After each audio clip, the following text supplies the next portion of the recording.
Shalom, shalom, shalom, shalom. Welcome to another True Disciples of Christ Bible study.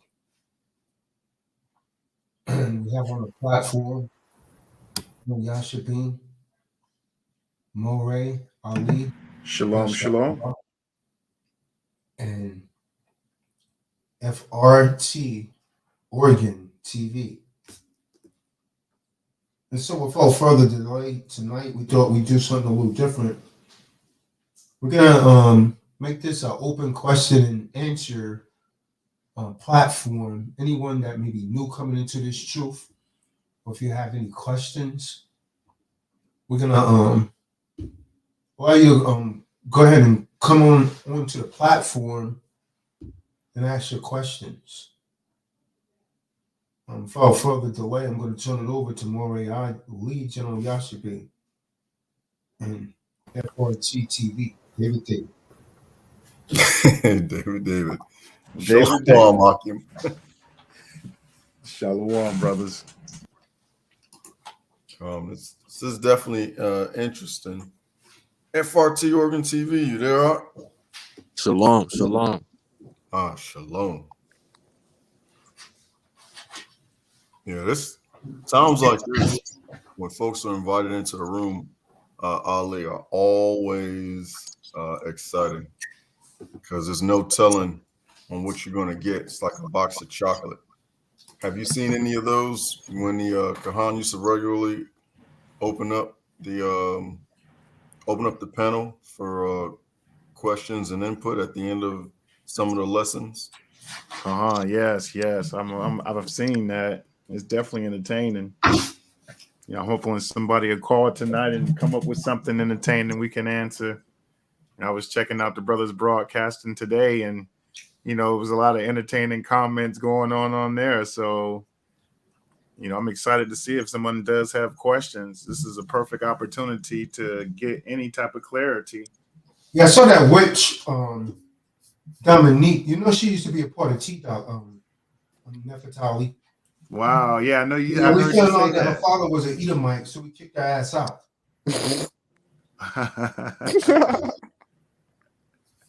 Yeah, but see, she lied though. Yeah, she lied. Oh yeah.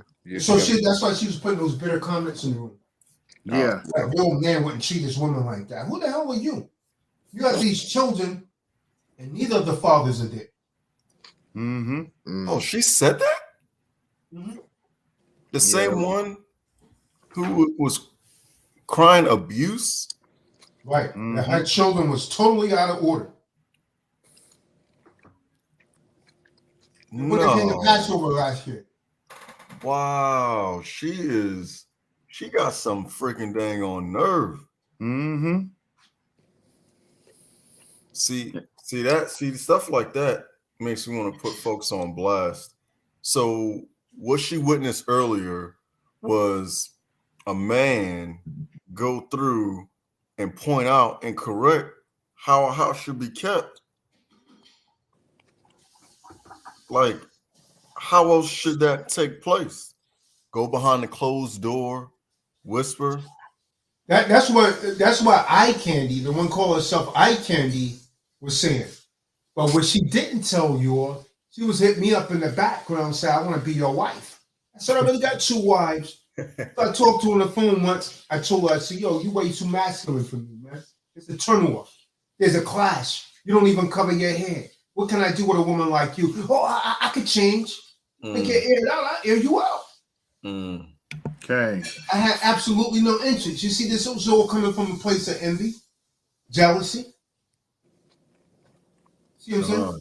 And she got 4 or 5 children and not with any of the men. Well, what am I going to do with something like that, man? Right. If I'm going to get luggage, it's going to be Louis Vuitton or Gucci, something that'll last me a lifetime. Yes. Ain't going to be no damn baby's kids. We baby's kids. We don't die, we multiply. You see what I'm talking about? Nah, man. Dude, so like on the real, man, so last year during Purim, I got gifts for the children You know what I'm saying? I bought a little arcade, like old school arcade for the kids to play. You know, with after we had the feast and everything, and her children were out of order, Totally. way out. Like I had to make that dude hold on to my pocket and give him things to do to occupy his time. You know, and then they're looking at Michael and Xavier. It was my twin boy. She talking about can we trade? I was like, you ain't trading nothing. I was like, give me yours for a week and I'll give them back to you. I was like, but nah, you ain't taking mine. Oh, they're just so so good, and kept trying to bring up she kept trying to bring up something about why they're so good, but that's because, my boys, they get, disciplined. Like, I check them. I don't let nothing slide and that type of deal. I follow what's written in these scriptures. You know what I'm saying? And I work with them. Okay. I believe a lot of those women that were making those comments, a lot of them are probably overweight, single, and multiple baby daddies. Mm-hmm. You know, they downright miserable. Kane, yeah, they're used to a real simp type of takeover. You know, talking about he should have speak nicely and all this other stuff. The brother is stating what the business is of the household. His ribs are there. The kids are there. Most High bless them with that home. Half the people that were watching that program that make those kind of comments are probably still staying in apartments, single women, heavyweights, real masculine. Mm-hmm. A lot of those women who were on that, typing that stuff in, they could play for the Jacksonville Jaguars, as masculine and as heavy as they are. And then they want to jump on board. Come on, man. How am I going? The chick Candy Ali, when she trying to talk to me over the phone, her vocabulary was so pitiful that every other word was a curse word. Wow. I was like, yo, you're turning me off. Yeah, that's disgusting. I said, yo, we don't click because you're too masculine. Mm-hmm. I said, how the hell am I going to bring you around my children? You're talking like this. What are you going to teach them that? Oh, goodness. Oh, no. Come on, man. Are you serious? Yeah, we going all the way up here. Ain't nobody going backwards. Right. And then when I asked that question, you know how to get the solid treatment from these kind of women, Ali? Mm-hmm. What are you bringing to the table? Oh, What do you have to offer me? I hope not. Silence like glass, man. Uh-oh. Silence like glass. David. What are you bringing to the table? You throw around all that hate. You get on the platform, you pop off. But in the background, meanwhile, you're trying to push up. Tell them about that. Mm-hmm. Tell them about that. Tell them how you wanted to be with the Kahan, man. You mad because, man, you just mad because I'm styling on you. Mm-hmm. You see the crib, you see the whips. Damn, I could have been with that Negro, man. Damn. Mm-hmm. And you know what you said? Oh, yeah. I used to pimp females. I'll show you. I'll keep those two in check. She said, you don't gotta oh my God. Yeah, that's what she said. That's the one. I remember. She's a certified criminal. She's a certified criminal and on probation right now. I'm not gonna deal with a woman like that, man. Wow. You get aired out, I air you out, man. Watch what you say, man. What am I gonna do with a certified criminal? Okay. Come on, man. Signed, sealed, delivered. Okay. I'm not. It's not my responsibility to fix you, man. I'm not into fixing people, man. Go to a mechanic for that, man. Mm-hmm. I'm not here to fix you, man. You know what I mean? Especially when you got 4 or 5 attachments to you, and they're not on. Nah, I can't do nothing with that, man. You got the wrong dude by hand, man. You must have got hit on that head.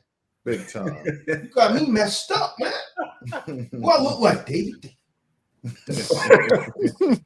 Captain Saberho. I'm gonna drink one with that. I'm gonna drink one with that with David, man. And I don't drink.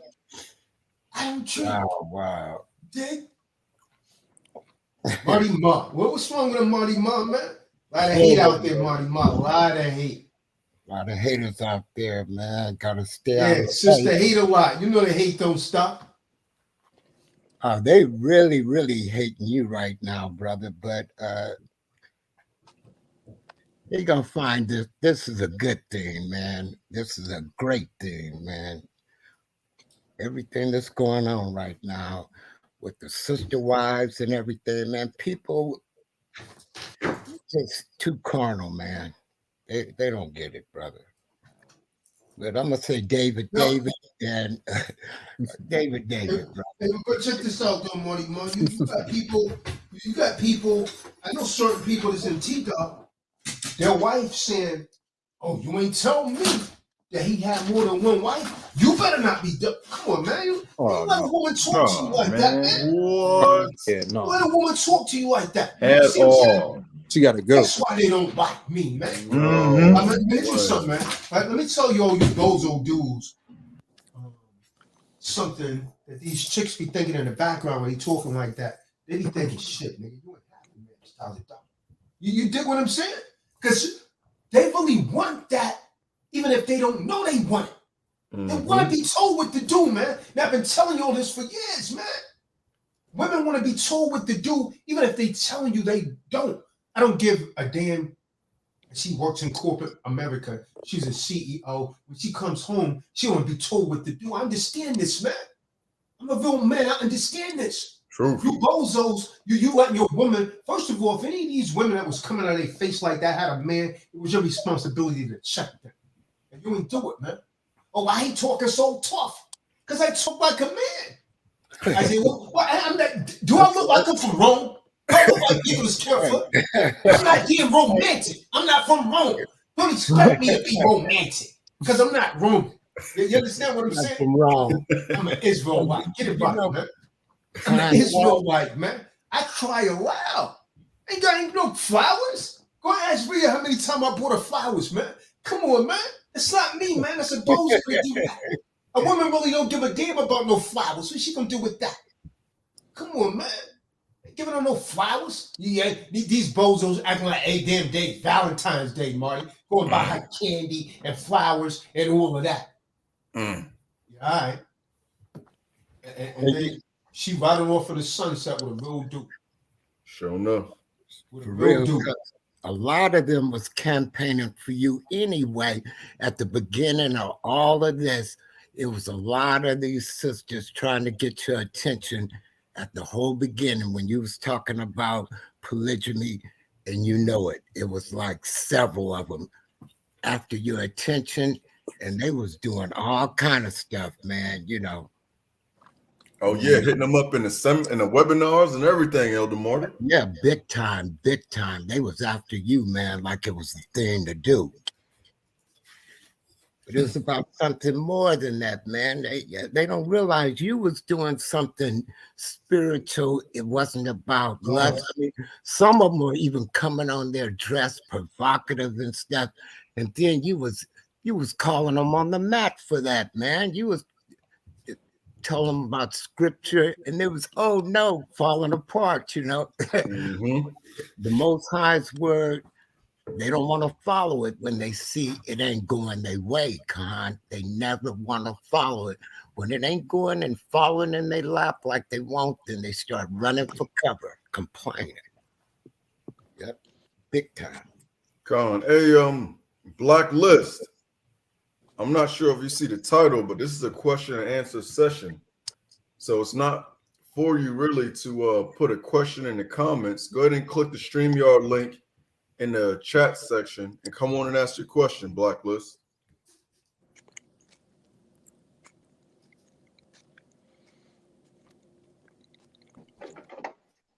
Kahan, I have a question. Shalom.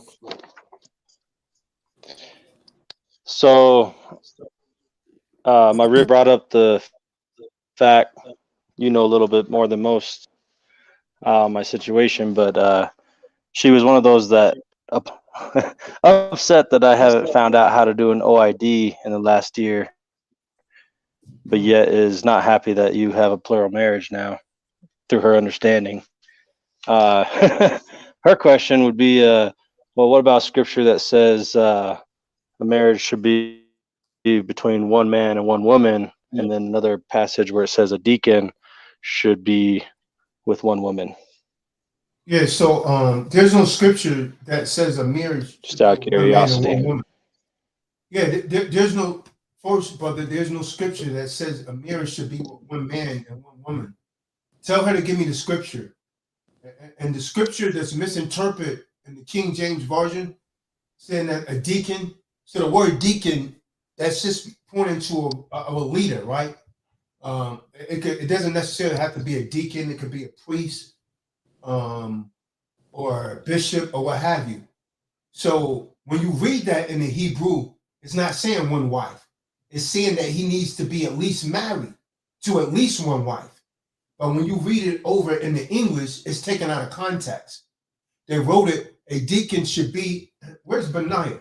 In the Sefer, that reads different. So you have your Sefer, it should read there, because when you look it up in the Hebrew, it's saying that he should be married to at least one wife, not only just one wife. You see that? So that throws that out. That throws that out, man. That's a misinterpretation. That English transliteration is off. Gang, But gang. there's no one scripture that says one wife and one husband. And this is the thing with people like that, Cody, good brother. People like that, you could give people like that will never be able to be convinced.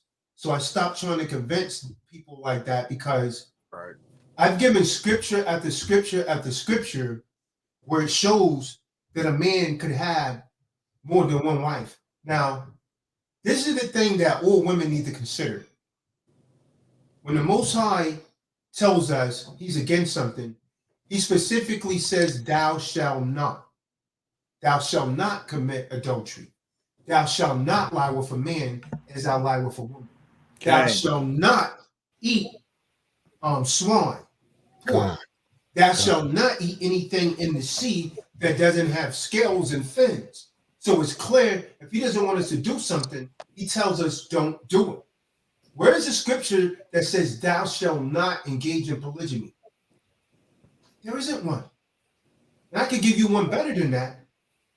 The Most High gave, again, King David Saul's wives as a gift when the kingdom was taken away from Saul. So how can anyone after that say that polygamy is forbidden when the Most High gave David Saul's wife as a gift? And so for those that say, well, that ended with Christ, he didn't come to change the world. See, the thing about that is Christ himself was a polygamist, because he was married to the whole nation of Israel. The Israelites are referred to as the bride of Christ. You see, so he was a polygamist. He was one groom, and the entire body is the bride of Christ, which makes him a polygamist. When you understand this from a spiritual aspect. See, the women that speak out against this, it's coming from an egotistical perspective. It's all about their emotions and their feelings, not what's best for the nation. So the Most High say, be fruitful and multiply, replenish the earth. I could go down a list, and I put this in my new book. I specifically talked about polygyny in my new book that I'm working on right now, almost finished. So let me give you some of the excerpts from this book in chapter 4. And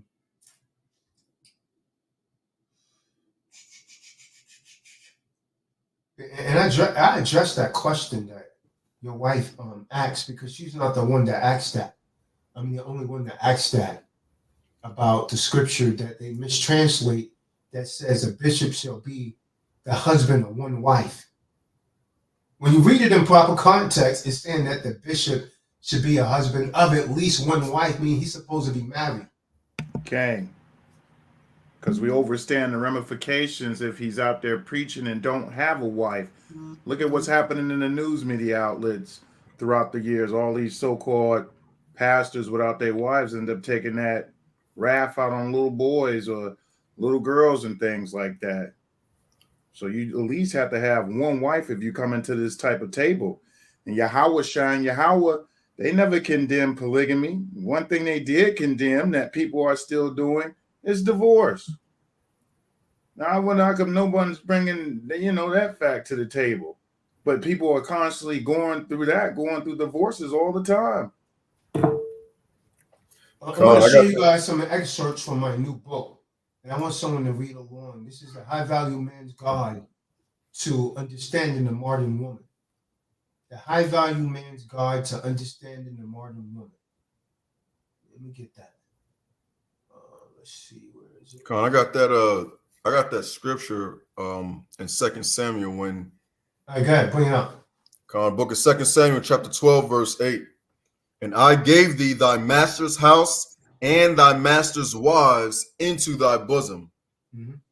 And I gave thee the house of Israel and of Judah. And if that had been too little, I would moreover have given unto thee such and such things. Come. See that? And now let's look at Kahan Tazadaq's new book here for a second.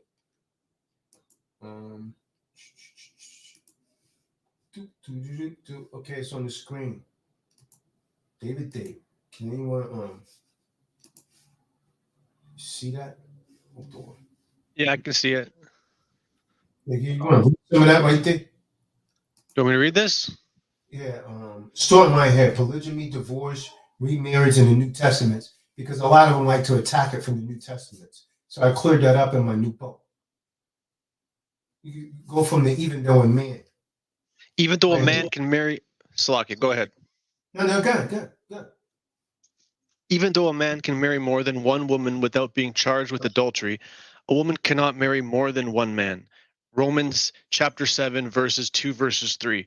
1 Corinthians chapter 7, verses 39. And that if a woman is involved with another man, she will be charged with adultery. The reason the man is not mentioned by Paul is because according to the law, a man could marry another woman while his first wife was still alive and not be guilty of adultery. In matters of divorce and remarriage, it is Paul's pattern of writing in 1 Corinthians chapter 7 to apply something to both the wife and the husband, if it indeed applies to both. Both a wife and a husband, I can't make out that word for Salakia, a husband, are admonished not to divorce. 1 Corinthians chapter 7.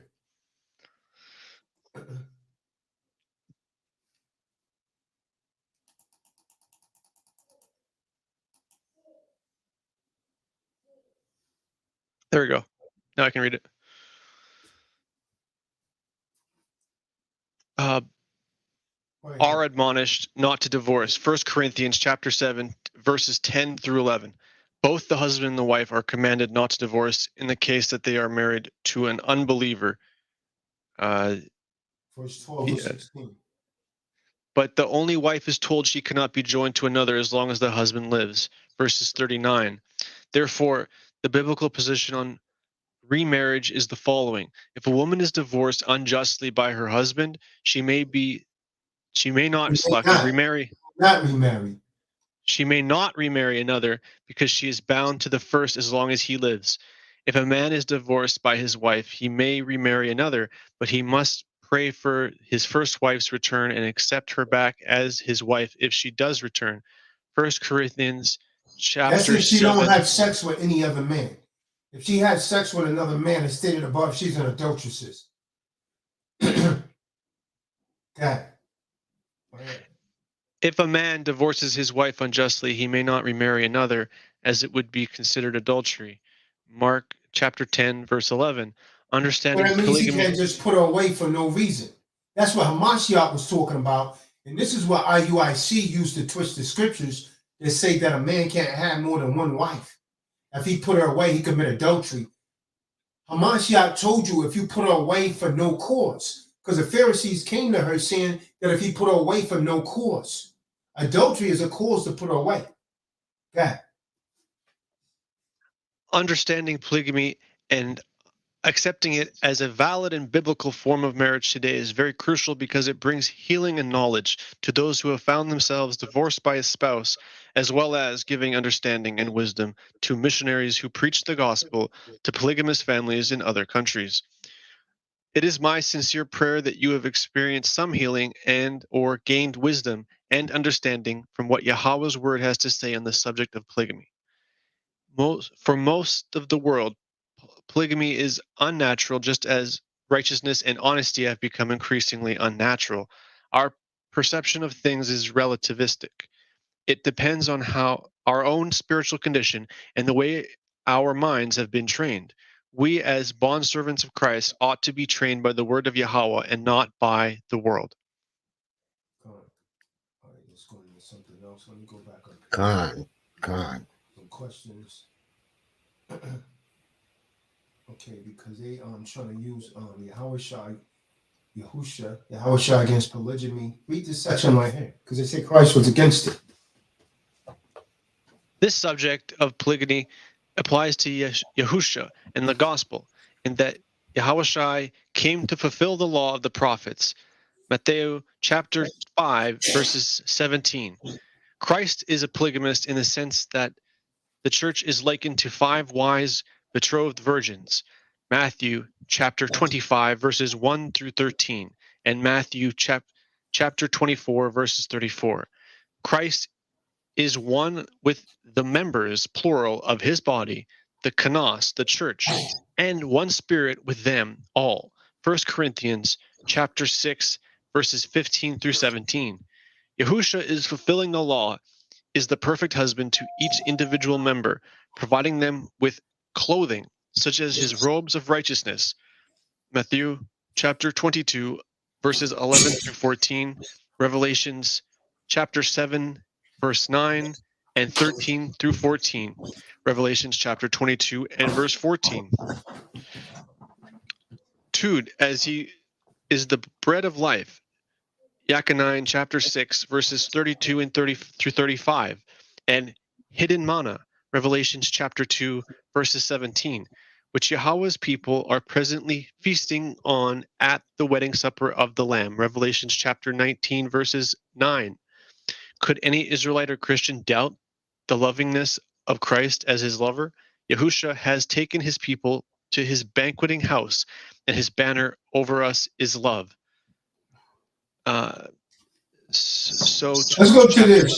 Those that object to polygamy, like the good brother Cody's wife, like Dominique, who's by herself. Candy didn't object to it. She's just trying to come at me because I didn't want her, man. Come on, man, baby. Come on, man. We gotta hunt the king because of that. You know what I mean? Just get over it. Dang. I'm good. Dang. I know. Just take a number and get online. Oh, man. Come on, man. My wife's got status, man. My wife's a highly educated, highly intelligent. That's right. What the hell I want to do with a hood rat, man? What you bringing me? Drama? What you gonna give me a damn a Shanae's baby? A ghetto rat? Nah, man, I'm good on that. Good on that, man. Come on, man. You know I got a wife. Ease back. And your foot. Good. Hey, Slot, real quick. Fountain of Life Online. You got a question in the chat? Come on the platform and ask your question. Scroll up, hit the StreamYard link, and ask your question appropriately. No, she can't. See, brother, Fountain of Life, under the law, a woman can't divorce her husband. That's only in this society. In biblical law, a woman can't divorce her husband. That's right. They go back home, only the husband could do a divorce. The woman didn't have that power. Remember, the woman's property of her husband. That's right. She's a possession. See, the scriptures say, in the Apocrypha, he that getteth a wife getteth a good thing, a possession like unto himself. You got to possess your possession, King. Kahan, Salakia. Shalom, can I speak real quick? Yo, we need to finish this up right here, man. Who I doing? just want to say one thing. One thing. We don't want to get off course, clean, man. We don't want to get off course, man. Go ahead. Well, I forget. Don't worry about it. Go ahead. All right, go ahead, Careful. Go to this next section right here. From the top? No, right here, this section right here. I got you. Those Number that- 2. Those that object to polygamy. Right here. Okay. Number 1. The first lie told is that polygamy is adultery. At one time, I thought that polygamy was the same thing as adultery until I actually took Now the this time. is what IUIC teach, right? Because they misinterpret. Most of these guys, they don't study the Hebrew anyway, because Daddy Nate told them it's not important. So this is what they teach, that it's adultery, because Christ says if a man put away his wife and marry another, he commit adultery. So what they're leaving out is that the Pharisees came to him and said, could he put her away for any cause? Go ahead, read. Until I actually took the time to study the matter. Since adultery was punishable by death under the law, Leviticus chapter 20, verses 10, and Deuteronomy chapters 22 and verses 22 through 23, the law allowed, regulated, and was seen earlier would command polygamy in certain instances. Adultery cannot be seen as synonymous with polygamy. So stop for a second. Does everyone get that? Because if polygamy was adultery, right? Then why is there not a law stating that you're putting to death for polygamy?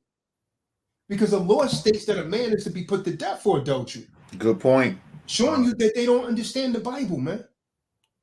You see what I'm saying? Why is there no law stating that the man that commits polygamy should be put to death? Because it's perfectly lawful. Go ahead, Carefoot. Men and their wives were not to be put to death for having polygamous marriages. It is very important that we look to the scriptures to define what adultery is, instead of holding to a slanted Western definition of adultery. In the U.S., adultery is seen as married individuals having sexual intercourse with someone of the opposite sex besides their spouse, married or single. U.S. law on this matter reflects the ideas of Roman culture and the apostate Roman Catholic Church, and is not aligned with Yahweh's law. Do you follow Yahweh's law or government ordinance department? Yahweh's. The scriptural view of the wife is that she is the property of her husband. Therefore, any man who had relations with her was guilty of breaking the 5th commandment as well. The eighth commandment. The The eighth commandment. The 8th commandment. The 8th commandment as well. You shall not steal, and was to be put to death along with the adulterous wife. As already discussed, if a single or married man had sex with a virgin or unmarried woman, he was commanded to marry her. Now, shouldn't that tell people something right there? He that having ear, let him hear. And this thing right here, I had to address this. We'll read this section right here, then we'll let Clean go ahead and state his point. Then we'll get some more questions here. This section right here, I had to address this right here. Go ahead. The next lie is that polygamy violates the two shall be one flesh. See, he loves to use this. Now, how can he be one with me and somebody else too? He's simple as hell. This is why a man got to teach you.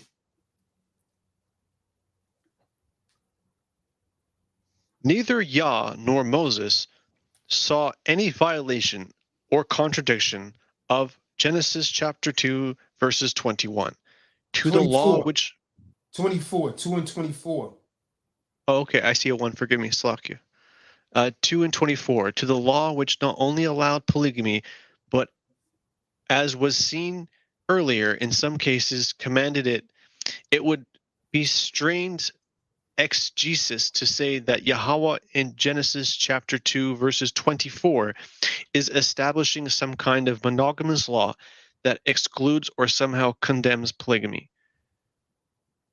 Exegetically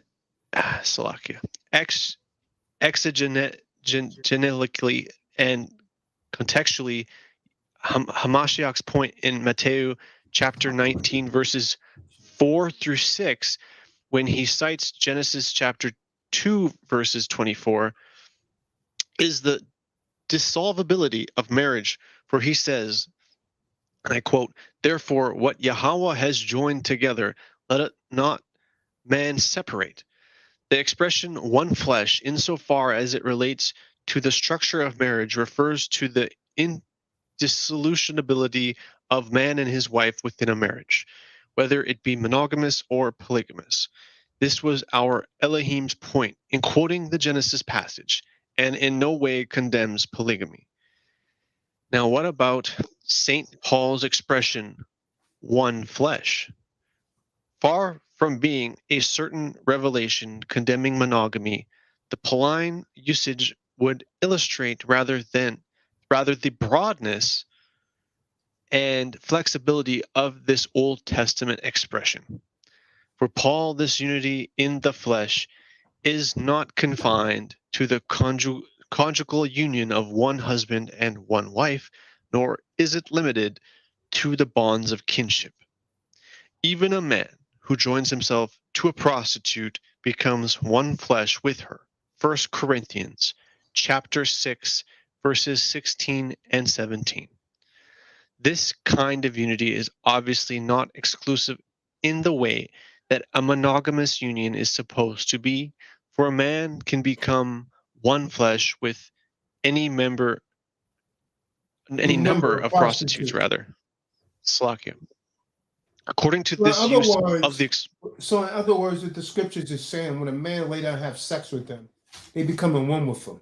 So a woman said he can't become one with more than one woman, which is a lie, because the scriptures can't cut it so. The scriptures say that a man that lays down with a prostitute becomes one with a prostitute. So in other words, every time he has sex with another prostitute, he's becoming one with her. You're simple as hell. You don't understand the Bible, and this is where a man has to teach you. The leader of my flock are men. Now read. According to this use of the expression, it would follow also that a man becomes one flesh with more than one wife in society which accepts this form of marriage. Mm-hmm. If a sinful prostitute can become one flesh with many men, then why would it be less inconceivable that godly men like David would have been one flesh with the wives Yahweh gave him? Okay. See that? That's crystal. You see that, Ali? Crystal clear. Let you pull that nonsense Crystal on me. clear. I'm not going to let you pull that nonsense on me. These guys are doing it anyway. Aren't they doing it anyway? They are doing this anyway. They're just doing it real sneaky like. Yeah. All right, we'll stop right there. Go ahead, clean like Lennon. Anyone else in the room got any more questions? Come on in, like that other guy that had a question. Come on the platform and ask it. Khan, thank you. Thank you, Khan. Appreciate you.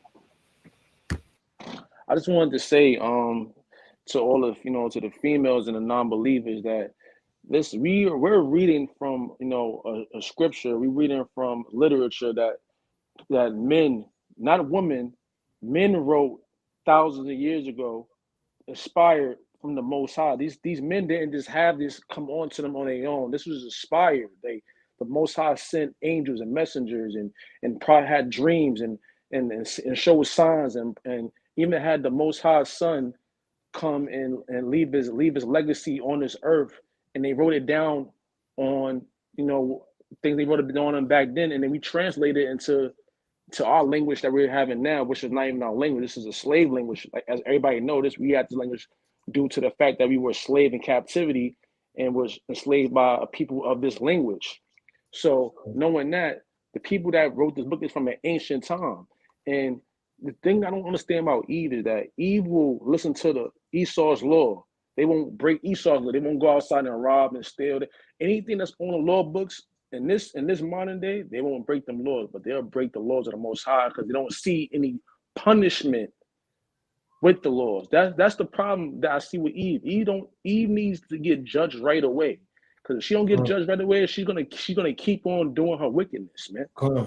So since she knows that Esau punished, if you go shoot somebody, Esau gonna come after you. She gonna send them agents after you, FBI, CIA, whatever, right? If you do something to different levels, they're gonna send their peoples after you. The Most High don't send the angels to come destroy you right away. You know what I'm saying? He lets you repent from your sins, from breaking his law. That's the love and the mercy and the grace of the Most High. But Esau, they'll come and get you and lock you up for whatever you did. See, y'all follow that because they know it's a penalty right away when that happens. Since the Most High doesn't give you penalty right away, since the judgment isn't expedient, as the scriptures say, that's why they continue to doubt what the law or the Bible says on what the Most High has put in stone thousands of years ago on the tablets that Moses went to Mount Sinai to get. And then the laws that came after that, 600 and somebody help me, 613 laws. I forgot. The statute. Yeah. So this is the thing with Eve. Eve needs discipline right away. If she don't see discipline right away, then she thinks, okay, I can get away with it. Just like this is the from me garden, man. That's what the Satan told Eve from the beginning. You're not gonna surely die. Like if you right now do this, you ain't gonna get put to death right away. You're gonna die eventually. So he's not telling you. He didn't say you're gonna die eventually, but you're not gonna die right now. Like, you know what I'm saying? He gonna give you some time. And see, Eve like, all right, bet.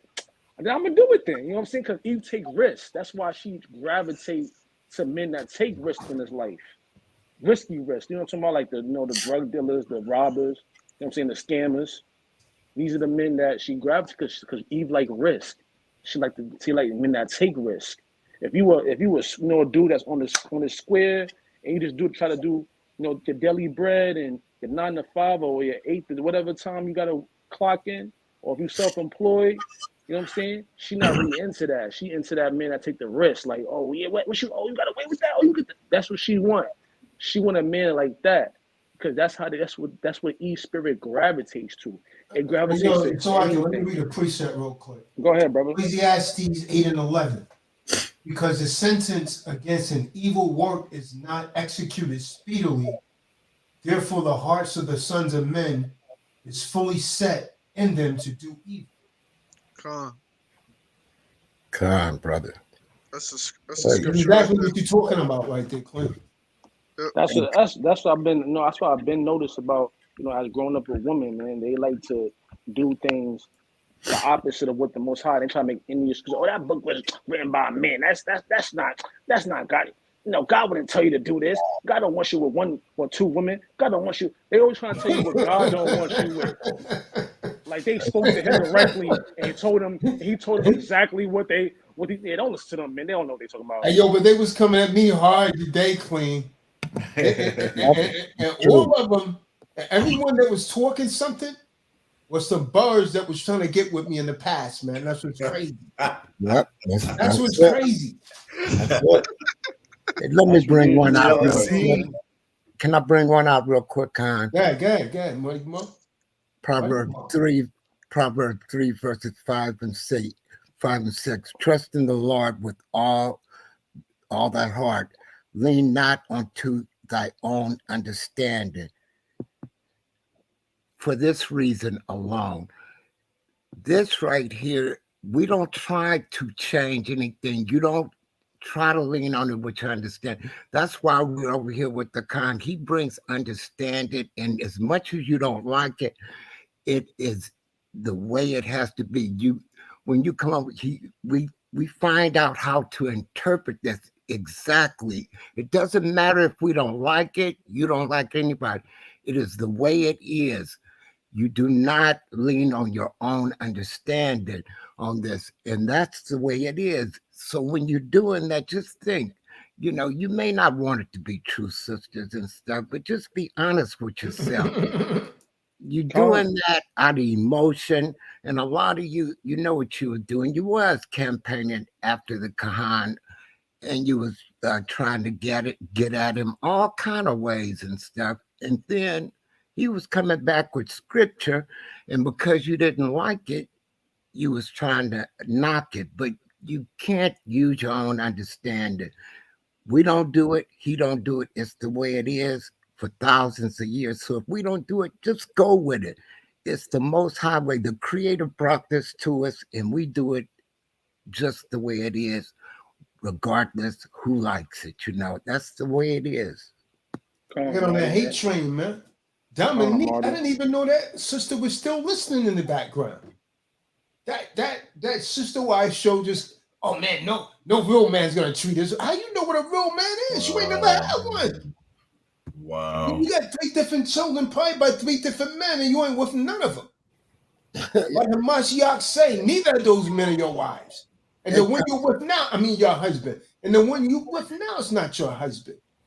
Wow. You know what a real man is? A real man is a man to these women that don't cooperate with them. Like if you cooperate with them, then you're not a real man. If you cooperate with their program, then you're a real man. That's what these women think, man.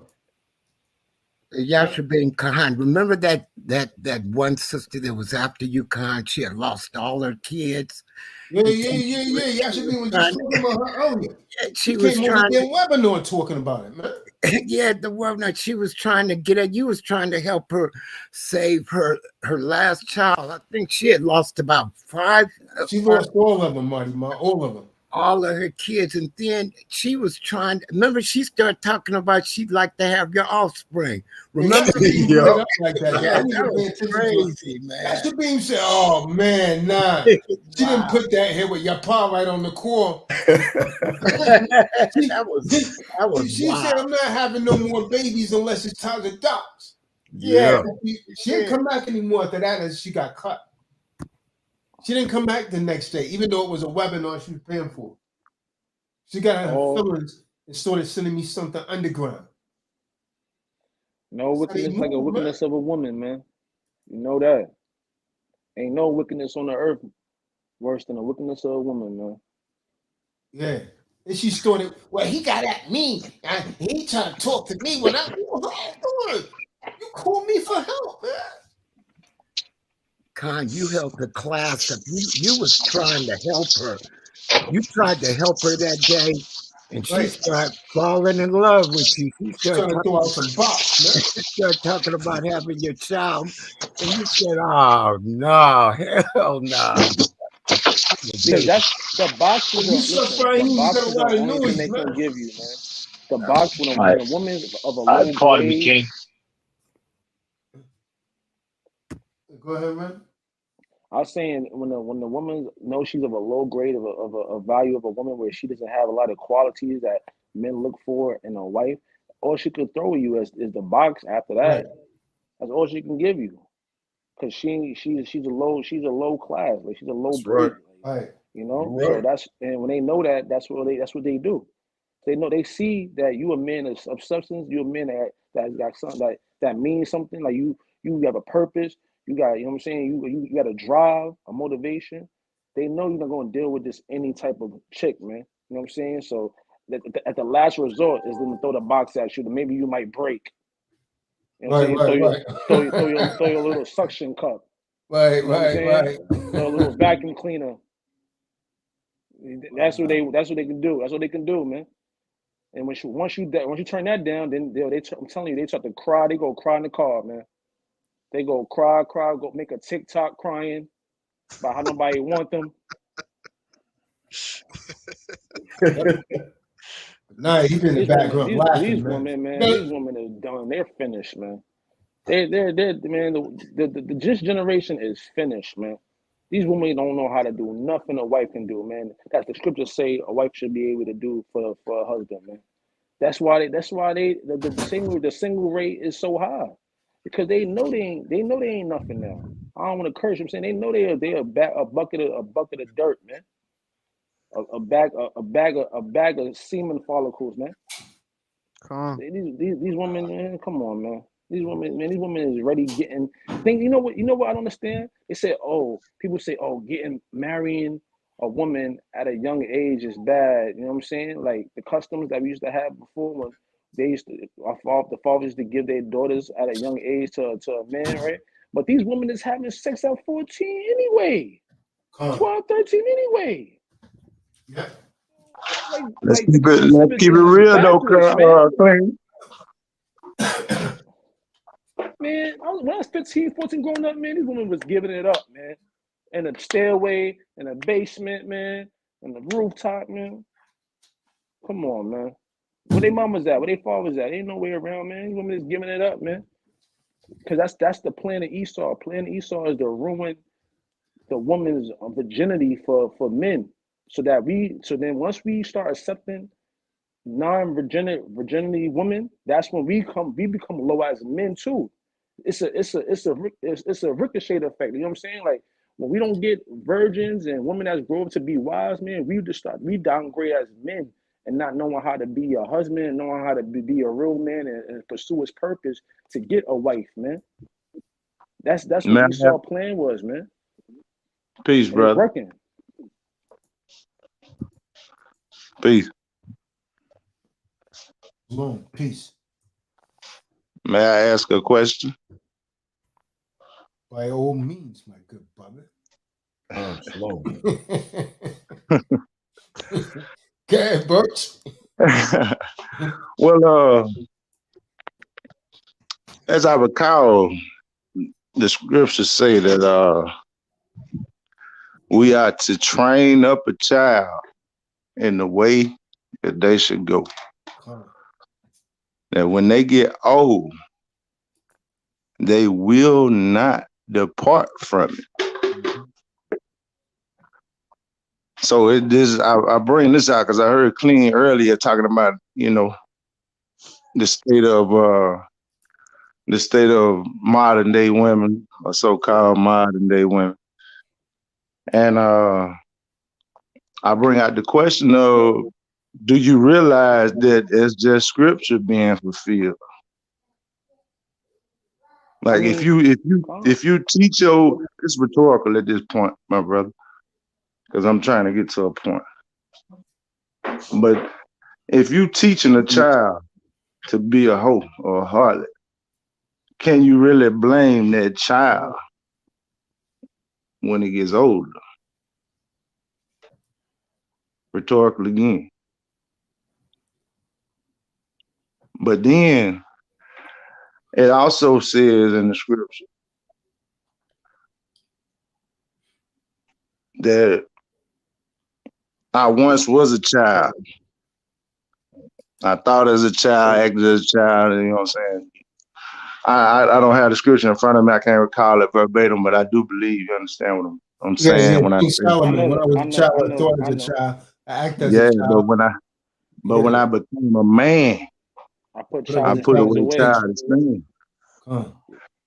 And so we all have to realize then none of us come before the Most High perfect, but he molded us like that clay.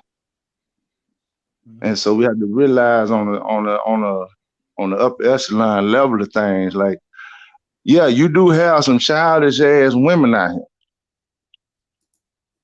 But are you grouping women that have, I'll say, recommitted themselves to the Most High and the ways of the Most High with women that are just flogging about the Most High, and therefore not really allowing them to grow spiritually? Salakia, Richard, that's what I'm Richard. Salakia, that's what I said. But that's what I'm trying to say. The devil has got to the point to where these women don't want that anymore. That doesn't look favorable in there. They don't see the light of that path. They don't see the light at that end of that tunnel. When it comes, are you talking about women or are you talking about children? I'm talking about women and children. I'm talking about both of them. They ain't the same to me, bro. They don't see the light. They don't see the prosperity and the reward in this walk. They don't see it because Esau has made the world a more reward, like the so-called American dream, being an athlete, being a something like a child. You know what I'm saying? These are like things, a child. No, I'm talking about even women. Women still see that, man. Bro, I know some women that don't. I know some women that don't care about this. They believe. I'm gonna be real with you, man. They believe that it's gonna be a 10. They want a 10 years from now. You want a 10 years in a world like this, in a place like this, where you being taxed to death. Did you want to go through what you went through? When you don't own anything. Did you want to go through your story, Clean? What story? Everybody got a story, bro. Did you want to go through your story? Hell no. Okay, then they didn't either. So what's your point? Yeah, my point is that these women don't want to get into salvation, man. They don't really want salvation. They want things to get better here. They want the Let me ask you coronavirus this. to Let me go ask you away. this. They want that to May go I, away completely. That's why they took the vaccine. Right? So they don't even may know I that ask you this? hold on. They don't even know the outcome of this juice that's being pushed out to the world. They don't even know how it's going to affect you 5 years from now. But since they want the word to go back to the same way. That's why they taking it, because they want to get back to the how it was 2019, 2018, where they was having a hot girl summer. That's what they want, man. They're not pushing for this truth, man. I hardly hear women pushing for this truth. They walk right past it when dudes on the corner. Even if they're not, they speak on folly. They still walk right past it. They don't care about they going to the party, to the club, man. The woman that you think look good, the woman that you want to be around you. These are the women that's wicked, man. I'm in Con, New York City, bro. I see it every day, man. I con. see it every day. You can't fool me with this. Oh, the way we was raised, bro. Nah, man. These women want what they want, man. They on Instagram all day, on the Shade Room, 12,000 comments a day, bro, on folly, man. And it's mostly them. It's mostly them in the comment section, spitting a whole bunch of nonsense. I be reading what they be saying, man. These women are finished, man. They're finished here, man. They want what the serpent brought to them. Be like a god, get things that's put it to the eyes, good for food. They love to eat, right? What they love to eat? Crab. They love to eat that lobster. They smell like crabs too. They smell like Come lobster. on, man. These women don't want no clean food. They want some pork They chops, do, man. Yashabim. You are what you eat, man. Yep. 100. Yo, these women cannot fool me, bro. I'm in New York City, bro. I'm around 1 million women every day out here. I know I see what I see, man. If it wasn't a bad right now, if it wasn't a so-called like food crisis with the supermarket, man, these women will be in the spots ordering all the seafood. I go to seafood restaurant, get my salmon, my fish, whatever, right? Oh, What they y'all ordering? got a food Crab. crisis there? Yeah, man. Hell Oh yeah. man. That's why I'm I getting seen out of Israel here. on the call the other day, man. Out of here, man. Yo, Ride right now, Ride looking crazy, man. When I go to the shelves are bare. The shelves are bare, man. Like ain't nobody bringing nothing here no more, man. I went Ride downtown with a so-called Esau is at, man. Shell looking bare, man. Food prices, man. I went to go get a regular. I went to Poke Bowl, right? Poke Bowl, like some like little restaurant. They sell like different type of food and all that. Man, I got a small. It was like $20, bro, for a small. Food prices is going crazy right now, man. But what the woman still doing? She still want her city island. She still want her shrimp, her jumbo shrimp. You told her so-called Eve, man, that the shrimp is abomination. She ain't what? I don't care. I'm eating. It tastes good. I don't care. It ain't never hurt me. I ain't died yet. I'm Yep. telling you, man. Your mother been eating shrimp since she was a kid. She ain't died yet. Yep. That's exactly what they say. Oh, my mom ate this, and she's this old. Oh, I gotta die sometime. Mm-hmm. And you know what? Bro, what? What's crazy? They don't know nothing about death, man. But always saying that, oh, gotta die, something like that. It's so easy. Like it's just a piece of cake. Like you don't even know what that is. Never Until it's time to experienced die. that. Until it's Right. Salaki, time to die. I would say that I would say more so they don't know what it's like to live because they're currently living death. That's what I Yeah, say. and they know they live their best life, and they living their best life though. This is their best life because because these women are not looking forward to a life after this, man. They're living for right now. They're not living for what's after this, man. This is why they can't gravitate to the truth, because the truth promise you a life after this, man. Reward for not eating some shrimp, for not eating some lobster, for not giving into your stomach, man, to your gut, man. So what you think tastes good because your mama brought it to you. Say, oh yeah, come eat this. Eat this pork chop. Come on, I was raised on pork chops, bro. I know. But once I understood that this was an abomination, the pig was a nasty animal, And the reason why the Most High made a pig was for a purpose, to clean, to be a damn garbage disposal for animals. That's why I understood I ain't supposed to eat that. And it's the reason why. God not just telling me that, because see, the Most High not going to just tell you not to eat something because he know it tastes good to you and he don't want you to taste that. It's a reason behind it, man. It's a perfect reason, not a reason off his. Most High don't have feelings for you to, I don't want you to eat that because it tastes good. You sound crazy, man. There's plenty of foods that Most High made on this earth that taste better than what Esau has said tastes good. Because Esau gonna give you everything the opposite of what the Most High said is good for you. And a woman don't get that. They think they believe in that Esau so much, man. This is why they took the jab, man. This is why they went lined up taking them jabs, man. Because they believe in Esau's system so much. They don't see a system after this. They don't want. And then when you tell them the Most High, the Messiah is a so-called black man, Israelite, they definitely don't want to hear you. Because they don't want no black man ruling over them. Yeah, they're gonna call 911 on him. They go even get to the kingdom and try to find somebody over the Most High to get him like nah. It gotta be somebody out here in this universe that's higher than him. I don't believe it. Most High, and she'll try to seduce the Most High. She'll try to seduce the Most High. Come on, man. I tell you. How wicked Eve is, man. But if you read the scriptures, that's what Mary Magdalene was trying to do to the Most High. When you read the scriptures, that was a prostitute, wasn't it? So what you think she was doing following him? She was trying to be righteous, but at the same time, she you got anointed to his realize feet what she with was oil, doing. man. Yeah. You anoint his feet. Yo, let me rub your feet, baby.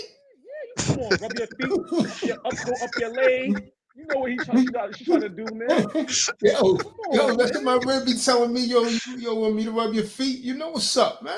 Yeah, come on. You know what she's trying to rub up to, man. Come on. Pop off, man. Come on, man. Boy. And come on, yeah, that's how the Messiah was so pure and so he had a mission that he knew that he still kept on this. He stayed on the square and he moved. He looked past her, man. He looked past that, man. That's when you got to start looking past what these women got to offer, man. You get what you need out of them, and to prosper in this world. Now for her to be a hoe. You know they had to be doing that, man. They thinking, if I get this one, I could rule the world. I could move him out of the way. Right.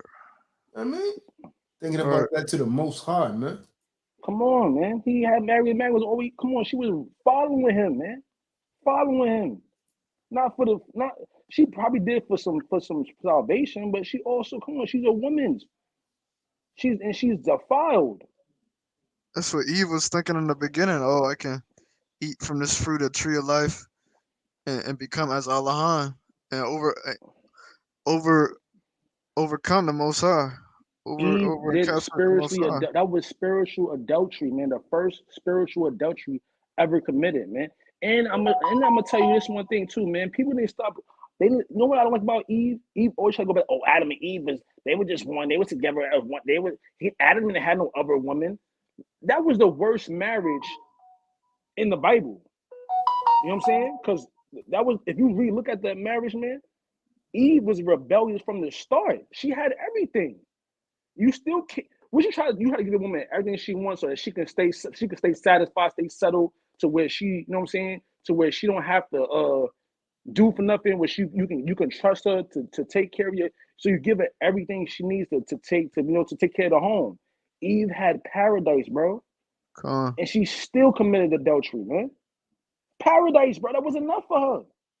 So if it wasn't enough for the first so-called woman that was dealing with that first Adam that the Most High made, what you think gonna happen ricochet down to these women, man? These women are spoiled as hell now. They spoiled, man. Eve was spoiled. She had everything. And she still did what Adam told her to do. Adam told her, don't go to that garden and deal with that tree. Don't deal with that tree in the midst of the garden. And she still dealt with it. She still dealt with it, man. And I don't believe that Adam was right there. I believe that Adam was probably doing something else. And she sped off, did her thing. You know what Eve do when she alone? Eve a total different person when she's not around you. When that woman not around you, man, she ain't the same person. You know a woman, if you go through her phone, you know a woman, man. When you go through that woman's phone, that's how now you know who she is, man. She is not the same person in your face, man. That's why I don't believe what a woman tell me in my face. When you tell me over the phone, I don't believe a damn thing. I might say, yeah, I don't believe a damn thing, man. Because they deceitful, man. Look what happened to Samson, man. Samson was a dummy anyway. I don't know, he was a dummy for some box, man. like dude, how come every time I thought he was the wisest man in the Bible, man. Nah, Samson was a dummy, bro. How come every time she asks you, Samson, tell me how you got your power, and you tell her how you got your power, and then as soon as you wake up, a nigga try to stab you. Like, you don't wake up like, yo, bro, how come every time I tell you something about how I got my power, I wake up, I open my eyes, there's a dude right there trying to kill me. I always wondered that. Like, why are you not realizing that she's using this against you? You not realize she trying to kill you, bro? Right. She trying to get you killed? She trying to get you wrapped up? This dude You're had a dummy for that box, man. And that's what Eve tried to do, put that box on you, man. Put that box on you. Put that box on you. It says it was kind of stupid, man. Because his family and everyone told him, yo, don't get with this woman, man. Don't get with this woman. Yeah, you're right. Con, you're right. They did say that. Yeah, I mean, she wasn't of his nation. You know what I mean? Right. And she, she was a heathen. So they were saying, yo, don't get with her, man. You can't get with this woman. Marry someone of your own people. Yep. Imagine like a big Debo type of dude, but he mad soft. Yeah, that's exactly what it is. Like, thank you, baby. Okay, baby. He's a sucker, huh? Big old Jumbo. He built his power. Everybody up in the neighborhood, but this woman just putting that box on you to do whatever she wants you to do. You going to the store at 2:00 in the morning. Samson, you big dummy. You big dummy. Slap over the back of his noggin. You slap him, man. I'm telling you, man. He's stupid. Every time I read that, I always go read that story because it's like I gotta read that because I gotta make sure I don't fall for the same exact thing again, man. Because they'll do it to you, man. They'll do it to you. These women don't have remorse, man. That's why it's in there as a warning to brothers in the time of now to look at what happened to these men who was such of a high standing. I mean, Samson has superhuman strength. I mean, undeniable strength, and got put down to what scripture say, a piece of bread. She broke him down like a shotgun that Marty Moore was taking apart. Con. Broke him down. Oh man, nonstop. Con. Balled them up. Got them balled them up, man. Yeah, imagine your hair is long as since you was a kid, right? You never cut your hair. You know how long Samson's hair had to be, man? You know what I'm saying? And this woman got you balled down, bro. She got you bald. She done balled you up. You had to lose your strip off that, man. You know what I'm saying? Because you didn't lost it. You lost it just telling her all your business, man. You never tell your woman all your business, man. You never do that, man. That's right. Trust me, in my simp days, man, I've done that, and it ain't never turned out good, man. Because once a woman tired of you, she done with you, she gonna tell you all your business out there, bro. Yep. Try to push you on Front Street, man. I'm telling you, that's what they do, man. And that's what we say. One more thing before I think Richard wanted to say something. He was talking last time, but I just realized he had fell out. I just added him back. let me just say before he could speak and all that. If you really read the scriptures, man, every time a woman get caught doing something against what the Most High asks her to do or the will of their husband, right? They never show any remorse, man. Like they don't never, like, even when Eve, she didn't even show any remorse. She just said, "Oh, I was tricked. I was tricked by him. It wasn't my fault, right? That was her, right?" And then she said after that was even worse, that when she had Cain, she didn't even acknowledge Abel. It said that, oh, God gave me a man, Cain. You know what I'm saying? She didn't even acknowledge the son that she had with Abel, bro. They didn't acknowledge that. And he was the righteous one, man. And then you move on. Look what happened to what's her name?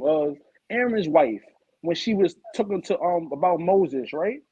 She didn't even show no sympathy after that, man. She got cursed. She got kicked out the camp.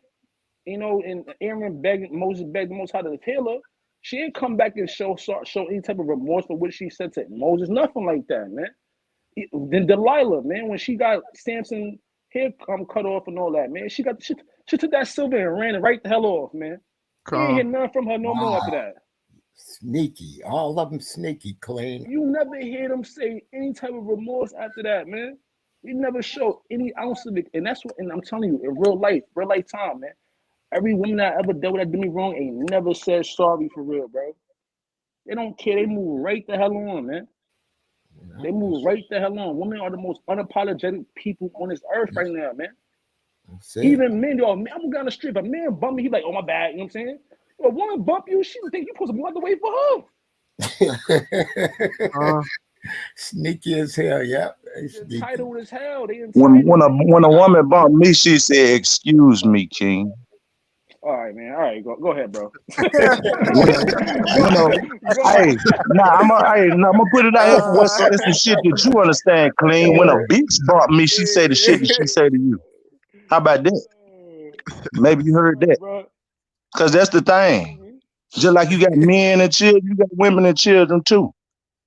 Cause you act like you lumping the daughters of Sarah and what you talking about too, homie.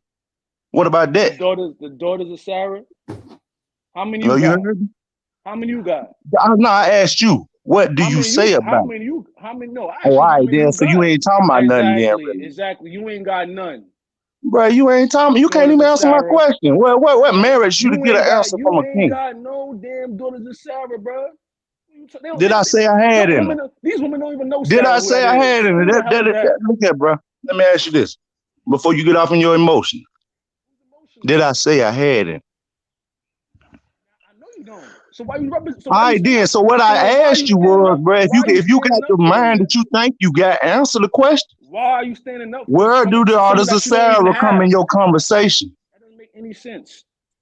It don't make any sense. Because you ain't got the ears to hear then, homie. I'm not encouraging. Because you ain't got the ears to hear then, homie. I'm not encouraging. Because you ain't got the ears to hear then, homie. Because these women don't get it. You know how it's 2022. Men been talking about this for hundreds of years about how downgraded the woman is. So what are you talking about, bro? There ain't no me. I'm not saving none. I don't save. I ain't talking about nothing. You're a savior. You're a Superman, bro. Put your cape on and go see how many you can get tonight. Go get Sarah's daughter tonight, man. Go outside in whatever type of car you driving and go pick up some prostitutes and go save their life, man. Go ahead and do that, man. Sound like your feelings hurt, son. Put your work in, bro. It sound like your feelings hurt, son. You sound like Captain Saberho, man. I can hear it all in your spirit, bro. It sound like your feelings hurt, son. Go save it, bro. Go save them. Go save them daughters, man. So you telling me that the daughters of Sarah ain't in the scripture? Bro, what daughters of Sarah? Where you see them at? They outside? Go do your research then, son. I'm actually where they at. Hey, come on, brothers. We're not here. You apparently know everything, crazy, bro. You tell me. Hey, brothers, we're not here to do that, man. Sarah, bro. I'm looking for her. Where she at? Go put me on so she know where she at, brother. Hey, Clean, check this out. That's you don't know a damn thing, bro. How I'm gonna tell you where they at when you don't even know what I'm talking about? That's just Clean's opinion, brother. Let him just say what he wants, man. We're not here to argue with each other. Captain Save-A-Hole, man. I really could tell him, man. He the dude in the bar buying all the girls a drink and none of his guys a drink. Hey, that's what he do.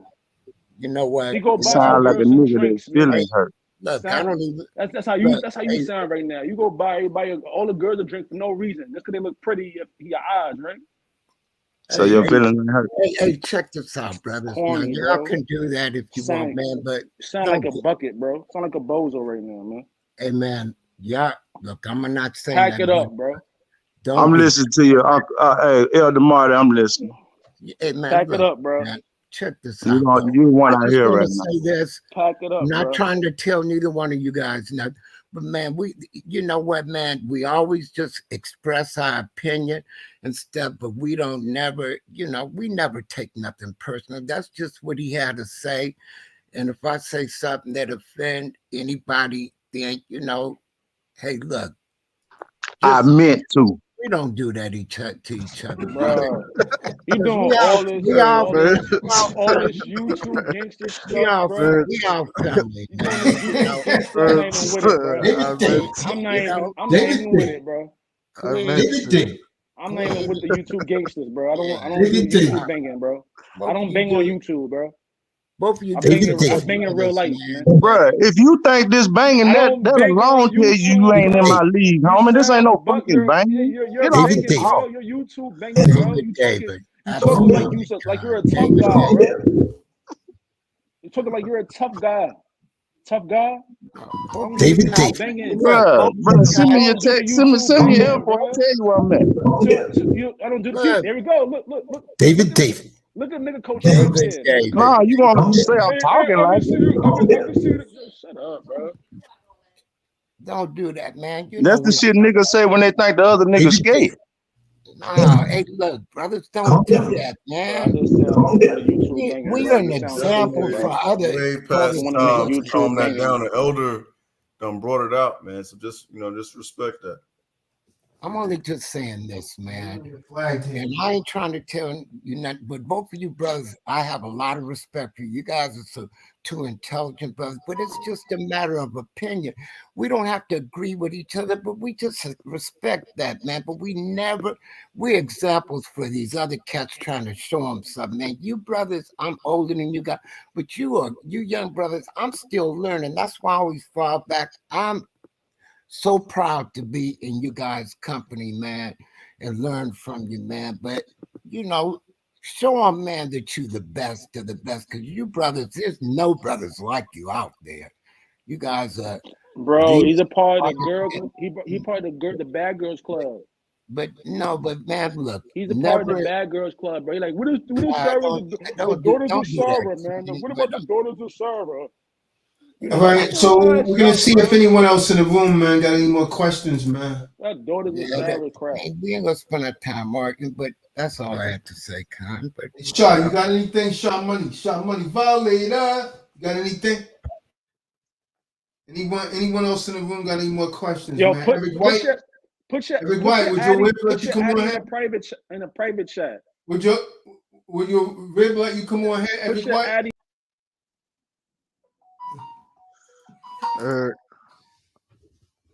gonna remove them for a minute, man. But let the steam die down, man. We didn't want it to go there, man. Eric White, you got anything? David I, David. I got a question. Shalom. Hey, Um, Salakia, I just wanna ask the audience for forgiveness. I mean, we really shouldn't do this publicly, but T-Dot members, but it's all good. We'll move on from that. We're gonna get back into this element that we was doing. Does anyone in the room have any questions? Right? Any questions, man? We gotta change it up a little bit, man. Go ahead, Benai. Con. It's not good for brothers to go back and forth like that, especially on the YouTube stream. But as we were going over what Hamashiach was really saying, David's famous words of Eli, Lama Sabachthani. Go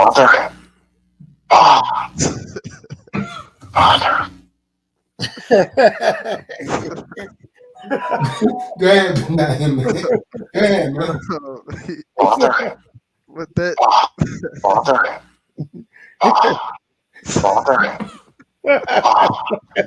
David.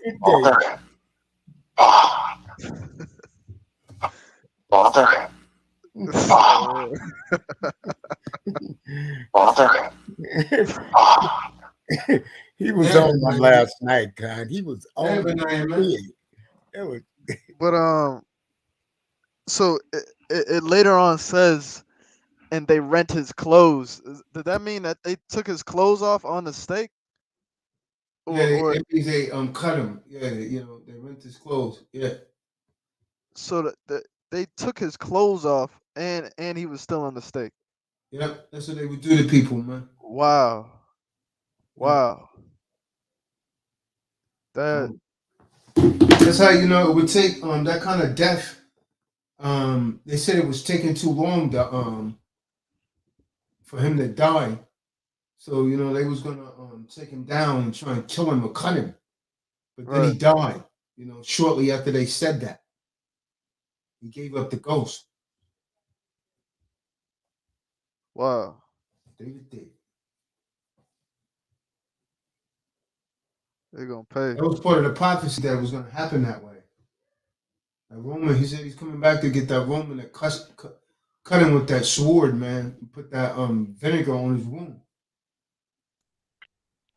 And peace, brother. I do want to say forgive me if I were a stumbling block to anyone. Yeah, it's all good. It's all good. Salakia King. What was that scripture they talk about the man's tone? How it's supposed to be? What was that, brother? What was that scripture they talk about how a man's tone's supposed to be? A man's what? A man's tone. Oh, Isaiah 58 verse 1. Isaiah 58 verse Yeah, 1. you talking about how they was talking about me today sounded too harsh, man. Yeah. I'm saying that's what I kept asking you in the room when you was whipping and everything. I couldn't see it. I couldn't really see in the room like that, man. Yeah, I know you couldn't. I mean, you got the light from the from the outside shining and the whip shining as you do. You know what I mean? You know what I'm saying? But I can dig it. And that sister was on a They wild shouldn't be telling a vibration. man how to run his home, though. You understand what I'm talking about? Absolutely. Yeah, they shouldn't be bringing someone else's doctrine into a man's home. Absolutely. I was on Instagram and the sister said, prepared to be dominated, and humiliated and submit to me and be loyal. I was like, this woman is going to fry for the That's what the Most High. scripture said? No.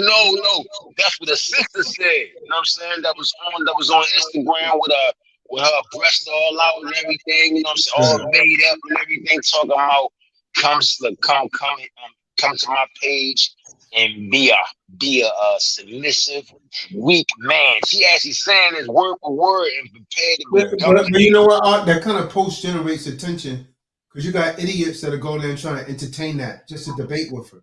But that's crazy. Yeah. I just looked at it like she had like three layers of makeup on her face, like the Most High going to torture you. Nefertali was taking care of him today, though, man. In the room. Nefertali was taking care of him. Yeah. So what's good, going on, brother Ali? Peace, King. What's the sign? Hey, shalom, Wak. Shalom. When's the last time, hey, Yashibin, when's the last time Eric White's been on the platform, man? Clean like linen just fell out, man. Man, it's been a minute, man. Eric just Eric ain't on the platform, man. There'd be more room if Eric played the back, man. You know what Eric said his rib told him? Don't you get in your mind about having no two wives. That was him? Yeah, it was him.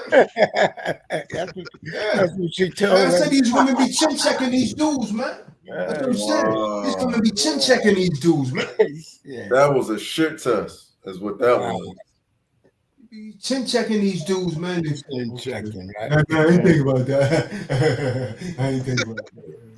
And they're getting bold. A lot of the women are getting bold, right in your face with a lot of this information. I know I was on real bold. See what it is, though, Nefertali. When a woman gives you an ultimatum like that, man, Right? You gotta stand. You gotta George Zimmerman her, man. Stand your own ground. I don't mean get violent. I mean, like, you gotta show her, I'm going to get one. If you don't want to be here, you get the hell out. Just like that. See, but in order for a man to be able to do that, he has to be self-sufficient. That's right. And I'm telling you, man, you gotta have that I don't give a damn attitude. Purpose. The woman has to know that you will walk away from her ass, man. She get out of the line. Don't get out of the line. Yeah, don't get out of the line. You understand what I'm talking about? You're damn right. Hey, man, just like I got you, I'll get another one. You go out there, you trying to play what I do, you're going to be known as a hoe. Oh, man, what a woman that's all ran through, man. Like he's a train tunnel or something. Okay, like throwing a hot dog down the hallway. That's what be making me so mad, though. Hey, Con, you always play by the Most High's rules. See, Con, that's what be irking me, though. them weak men will suffice to these women. They always catering, and this is what they don't get. This is why most of these people can't relate to me. Oh man, he talking like that, man. What are you talking about, man? Yeah. I'm speaking like a man. What would you want me to get on there? Yeah. I understand. See, Come on, man. You ain't getting that from me, man. they can't bluff you, Khan. You're not gonna lie. Talk They like want you to talk like Babyface, Ak. They want you to talk like Babyface. I'll cook your food. I'll bring you dinner, baby. That damn candy lady put on there. Yeah, well, if he was a little more, you shut the hell up. That's why you single with 4 or 5 children, and you can counsel me. Are you serious? You single with 4 or 5 children, you can counsel me, but you still following me, huh? I got you. You still following me. You know, this makes them think when you do that. And if a woman is on her job and doing what she's supposed to, she shouldn't worry about a damn thing. But see, you put it out there and you don't care, and they get nervous. If you're doing what you're supposed to do, what you worried about? Right. So true. So true. And that bring it back to what I was saying earlier. Because that's the thing. You got some women out here that will fall in line and do what they supposed to do. Mm-hmm. That's right. You can't lump all of them in the fucking same category, right? And if you do, you're a fool. Yeah.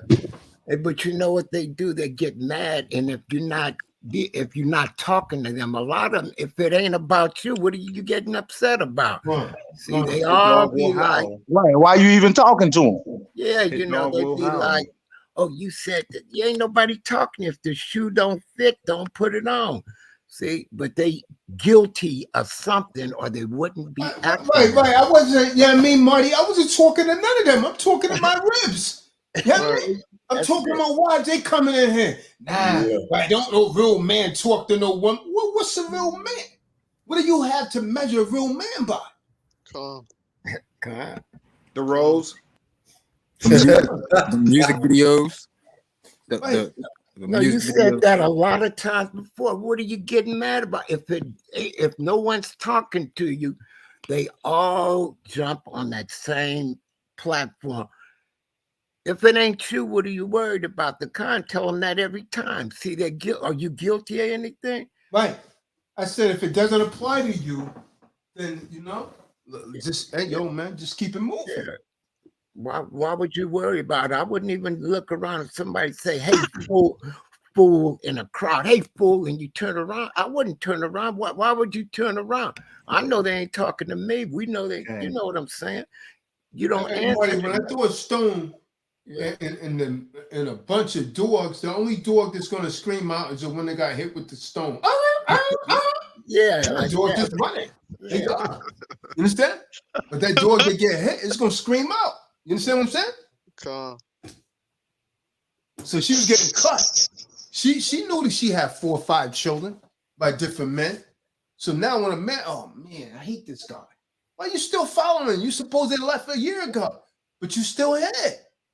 You're still coming back, man, like it's Return of the Jedi or something. That's right. I'm not here to be light, man. You ain't handcuffed here. See ya. Wouldn't want to be. And they got mad at you, Khan, because see, you didn't want to go for it. Remember, they was getting mad at you because you wasn't, just because you was talking, someone was trying to get your attention, wearing those the cleavage all out. You know what I mean? Because they was doing it. Stepping you like, hey, you're supposed to be dressed appropriately. That's the thing. They come out dressed like harlots, with all that shit on, that makeup on, them false wigs on, all the twerking at 7-Eleven. Remember, 90 miles an hour. I wanted to pull my belt up and beat these little girls' ass. They're twerking at the damn 7-Eleven. Get your ass home. Mm-hmm. You know what I'm saying? But you're on the real, man. I believe. But here's the thing. Here's the thing, though, Richard. Like, even the women that try to be like, good women or daughters of Sarah, the wicked women will come at them and start because you saw that Sister Miracle happen. That's right. I gotta say, I've been knowing that sister for years, and that's a real strong, good woman. Because her husband was in prison and everything, and that woman stood by him and fully support him. And the entire while he was in there, that woman was hitting me up and trying to help get him out. You understand what I'm saying?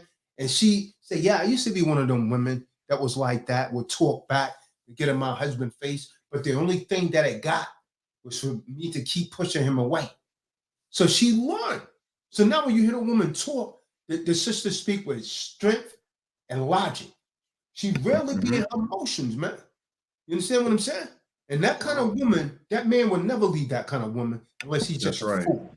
You understand? A man never Unless he leave a that kind of fool. woman,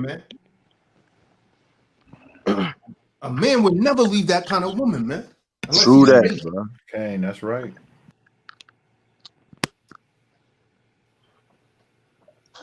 A truly reformed woman. Woman that's really about that business. And that's Shalom, why I think shalom, you brothers. can't lump them all in the same group. Shalom. You got some that's truly reformed, just like you got some men that's truly reformed. Man. Hey, Kahan, And I had a this question. kind of, you're a fool. ¿Qué pasó? So the verse that says "Love thy enemy," is that referring to the enemies within the nation of Israel? That's referring to your enemy, right? So when Hamashiach talked, he was only talking to his people, to the nation of Israel, right? Okay, that's what I wanted to know. I didn't know if it was. So someone, let's get that real quick. Someone get John, I think it's 18 and 20. John 18 and 20. He's letting you know he when he spoke, he always spoke to Israel. If other people came around, they came on their own, but he was only talking to his people.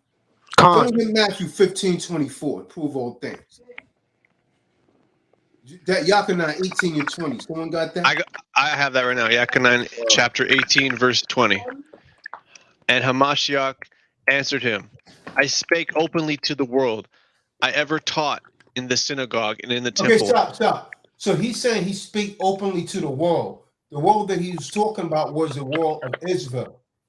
He said, I ever taught, that means I always taught in the synagogue. That's why his people were. Go ahead. And in the temple, whither Yarsha Allah always resort, and in secret I have said nothing. Mm-hmm. So he's saying he always taught in the synagogue. That's why his people were. Matthew 15 and 24. So he was only talking to Israel. That's the book of Matthew, chapter 15, verse 24. But he answered and said, I am not sent, but unto the lost sheep of the house of Yashar Allah. But to who? Of the house of Yashar Allah. He was only talking to his people, Matthew. So that's why he was saying, love your enemies, because the Israelites was warring against each other. That's why he had to tell them, love your neighbor as you love yourself.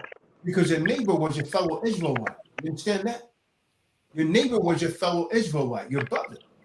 Because they was warring against each other too much. You understand?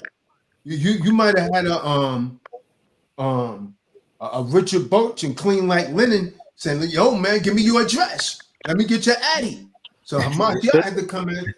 Marty Moore had to play Hamashiach tonight and say, come on, brothers. Kahan, didn't I got a lot of respect for the Northern Kingdom go to war with the Southern Kingdom? Yeah, they did. Remember, the nation is divided right now still. When Hamashiach comes back, he's going to restore those sticks. Remember, after King Solomon, since King Solomon's time, that's when the nation of Israel divided into two different nations. The Northern Kingdom retained the name Israel. It's comprised of 10 tribes. And the Southern Kingdom became Judah. It's only comprised of 2.5 tribes. You had the Benjamites and the tribe of Judah, and you had 1/4 of the Levites. Some of the priests went with the Southern Kingdom. And so they've been divided ever since then. Right? And so the enemy said, let us stop them from becoming a nation, so that the name Israel will no longer be remembered. But Hamashiach said when he comes back, he's going to restore the nation. It's only going to be one nation. No longer will you be two nations anymore. Cool. Hey, and Con, one thing, those brothers that they woman be telling them not to listen to you, because it's a lot of these dudes, they woman tell them, you better not listen to Tazadaq. Right. And you do it. You brothers need to stop doing that, man. Just think about that, man. And your woman tell you that. Why do you let your woman tell you not to listen to Tazadaq? Because that's exactly what they tell them. You better not listen to Tazadaq and stuff. What are they worried about, man? You got all these women that say that they're fearful of something. Don't listen at him. I mean, we over here to learn something, and they could too. Your woman is trying to keep you from getting this message. That's all I gotta say, because they are. Stop that, man. Quit listening at your woman. Yeah, good. Like Yahweh's servant is saying, a good example of love your enemy on Romeo. Remember when Saul kept trying to kill King David? Con. Because you know David was going to be anointed king. David kept showing him love. I was talking about that earlier today, man. When I was talking about the Zeetzies. When Saul went in that cave and David and his men was already there. Instead of King David killing Saul, he just chopped off his Zeetzies. Let him know I could have killed you right there. That's loving your enemies. They're showing them love. I was reading that. I was like, why is he chopping off a piece of his garment? It was his zeets. That's what it was. Con. Yeah. Because the Zeetzies was stitched in the hem of your garments. The four corners of your garments. That makes sense. Con.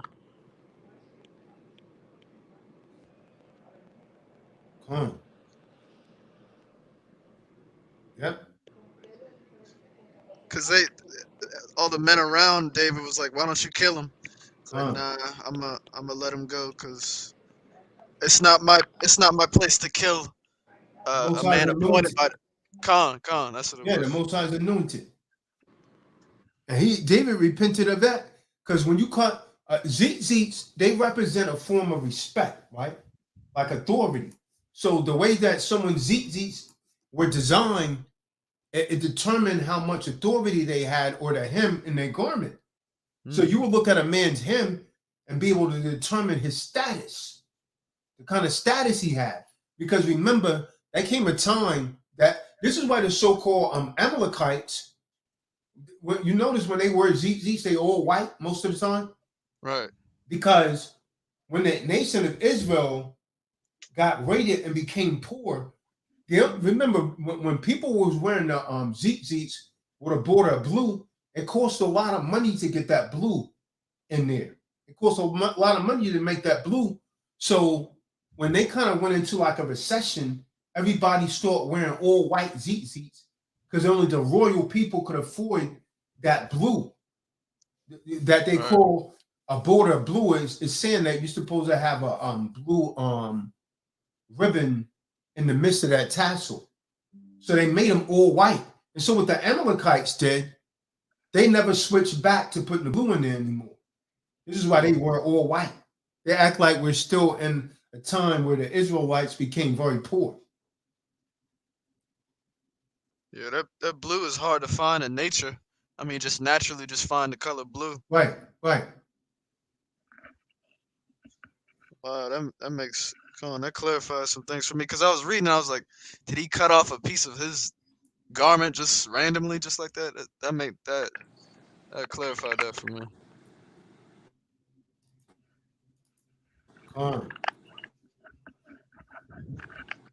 Khan, I have another question. Good. Hey, what happened to your people? What's going on, Trey? Nice to see you, man. I haven't seen you for a long time. What happened to your people, man? I didn't tell them anything. I didn't know this was gonna be that type of class. Yeah, I had called you earlier today to try and tell you, man. Okay. But sometimes it'd be hard to reach you, man. I called you back, Khan. Yeah, that was a few hours later, though, man. I believe so. Yeah. I didn't even have that phone with me then.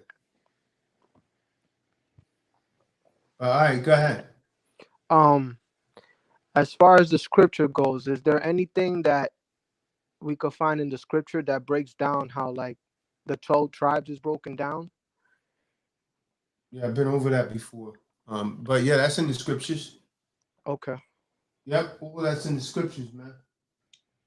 You, I you believe probably it. made a I video think I about it. think I had that in my book, man. The real Hebrew Israelites versus Edom and Khazariah also. It's in your book?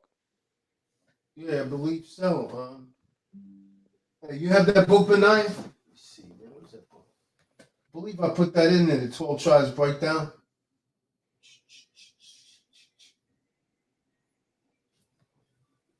I think it's the older breakdown though. That book. Yeah, yeah, I mean, it will still be the same breakdown, right? You know what I mean? It just, I always thought that they was actually of Negroid descent.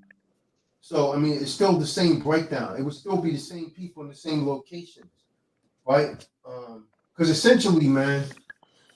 Oh, yeah, you're right. You're right. It's right. Hold on. I thought it was a bit off, but no, you're right. Okay, so page 1 or page 2 rather from the real Hebrew Israelites versus Edom Khazariah, and it starts with saying Zephaniah chapter 2 verse 1. Gather yourselves together.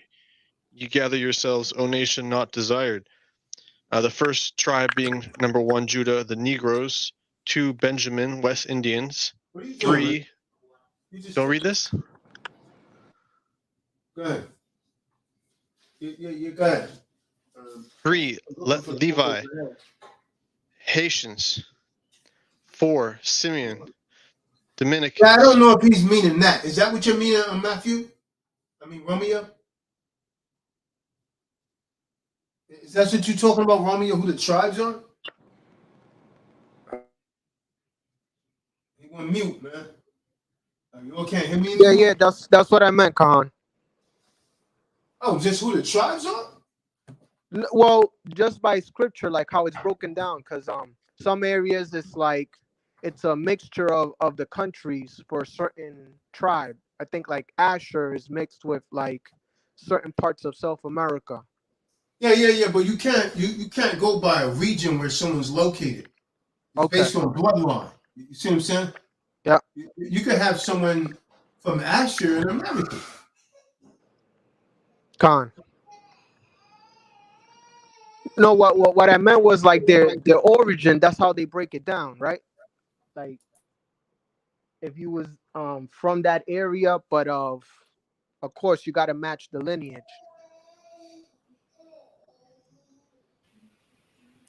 I have a question, Khan. Yeah, I kind of you're kind of muddy. I missed what you were saying at the end, because Rock was crying. I missed what you were saying at the end, Romeo. No, I said they break it down like that, but the people in that area got to match the lineage. Yeah. Part of it. Yeah.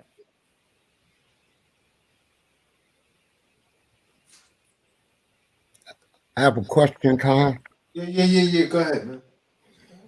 So on the ZTs and the fringes, I thought it was real informative, but I wanted to now that I understand that, I want to wear those on my garments, and I couldn't do that before, because if you don't understand that, you should not have that on. Is that correct?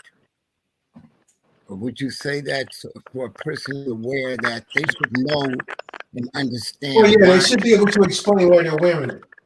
I was about to say, I would say that if you don't understand it, you don't put them on. Yeah, because studying with you guys, I'm starting to get better and I feel more comfortable. And I want to wear the ZCs, and I understand now you wear 4 corners and the blue, the fringes, everything, and I can reasonably explain it, but I don't want to ever get into a debate with somebody and not be able to explain that. So in scripture, it explains it, and it's okay if you understand it, then you could wear, but without real understanding, you should not wear that, right? People shouldn't wear that. They don't understand it. Is that correct? That's it.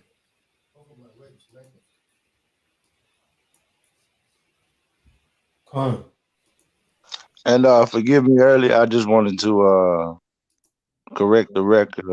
From my understanding, this is on YouTube and it's considered public or whatnot. But my general post is according to my locale, not my addressed statement earlier. For the record.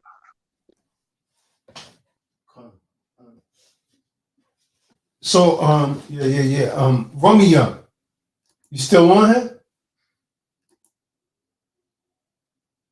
Romeo, you still here? Khan.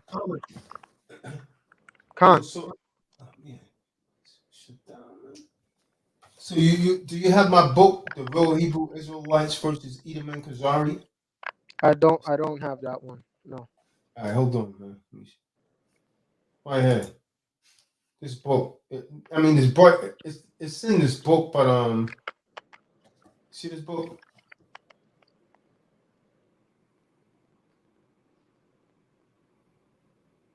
Can you see this on the screen? Khan, I can see it. Khan. Romeo, man, he's not saying anything. Yeah, I could see it. That's in here several times, man. But I think I kind of went into detail explaining why, who's who. You see what I'm saying? And that's a pretty long breakdown. I think you might have a video. I don't know how in depth you go into it. Yeah, it's called the 18 Original Nations. Okay. Yeah. We would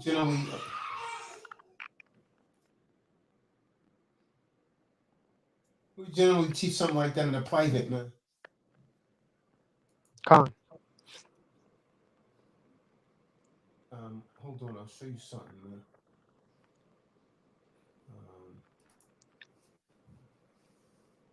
You see, right here. Oh no, not that.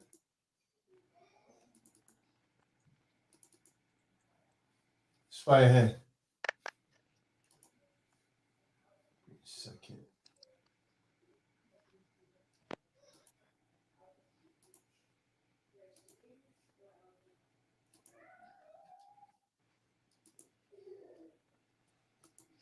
Right here.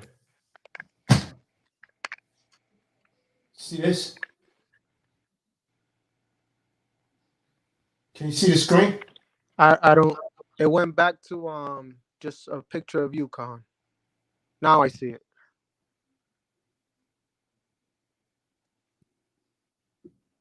So these are the 12 tribes breakdowns. The so-called transliteration and the name of Lashawan HaKadash. And what each tribe means. Judah, Yahweh, the Most High praise, thank you. Most High. Benjamin, Benyamin, son of Dwight. Levi, Layah, joined to me. Simeon, that would be your so-called tribe right there. Shemawam, affliction hard. So when you really go into the breakdowns and all of this, when you read in the scriptures, it'll tell you why each one of these have this name, these names. And so you go to the 18 original nations. This is where I've done the video down. See, these people right now, when you've seen that movie 300, it's talking about the Persians, it's talking about these people, Elon. That would be Persians. Someone's internet keep crackling, man.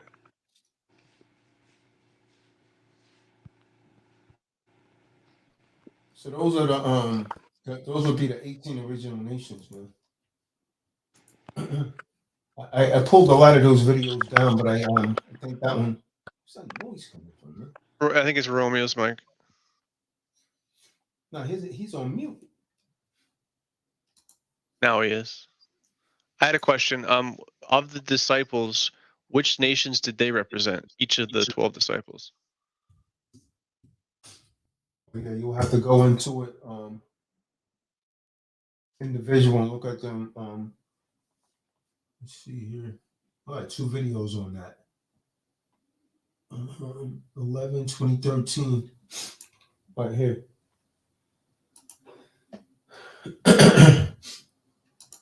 Yeah, I even heard people trying to say some of the disciples was from different nations. People always trying to come off a lie, man. Like they was trying to say Matthew was from a different nation, and he was from an Edomite nation. I've heard it all, man. Heard it all. Kia, can you You send that? still here, Romeo? Yeah, I'm still here.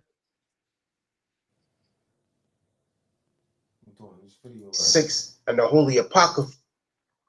According to the Bible, according to Genesis, the 10th chapter, according to Deuteronomy, the 32nd chapter, verse 8, according to Acts 17 and 26, and the Holy Apocrypha in Ecclesiasticus 4 and 16, the nations that I'm about to go over, or indeed the 18 original nations on the planet Earth, or other nations derived from these.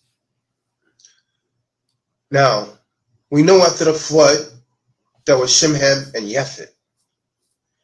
So, the sons of Shem, Elam, today they would be known as the so-called East Indian.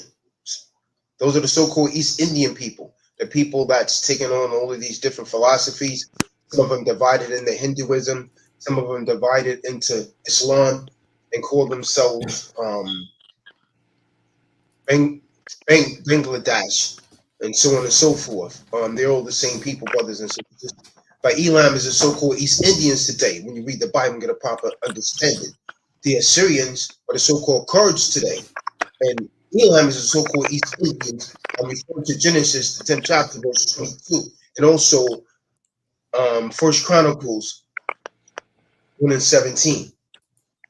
The Assyrians today would be the so-called Kurds. Genesis, the 10th chapter, verse 22, First Chronicles, Romeo. 7th chapter. The Syrians are indeed the Syrians, the people of Syria. Genesis, the 10th chapter, 10 and 22, and First Chronicles 1 and 17. The Ishmaelites are the people known as Arabs. Now, here's where the confusion comes in. Sometimes to get the proper understanding, we have to look at the etymology of the word. Many of you look at Arabs as a nationality.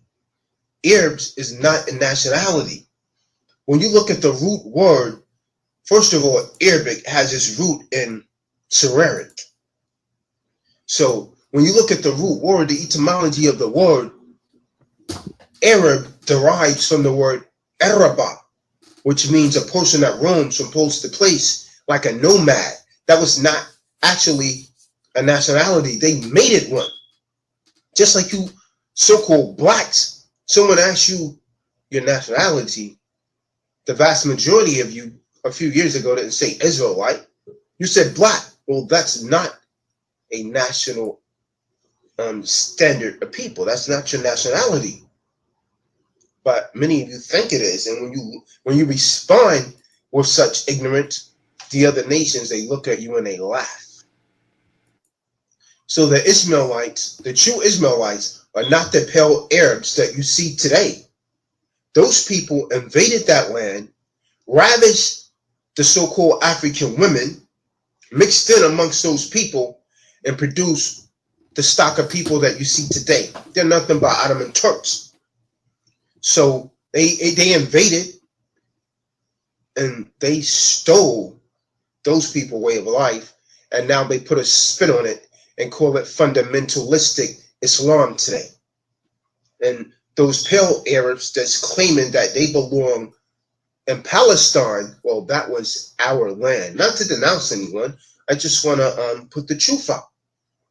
And the truth will make you free. Maybe first it'll make you mad, then make you free. Not set you free, but make you free. Now, the original people known as the Arabs were so-called black people by skin. Why do I say that? Because we know that it's an undisputable fact, and I don't want to go into this, that Abraham, the one that they refer to as Ibrahim in Arabic, was a so-called black man. He was a Hebrew. Thus, he mated with a what? A handmaiden, Hagar, a so-called African woman, which means that Arabs had to be black. Case closed, a done deal, ball game. Okay, Moab. Now, you have our Moorish brothers and sisters, Yahweh bless their soul, stating that they're the Moabites of the Bible. I like to point out a couple things. First of all, Moab, I don't want to attack the brothers and sisters. Moab had a brother. Why don't you ever speak of him? If you're the Moabites of the brother of the Bible, wouldn't your brother Ammon also be doing things in relation to what you're doing? Yeah, brothers and sisters, I just really wanted to clear this up about Ruth. You know, a lot of our Moorish brothers and sisters are not really aware that they're Israelites. That's right. You guys are also from the nation of Israel, Yasha Allah, the children of God, and a lot of you have picked up the false doctrine of Islam, yet you claim not to follow religion. Who exactly is it that you're praying to in your prayers? But I don't want to get into that topic. I just want to clear this up about Ruth. Understand this. In the scriptures, when the Heavenly Father is given a genealogy of nations, you always give it through the seed line of the man. David's seed is, Joseph's seed was, Isaac's seed was, Abraham's seed was. So it's the seed of the father that determines the nation of that particular a person. So when we read the book of Ruth, in the book of Ruth, Ruth's story essentially begins when an Israelite woman by the name of Naomi and her husband, Elimelech, leave their hometown of Bethlehem. At that particular time, Israel was actually suffering from a famine. So they decided to relocate to a nearby nation of Moab. Who was that that just fell? Now, eventually, Who was that who just fell? Naomi's husband dies, and Naomi's two sons died. But prior to Naomi's sons dying, they marry Moabite women. One by the name of Oprah and the other by the name of Ruth. Ruth was a Moabite. Now, after 10 years of marriage, both of Naomi's sons died of unknown causes. It doesn't really give why they died. So she decides at such time that it's time to return to her homeland because she heard that the Most High is giving bread back in her homeland of Israel because the famine has subsided and she no longer has immediate family amongst the Moabites, amongst Moabs. So Naomi tells her daughters-in-law about her plans, and both of them says they want to go with her at first. But, she tells them about, you're still young women and so on and so forth, and you can remarry since both of your husbands are dead. But, so Naomi actually advised them to stay in their homeland and remarry and begin their lives again or start a new marriage and so on and so forth because they are young women. And eventually Oprah Go watch that on their own in their leisure. She's going to stay. Any more questions? Any more questions, man? I tell you, Marty Moore, this is something else, man. You hear me, Marty? This is something else, man. Yeah, well, what the Moors? How did the Moors were the Moors mostly all copper-colored, melanated people? Yes, yeah, they were. Because when you deal with the etymology of the word Moor, yeah. So like they have. But I'm gonna hit you with something, Marty. You had Israelites that was Moors, you had Christians that was Moors, and you had Moors that follow Islam. So now in this modern day time, when someone say the word Moor, they think you're referring to someone that followed the religion of Islam. General Tarak Van Sand, the Rock of Gibraltar is supposed to be named after him, and he was a so-called black man. It left Africa in 710 and came to Europe and conquered Spain in 710. So he was a Moor. How does that fit in with the Hebrews? Because the etymology of that, they used to have this guy, Taj Bey. He used to teach etymology and stuff, and it really is a little confusing when it comes to Moors and our people, the Hebrews, because the Hebrews were here before the Moors. So how does that go, Khan?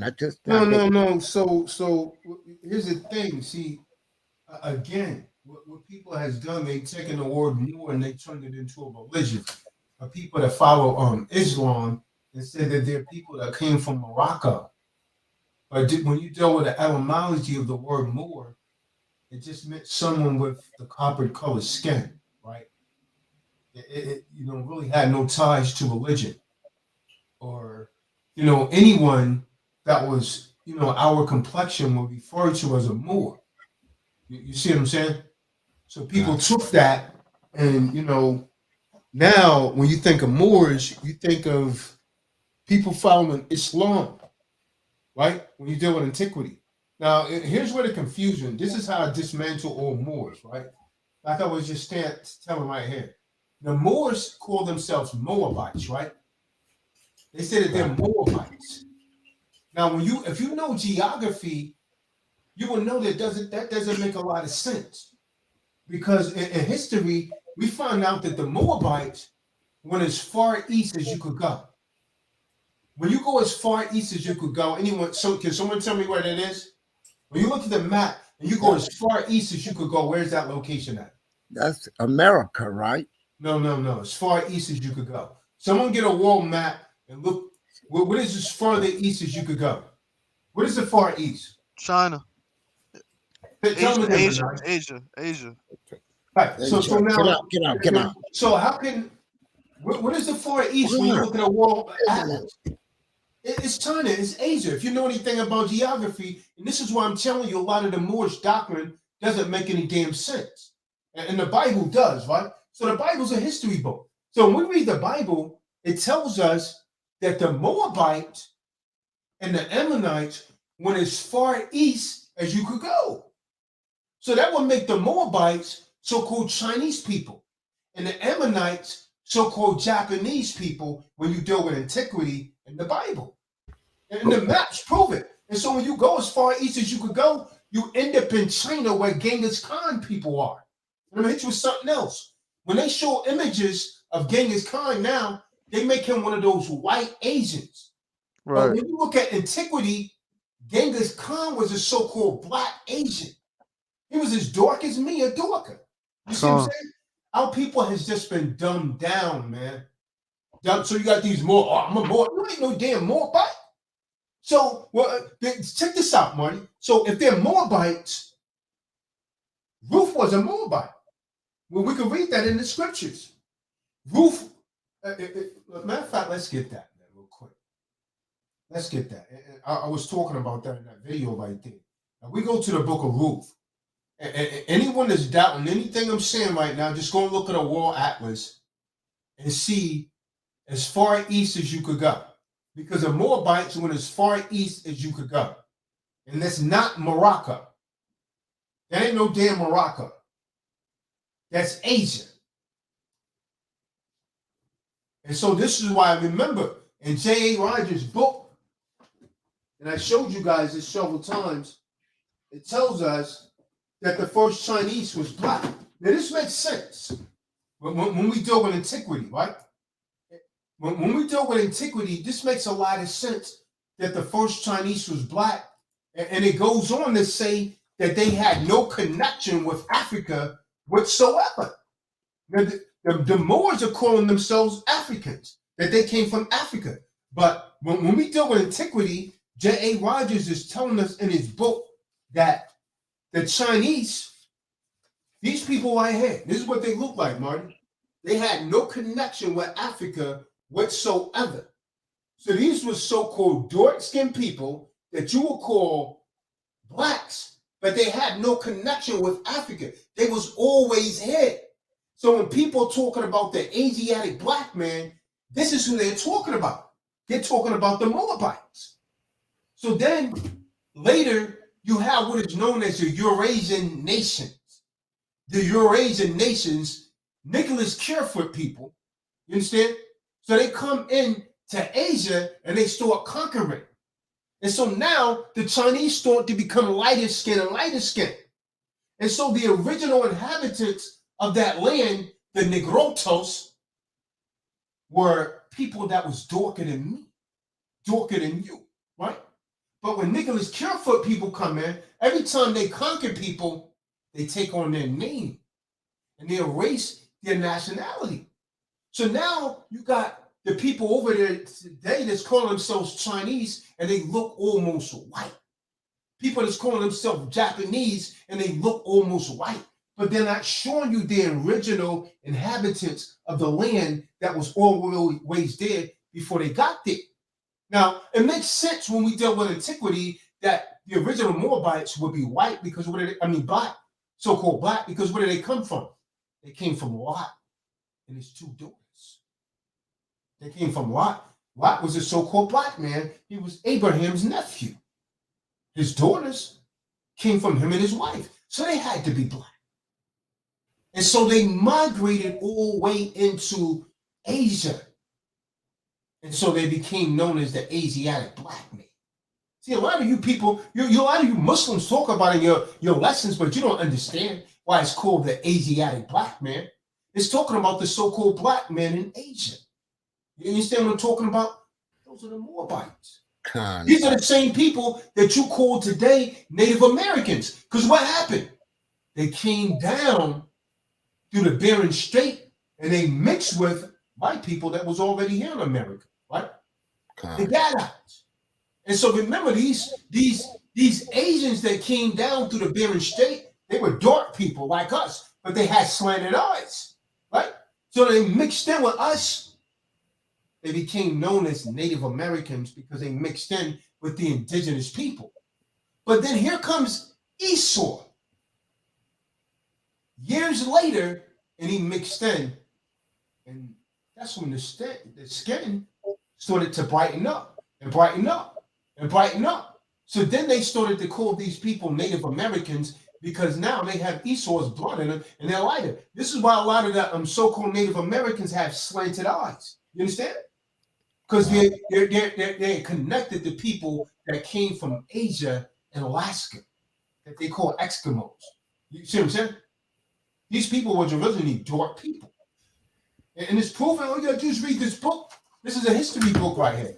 J.A. Rogers, Sex and Race. It tells you both the original Chinese and Japanese were so-called black people. This is indisputable, indefutable. So now, if we take this in with geography, how can the Moors be calling themselves Moabites of the Bible, right? The Ruth was a Moabite, and she had sex and married an Israelite man named Boaz. So Ruth married into like Rhea, right? You know what Rhea means? It means Ruth in so-called English transliteration. I gave that name to her because she's a Moabite.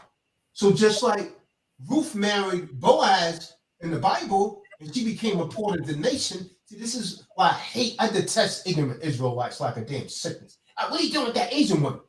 dumb, simple dodo. Don't you realize that the nation of Israel was built off a so-called Asian woman? Ruth is King David's great-grandmother.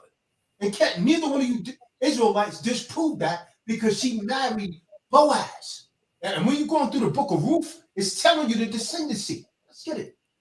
Let's prove all things. The scriptures say to prove all things. So a lot of these people that you think are not Israelites, a lot of these Filipinos, and some of these Chinese, those people are really Israelites, man. That's why their spirit is different. That's why a lot of them got broad nose and thick lips, just like us, because they married into our nation. But you people don't understand it like you think you do. You don't understand it. Watch this. Watch this. Let's get the book of Ruth, chapter 4. When we're gonna go to this 13. Ruth chapter 4 and 13. I got you. Ruth chapter 4 and 13. So Boaz took Ruth, and she was his wife. See that? Now, hold on. Ruth was a Moabite. Ruth was a Moabite. So how can these black people that's calling themselves Moors be Moabites unless you're from Asia? You would be from Asia and not from Morocco. Because J.A. Rogers, a historian, said that the people, the so-called blacks in Asia, had no connection with Africa whatsoever. Means that they was born there. You understand? That's the real Asiatic black man. Now watch this. Let's prove that Ruth was a Moabite. The book of Ruth, chapter 2, verse 2. Read that carefully. Okay. Book of Ruth, chapter 2, verse 2. And Ruth the Moabitess said, Ruth, the what? And Ruth the Moabitess. Ruth the what? Moabitess. So why do you have Israelites trying to teach that Ruth was an Israelite? Because you wicked as hell, man. You some wicked Negroes, man. Wow. How you trying to twist the scriptures? It says it right here. It says it right here. That means this woman was a so-called Chinese. When you read the scriptures and get understanding, because it tells you, the Bible tells you the Moabites went as far east as you could go. That would be China, man. And Ammon to Japan. It's crystal clear. It's right here. So now we've established that Ruth is a Moabite. Let's go back to the 4th chapter and verse 13 again and show you that King David's grandmother was a so-called Chinese woman. You understand that? Negro? Go ahead, read what you got, King. Ruth chapter 4, verse 13. So Boaz took Ruth, and she was his wife. And when he went unto her, the Elohim gave her conception, and she bare a son. Oh, stop. Tazadaq, what you doing with that Asian woman, you stupid, dumb Negro, Nehemiah? You's a bird. Go ahead, read. Verse 14. And the woman said unto Naomi, Blessed be the Elohim, which hath not left thee this day without a kinsman, that his name may be famous in Yarshalah. And 15. And he shall be unto thee restorer of thy life, and a nourisher of thine old age.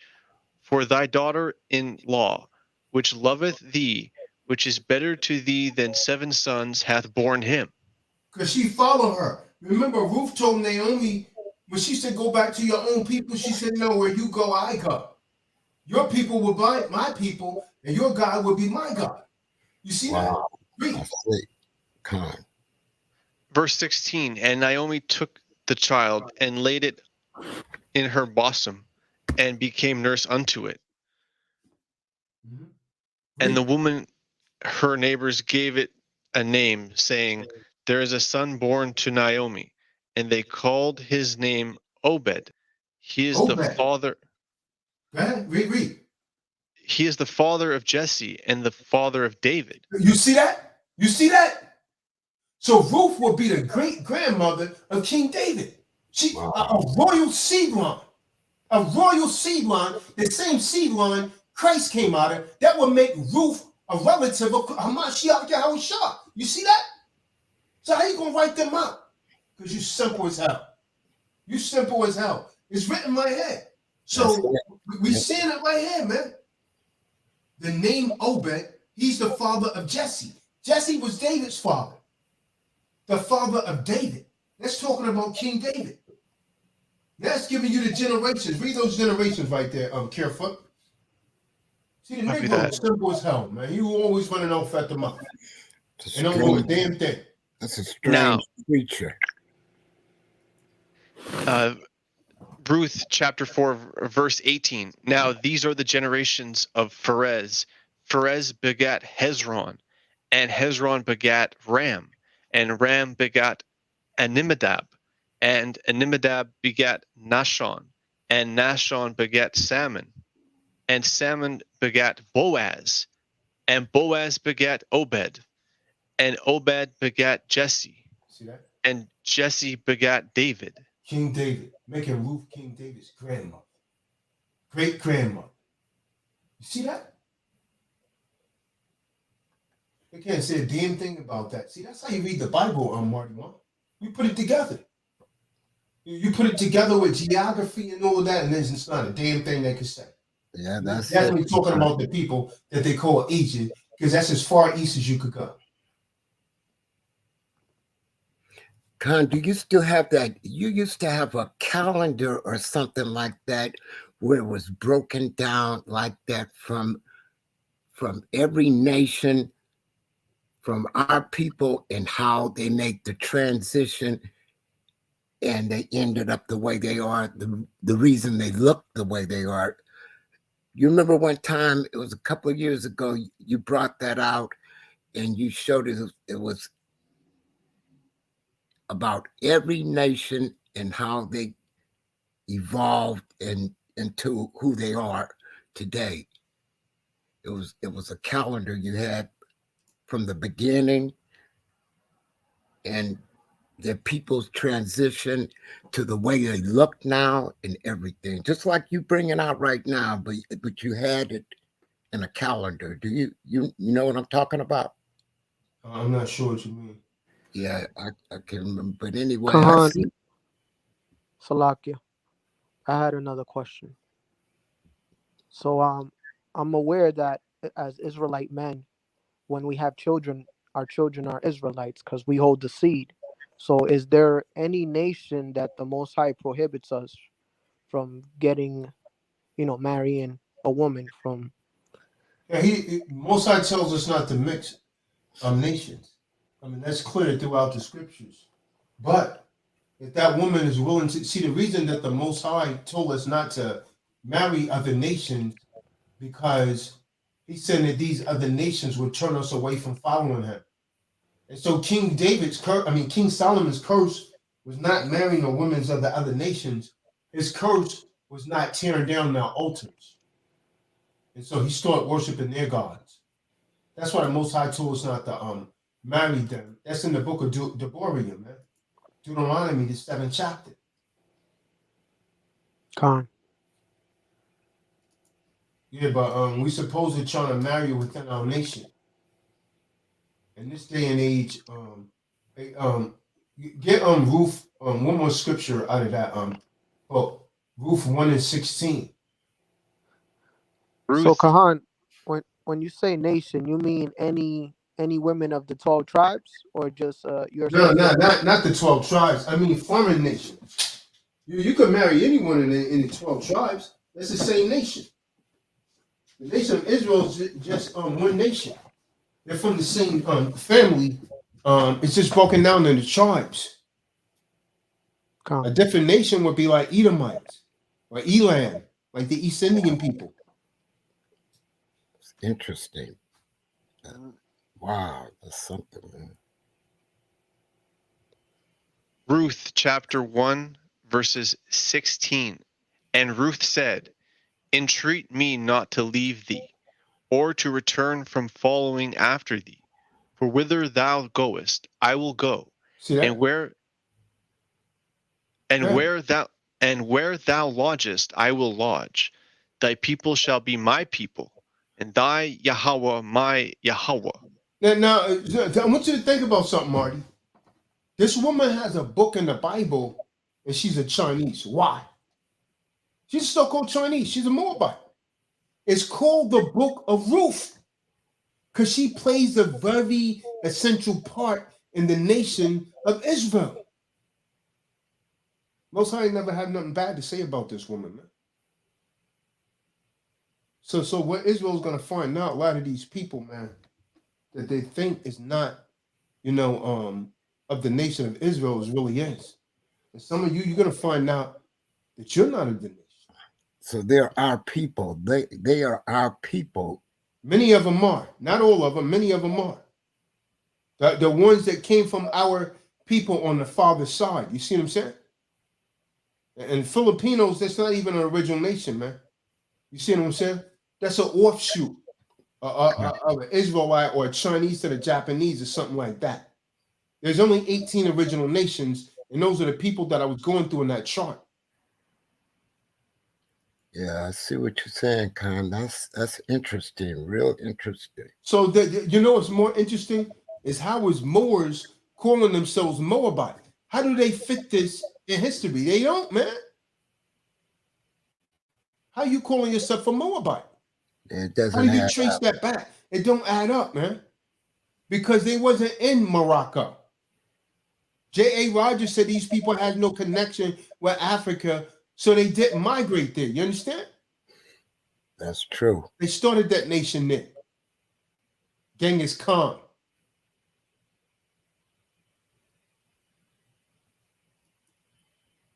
Get the liars out of that. The first samurai was a melanated man. Bodohan. Come.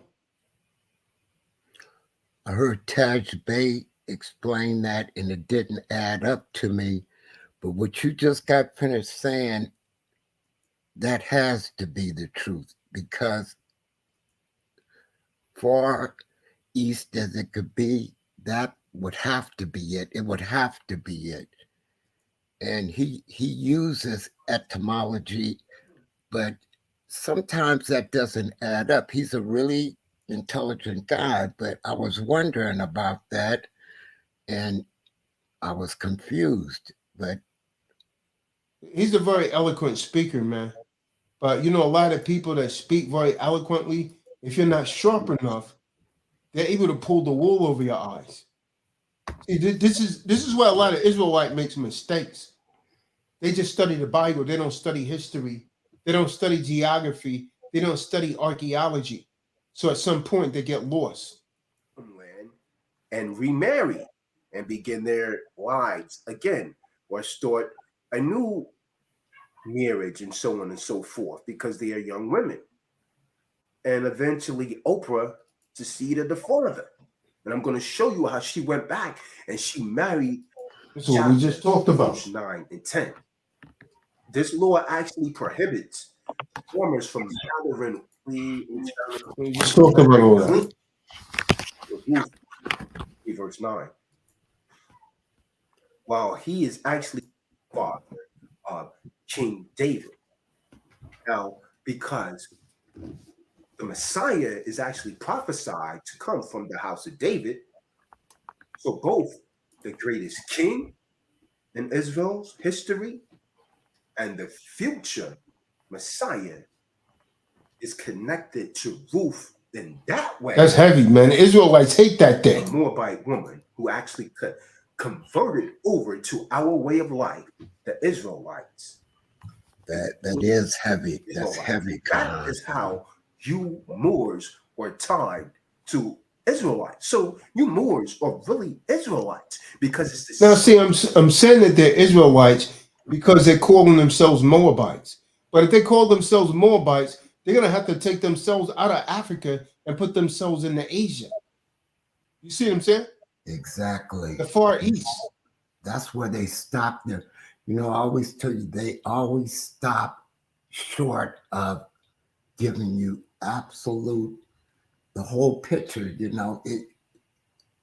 would never say the whole picture. How did they begin and end up? Just like you did, it would have to be that you brought it back to as far back as it could go. And that has to be it, far back as Asia. But because they want you to think a certain way, they make that adjustment and only bring you so far back to Morocco, it is not really where it began. That's what they want to lead you to believe. And the landmass, America is part of Morocco. We live in Africa, and we're Moors and stuff, but that couldn't be it, and I always knew that. And Tazadaq is an eloquent speaker, but he always falls short of that part of it, and he expresses etymology is the way to approach everything, but he doesn't take you as far back as you did. You went all the way back, and so we know our people were here, and it had to be that way. That's where everything started to change, because our people, the melanated, copper-colored people, and the changes of the broadening of the nose, the lips, they look wherever they were at, things started to change, and the people started to look different. But in the beginning, they pretty much were all melanated people. At one time, they were all melanated people. Would that be correct? At one point, everybody was copper-colored melanated people, right? I mean, far back as it could go, Khan, as far back into the Caucasus, not, because the way my understanding was that the Caucasians hadn't seen any of them for like 3,000 years or something like that. So they had no connection with these people,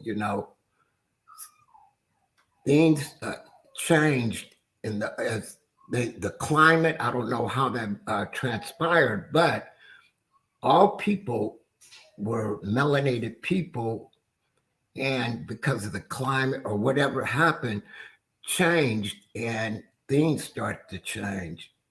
They were all Hebrew Israelites mostly, or something like that, is what you're saying, I think.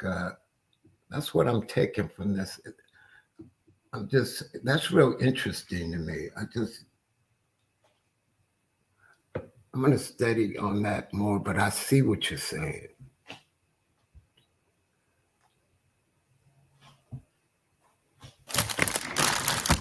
Yeah, the Moabites, when you read Judges 3:28, they were Israel's mortal enemies. But the Most High still used them through Ruth for the coming of the Messiah, because Christ came through that, Christ came through that seed line.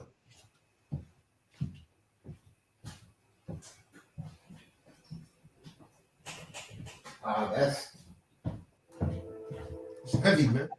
That is really, really heavy, Khan. That should make every person think about something. Just what I'm thinking right now. If they really, really want to know who know thyself, what you just said, they should think about that. You just said some very, very heavy stuff, man. That makes you think about a lot of things, man. The Moors and stuff, I see where they really want you to believe one thing, and they only go back so far with that, because if you go back any further with that, then Hebrew Israelites, Hebrew Israelite, God's people. Yeah, so when you check this out, Marty, you guys ever heard of the Moabite stone? That'll show you they was connected to our people. The Moabite stone is simply a dialect of Hebrew.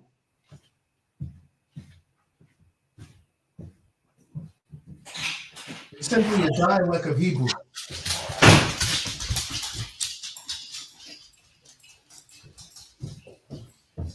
That really makes you think about a lot of things. People, that's a wake-up call to what's really been going on, and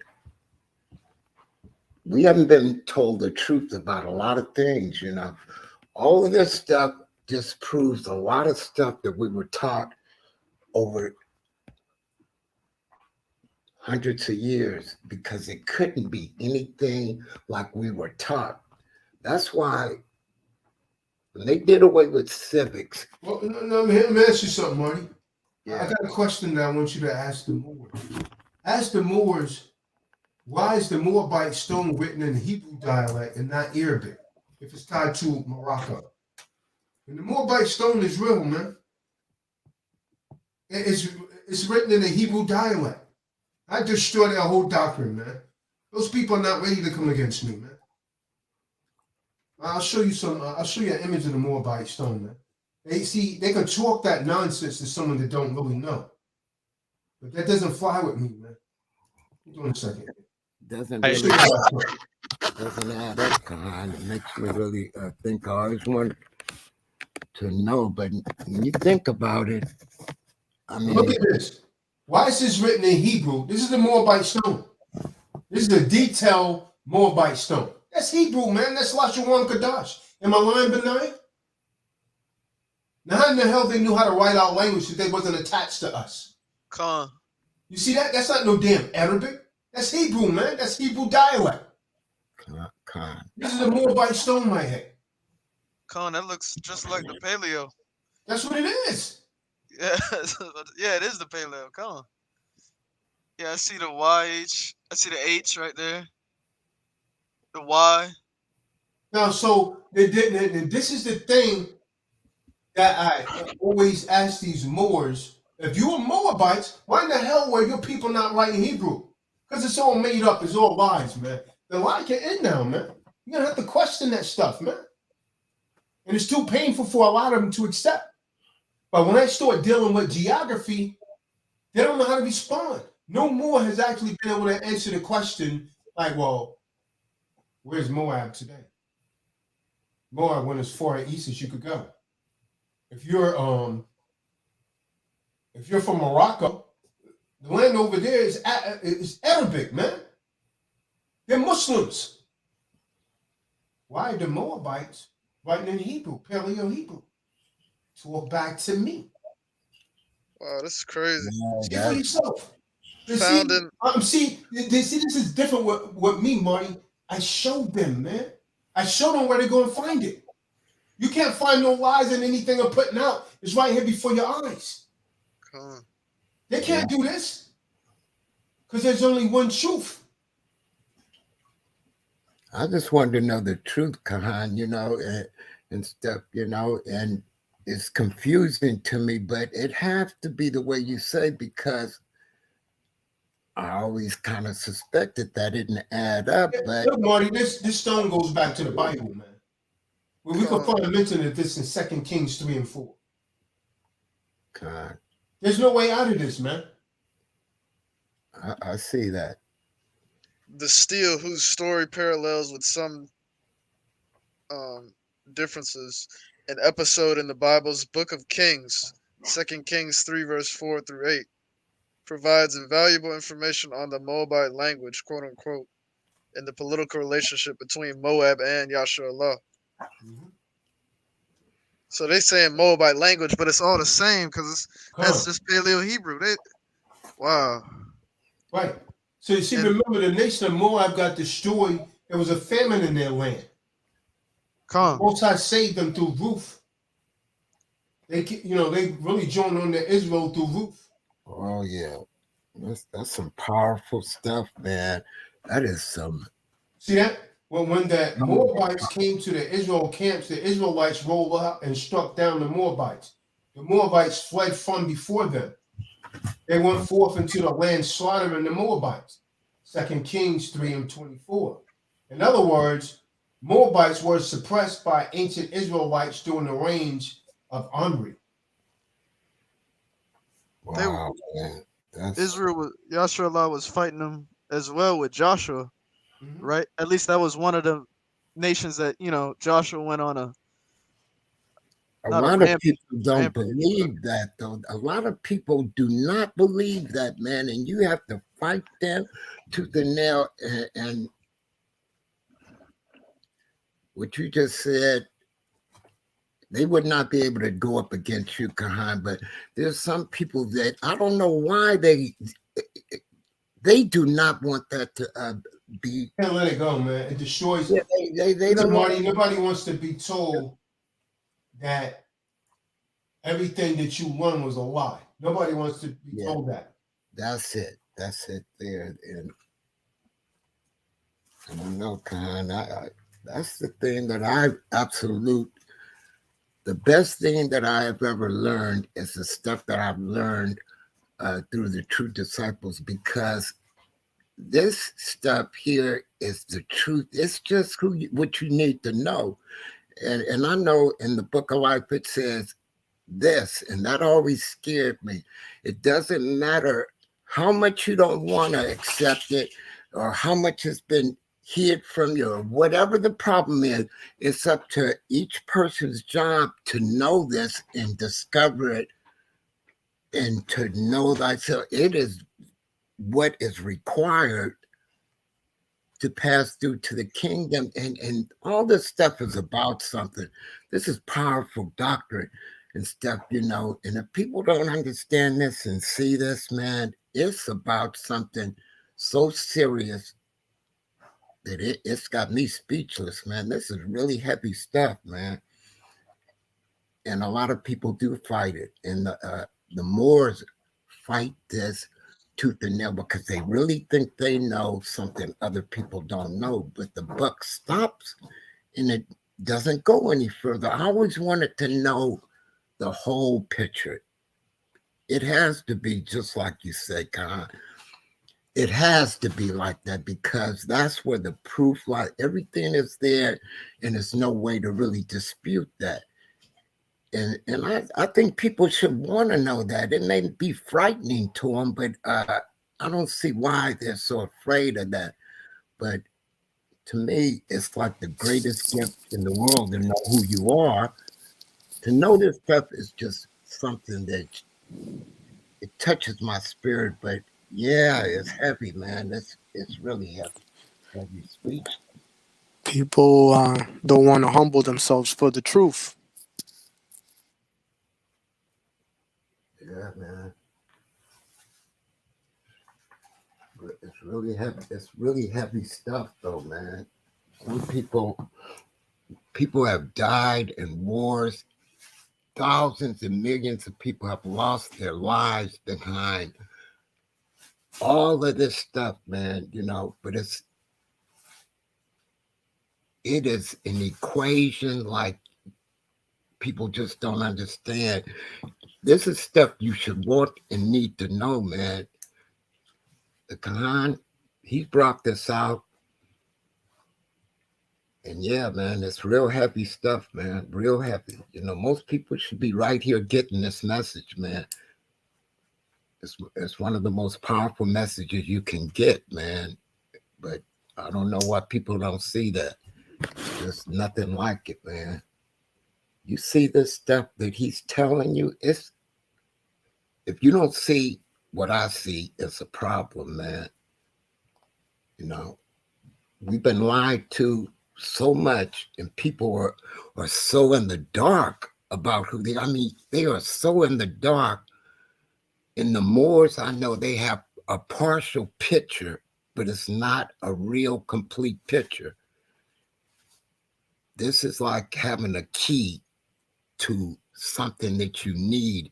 If people don't see that, this is like having a key to something that you need at some point in your life.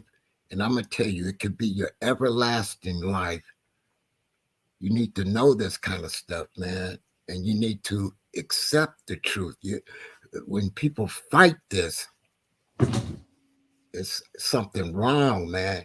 And something bad's going to happen to, I don't know, I would say probably your everlasting life. This is stuff that is powerful shit, man. That's all I want to say. Just think about how quiet we are listening at it, man. It's really heavy, man. Somebody need to teach you this. It's just, man, it's nothing like it, brother. So when we deal with the Bible, does anyone know who Magog is when he's talking about it in the book of Revelations when he's talking about this thing should come down? That's a some deity they worshipped in No, man, no. So Magog is going to be one of the nations in the end. Gog and Magog. I believe that's Russia. The sons of Magog is listed in the scriptures. And so this is where you guys need a book of Josephus like me, the historian. So because Josephus, he indicated where Magog's descendants would settle. This is how we know they're talking about China. He wrote it in the 1st century. So Magog founded those that was from him were named Magogites.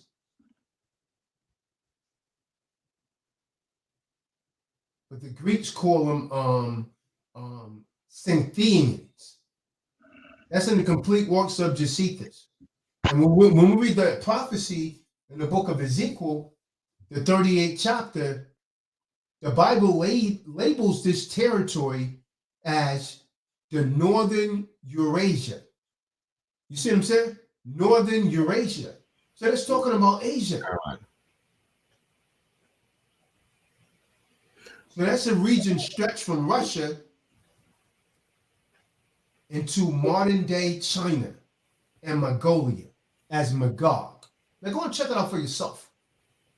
Go and read the complete works of Josephus. It's right in there and find out where Gog and Magog is. Now Russia is typically listed apart as these Eurasian nations. Wow. You know, kind of that territory contained many different tribes of people, so-called white, so-called yellow races. You know, the Romans and all of this stuff was kept from us.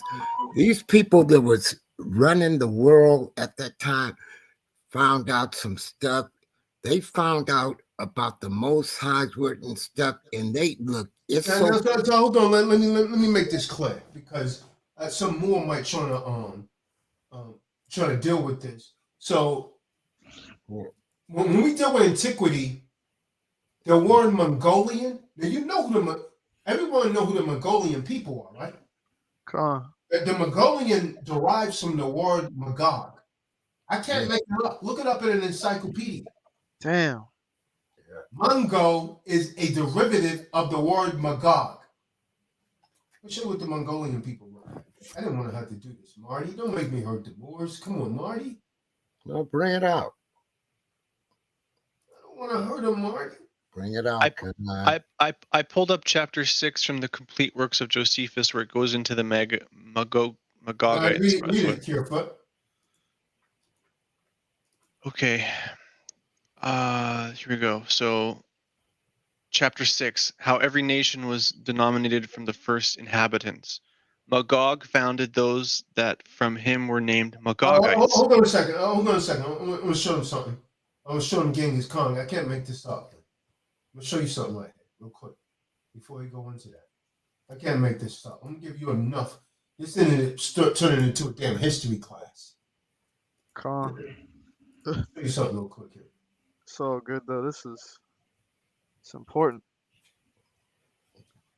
Okay, Mongol Empire. You can see this done with so-called Chinese and Japanese people, the Mongolians. The Mongol Empire of the 13th and 14th century was the largest contiguous land empire in history, originating in Mongolia in East Asia. East Asia. The Mongol Empire at its height stretched from the Sea of Japan to parts of Eastern Europe, extending northward into parts of the Arctic. You're dealing with Genghis Khan people here. You see, the Mongol Empire emerged from the unification of several nomadic tribes and Mongol homeland under the leadership of Genghis Khan. See, now this is what I'm talking about. When you see a picture of Genghis Khan now, that made him look like this. They made him look like one of those so-called white Asians. But when you deal with antiquity, when you see an image of this man, he's a dark-skinned man. Now get Bruce Lee out of that. Get him out of that. Get Bruce Lee out of that. You can't. You can't. Get Jackie Chan out of that. That's just all just Edomite mixture. Right. Esau. Remember, it was right there by Russia, man. That's why they called them the Eurasian numbers. So Esau came down there and started sticking his rod in those women and lightening them up. Come. See? We done been dumbed down, man. Yep. And now, when you go to Ezekiel, someone get Ezekiel the 38th chapter. Oh, what you got, Kirfa? Ezekiel the 38th chapter, it talks about Gog and Magog. You just got to know how to go to a map and know who these people are. Ezekiel chapter 38, verse 1. Yeah, you can start reading that verse 1.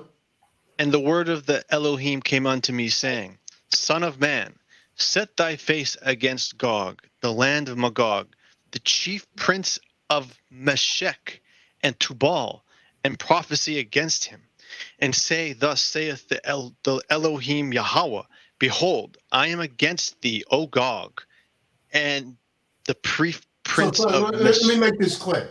So today, the land that the Bible is calling Magog is dominated in the West by Russia, right? Which is essentially exerting control over the region it once possessed through what was known as the USSR, and China in the East. You understand? This is why they call it the Eurasian nations. So it's talking about so-called Chinese. Get the words out of that. It's right here in the Bible, man. See, if you understand the scriptures, they can't pull that nonsense on you, man. Yep, that's it. That's it, kind. Ezekiel 38. Let's go back to 38 with careful this reading. It's talking about Chinese, man. And someone, so hey, Benaiah, get Isaiah 23, verse 1. Sittim in the Bible is talking about China. Sittim is talking about China. Go ahead, read what you got, careful. Behold, I am against thee, O Gog, the chief prince of Meshech and Tubal, and I will turn thee back and put hooks into thy jaws, and I will bring thee forth, and all thine army, horses and horsemen, all of them clothed with all sorts of armor, even a great company with bucklers and shields, all of them handling swords.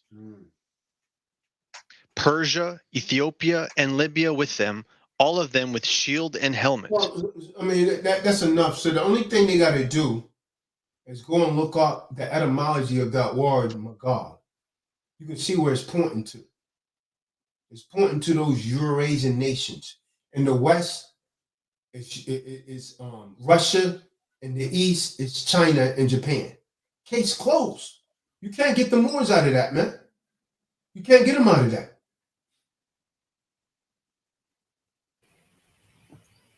They don't like that kind. They don't like that kind of talk. Shit. They may not like it, man, but it's true. Yeah. Read that Isaiah 23 and 1, someone. You can't get them out of that. It's the book of Yeshaya, chapter 23, verse 1. The burden of Tyre. How ye ships of Tarshish, for it is laid waste, so that there is no house, no entering in. From the land of Chittim, it is revealed to them. That's what I'm on China, man. Yeah. Do some etymology. I can't make this up, man. So while I'm saying this stuff, I want people to challenge me and prove me wrong. Go look up the word Chittim. Go look up the etymology of it. I can't make this up, man. I've been doing this for a minute now, man. Most high never raised no fools. No, you didn't make that up, Khan. That everything you said, they can't even dispute that. And that's some heavy messages in there, man. People see this. This stuff is just not talking about stuff. This is serious stuff, man. It is very serious stuff, man. I know they see that. And you didn't make it up, but the Moors, they don't like that kind of talk because I used to, you know, I used to be with the Moors and stuff, but Sounds nice. you know, the Moors, I ain't trying to put them down, but it's just the truth, man. The things they teach. This is real. This is real knowledge, man. It's a good place to visit, but I wouldn't want to live there. Yeah. That's a damn good way of putting it. Morocco is a good place to visit, but I wouldn't want to live there. Shit. Yeah, they get excited easy too, man. I don't want to say that. They get excited.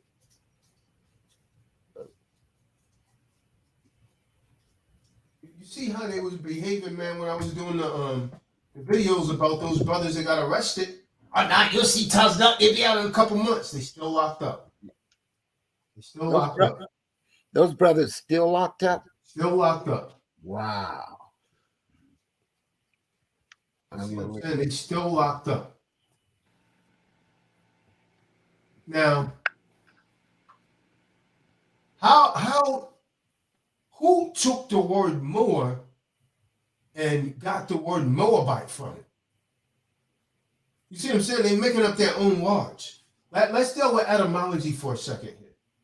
Let's look at the etymology of the word. The Moors got etymology dictionaries, and there's nowhere in the hell that I went in and found this out, and they don't know. Yeah, they do. We're not looking for this Moor right here to fasten, right? Now let's go to this Moor right here, the noun. See, that's the verb. Let's go to the noun. So it says a Moor is North African, Berber, one of the races dwelling in Barbary, right? Old French Moor. Yeah. From the medieval Latin Moris, from Latin Morus, inhabited, you see, Roman Northwest Africa. See, this can't be talking about the people in the Bible. This is not talking about the Moabites in the Bible. It's telling you these people is in North Africa. Moros, meaning black. See that? Yep. The Israelites are Moor from the etymology of this word. Also applied to the Arabic conquerors of Spain, being a dark people in relation to Europeans. That's all Moor really means. They took it and they placed a religion on it. You see that? Yep. Moorish, Moray, Moor, so many variations. But check this part out right here, Marty. Their name in the Middle Ages was synonymous for a Negro. It just means someone that was dark skinned. Con. So, Negro. Yeah, that's really it though, because it's true. So how do you connect these to the Moabites of the Bible? There's no connection there. There's no connection there. And I can prove it. David. I can prove it. Let's go back over to this brother J.A. Rogers. Sex and Race. J.A. Rogers. Watch this. I'm not going to be much longer, but I promise to be much stronger. Don't get mad with Yusuf Rahim. I know you're more. Don't throw your shoe at me, Yusuf. I know you're more. Tazadaq think he is talking to me like that. I'm just kicking the ballistics with Yusuf. It's right here. The first inhabitants of China seem also to have been the Nigrotos, unmixed Negroes with no connections with Africa, still live in southern China. So that's telling us these people couldn't have been these Moors, right? A Moabite has nothing to do with a Moor. You see what they did? See, the Negro's a strange damn creature. He took a word that sounds similar and trying to make it the same. He said Moor, we're going to call them Moabites. That's not what a Moabite is, man. We're dealing with antiquity. You got a made up story, man. Moor just simply meant someone of a darker place, coming typically out of North Africa. Let me ask you guys a question. Where's Israel? Where's Israel? We look at a map. North Africa. North Africa. Yeah. North Africa. That's it. North Africa. It's beautiful once you understand. Khan, how come we have so much history in Russia? How come? Because many of our people was in antiquity there. Let me go and get my bag. Now you done asked another question. Don't make me do this, man. Don't make me do this, Marty. I don't want to hurt the Moors, man. I mean, I don't want to hurt Taj Bey, man. I like Taj Bey. I like him too, but I don't want to hate him. I don't want to hurt Taj Bey. Let me go and get my bag, Benai. Now I'm gonna have to pull out some antiquitous photos. Let me go and get my bag, man. They banned me for this before. Wasn't the I don't want to spread untruth, but not the Balkan Empire. That's something else. I'm thinking of something else. But a lot of those people were melanated men and women up there originally.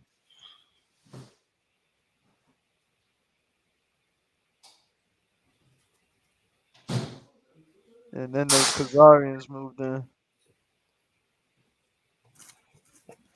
But the truth has been hidden so much they done destroyed all the original but now art and stuff like that. But now I just want to know the truth, I just asking questions, Just that's it. I just want to know the truth. Pull it out now, man. This bag goes way back, man. This bag go back like 4 flat tires, Benai. Go back like car seats, man. Okay. Do this, man. Let's look at some things in antiquity. I eliminated these things. Let me see. Nicholas Carefoot, he's gonna get mad for the rest of the night after he sees this, man. I'm just so angry at this Tazadaq guy. Okay, so this guy right here. Anyone know who this is? That's Caesar Borgia, That's or Severius Septimius. Septimius Severius. As you can see, he was married to an Edomite.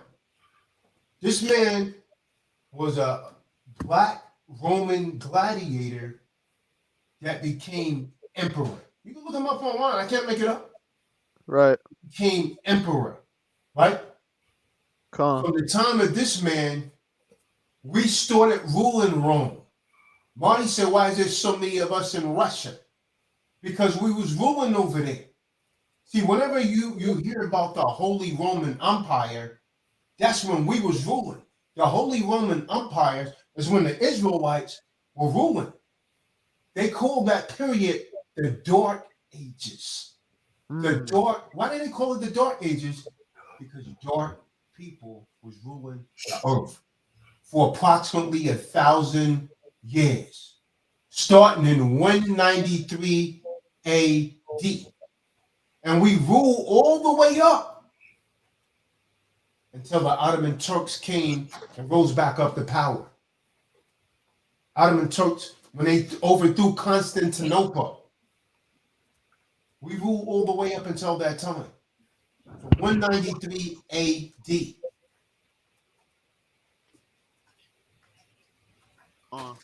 Now, it started with him. Septimius Severius. And you see that, and so this is one of the things that will always go on. There was a lot of mixing there, right? Emperor Septimius Severius was not the only black Roman in Britain.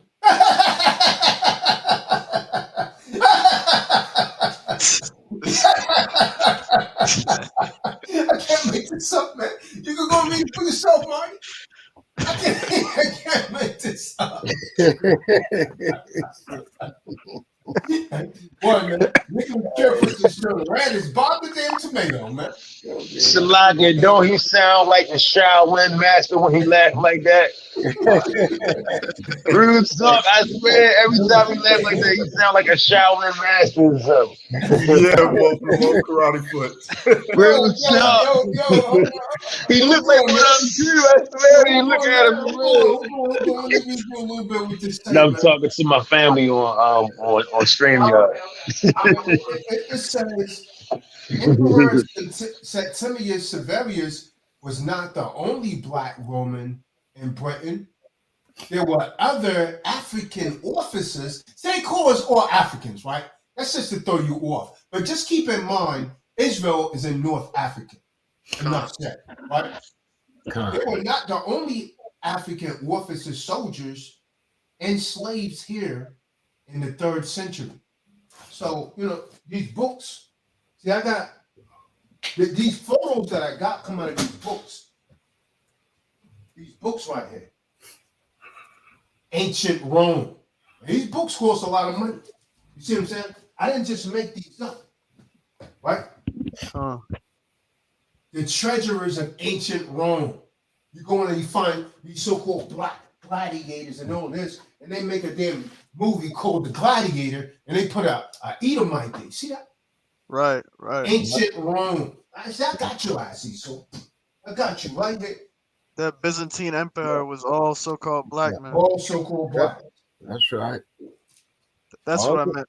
All this stuff is about something. It's real important, man. The Horizon, these books are not cheap. The Horizon of Ancient Rome. These are all hardback. These are not no cheap books, man. You see, I put a lot of money into this stuff, man. Look at that. Yeah, so-called black man slayer. I mean, do something, man. St. George the Dragon Slayer was a so-called black man. You understand that? Constantine was a so-called black man. And they tell you he was an Edomite. Huh? Yep. These books, man. Yep. The Light of the Past. See, these books, a lot of Negroes need to get their hands on, but they're not willing to spend the money on it. Oh, They yeah. like to go out and get Jordan. This book right here cost me over $1,000, Barney. But to me, it was worth it. The icon. Yeah. The Russian icon. Wow. That's about so much in history. This is why. Go and put. Yeah. I wonder how much this book is now. Someone go and price this book. See how much it is now. I had this one a few years now, at least 7, 8 years. But when I got it, it was $1,000 because they don't want the Negro to get his hands on this. Yep. Too much truth in it. That's it. The icon. Someone, how much is the icon now? Let me see. They got some fakes, but that's the real right there. I can't find it on eBay right now. It's not for sale on eBay as far as I can see. It's probably out of print. Let me see who wrote this. I remember when I was looking for this book, money, I looked and I looked and I looked. I was hoping the price going down. I said, damn, it's not going down. I gotta pay $1,000 for it. You can only get them used on Amazon. So used, they're between $120 to $200. Can't do that for this one, man. You The break my heart. icon I'm telling hardcover. you to get that. You might be talking about that little one. There's a one that's not. This one's by Kurt. Wheatsman. Yeah. Wheatsman. Oh, Con, you got some books. I saw that when you was showing us your bookcase and just browsing through your books. You got some heavy shit in there. That's like an arsenal of weapons, those books. Oh, yeah, you're right. Y'all should be never going way down, man. But see, those are used though. They're not brand new. Doesn't matter, man. Even used, I could even used, man. I had the used, the cheapest one was only about 700, 900. Oh, damn. People would be crazy not to jump on that, man. It's amazing. When I got this book years ago, this book was $1,000. See, no one's doing these videos on these books like this anymore. So it's probably going, this is a steal right here, man. What made you get that book, Con? What made you buy that History, book? man. History. Here's another one. Ancient Jewish art. It's talking about us in this book. Ancient Jewish art. That looks like a good one. Mm-hmm. No. Leonardo da Vinci. Yeah, you damn right. He's painting Cedro Borgia. There's his picture of the Mona Lisa. Kahan, what's your most prized possession as far as books? The Bible. The Bible. Calm. Man, can't you see that these people are nothing but so-called Chinese and black? That's a so-called Native American right. You see that his eyes are slanted? Can't you guys put damn 2 and 2 together and come up with 4? Calm. You look at Mexicans, they look Chinese, so it's all the same people. Yeah, the real Mexicans though, right? Calm. Now, the people, many of the people that's inhabited Mexico today, they're not Israelites. Because I'm hit you something. Mexico got conquered by Hernan Cortez. Most of the so-called Mexican people are Edomites. Now, I know that hurts, but it's true. Most of them, someone Google Hernan Cortez. Now, when Esau went to conquer people, he didn't take women with him. He raped the women when he got there.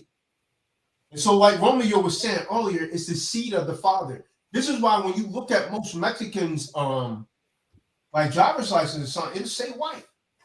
You guys don't know about Hernan Cortez? Let me show you. Because the original Mexicans, they don't even show. They trying to exile them for the country and run them into Brazil. He was one of the conquistadors. Right. Yeah.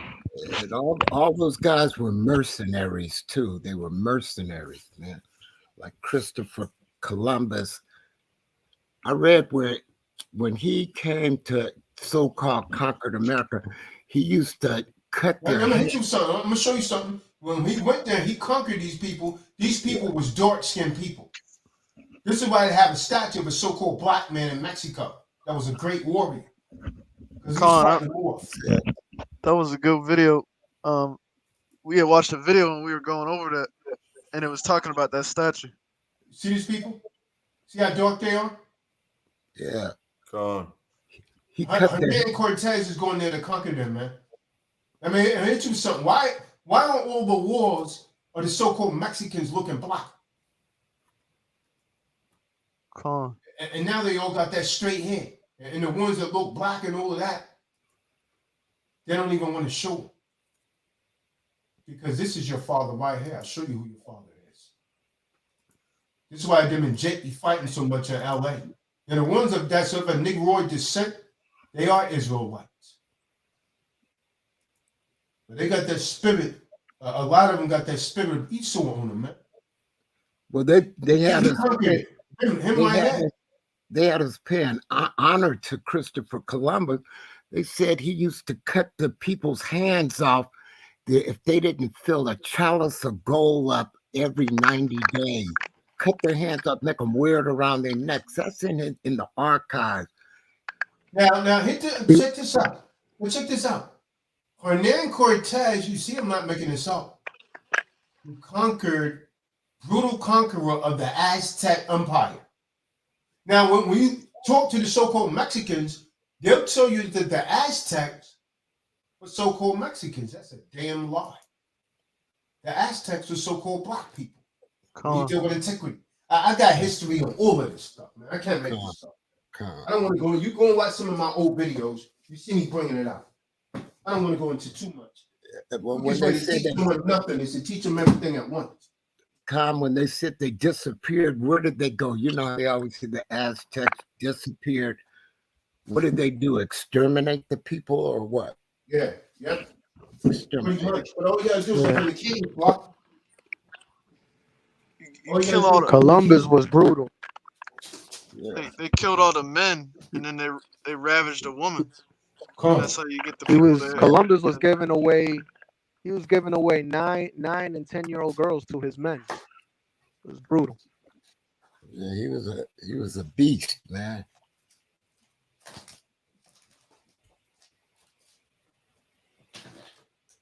That's why this stuff is important, man. This stuff is important, man. It really is. Now they tell you Constantine was a so-called white man. Here's Constantine on his dying bed. So-called black man. He's on his dying bed right there. Constantine the Great. That's the one that changed the national day of worship from Saturday to Sunday. A so-called black man under the Council of Nicaea. They got you Negroes thinking that was someone white. So-called black man did. You see that? There he is. Constantine the Great. Cool. Can't make Wow. this up. This is from antiquity. This whole time I thought it was an Edomite. No, see, that's the lies they done told us, man. Edomites come from us, and I can prove it. David Dick. Yeah. Yeah. Her baby came from two jakes. Her and a jake just as dark as her. Look at that. Now explain that. Get Nicholas Careful out of that. You can't. Now, can you imagine what happens when her little baby mates with another albino? They come out like this. You see that? It's not racism, man. This is just the truth. You see that? So they came from us. You see that? The history's clear, man. Whoop, there it is. Whoop, there it is. Father. Father. Don't do it, Khan. Don't do it. No. Whoa.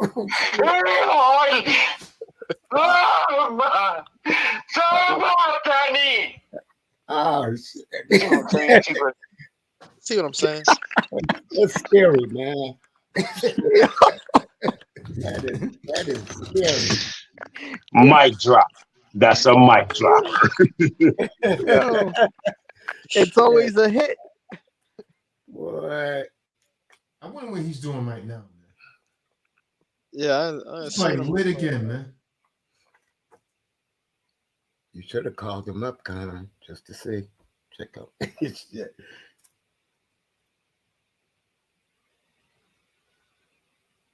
I'm gonna say David.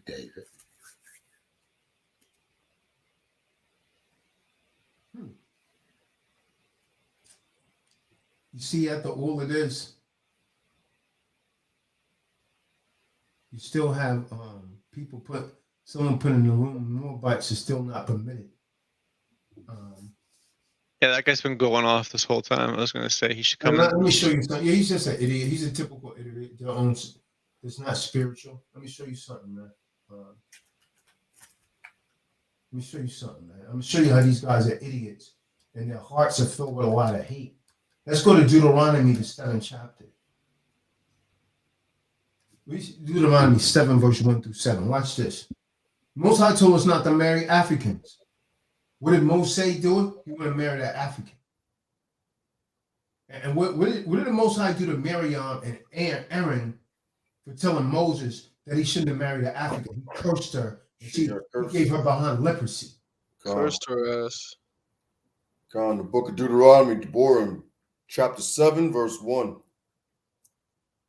When Yahweh, the supreme Elohim, shall bring thee into the land whither thou goest to possess it, and hath cast out many nations before thee, the Hittites, the Girgashites, and the Amorites, and the Canaanites, and the Perizzites, and the Hivites, and the Jebusites, 7 nations greater and mightier than thou. And when Yahweh thy supreme Elohim shall deliver them before thee, thou shalt smite them and utterly destroy them. Thou shalt make no covenant with them, nor show mercy unto them. Neither shalt thou make marriages with them. Thy daughter. You stop right there. Stop right there. So the point is, he didn't want us to marry Africans either. So why did Moses marry one? Most High didn't curse Moses for marrying one. Why did Abraham take one as a wife, Hagar? I'm excited to share with you that the true Jews will be returning to Jerusalem and Israel.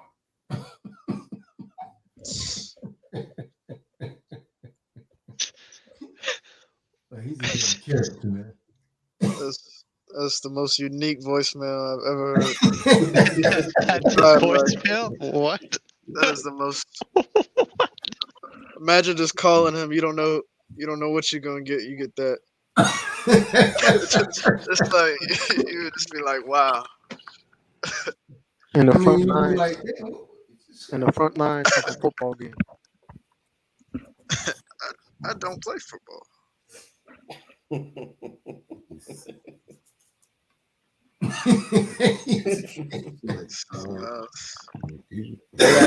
Kahan, asleep right now, man. Kahan, what's the requirements for the next holy day? What do you mean? Like, as far as what? Quran. Right. Are we fasting or? No. Nope. Just a gathering. Khan. I'll wake him up, man.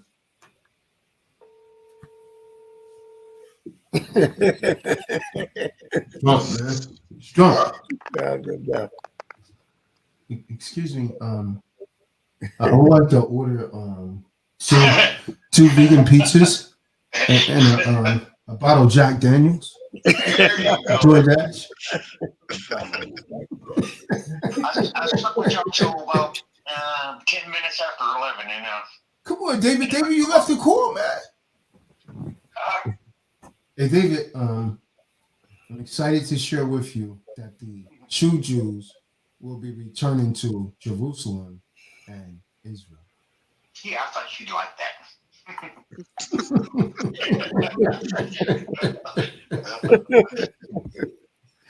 What are you doing up this time of night? Oh, we're still on the call, David. Oh, are y'all? Oh, okay. Oh, yeah. What's up? Oh, I forgot. You got to work tomorrow, right? Mm-hmm. Oh, pardon me, David. Have a beer and a nap. All right, I'm out to have a beer for the one who No, don't do it. Don't do it, David. Don't do it. Go. That's Negro for you. Don't do it. I don't want your blood on my hands, David. David, don't do it. Don't do it, King. It's just not worth it. Don't do it. I'm trying to decide. Any excuse. Yep. It gets hot in here. I'm like, oh. So I'm just trying to lay still here for a minute while I figure that out. Because I don't have a thermometer or anything. I'm not going to go off and just buy that. Yeah, it's really cold. Is it still snow there, David? Yeah. It isn't snowing, but the snow's still out there. It was actually pretty nice. Yesterday it was about 30 something. Everything started melting.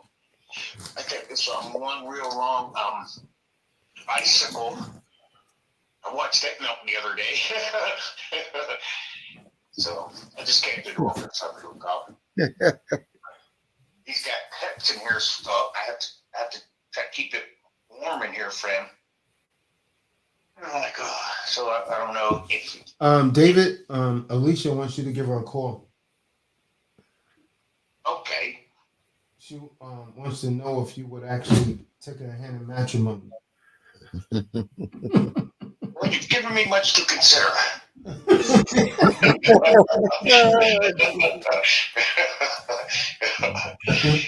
Lisa, if you're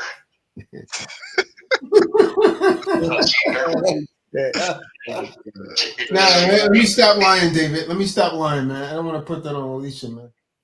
I'm chained over your house, is she? No. She actually supposed to be getting a flight to come and see you. Okay. Just have a couple beers ready. I will. Of course. Of course. He wanted to use her mommy. Be like, it's 5 o'clock somewhere. Here, I got one problem though, David. David, I know you don't do this. She told me to give you an ultimatum. The only way that she would come is if you sit on the front line at the Super Bowl. And you don't like football. I sure don't. But I had some fun. We won, so I guess that was because we was on your side. The Super Bowl's coming up, David. You don't even watch the Super Bowl? No, Tom Brady's out. So yeah, I'm done. Wow. Wow. This dude surprises me every time.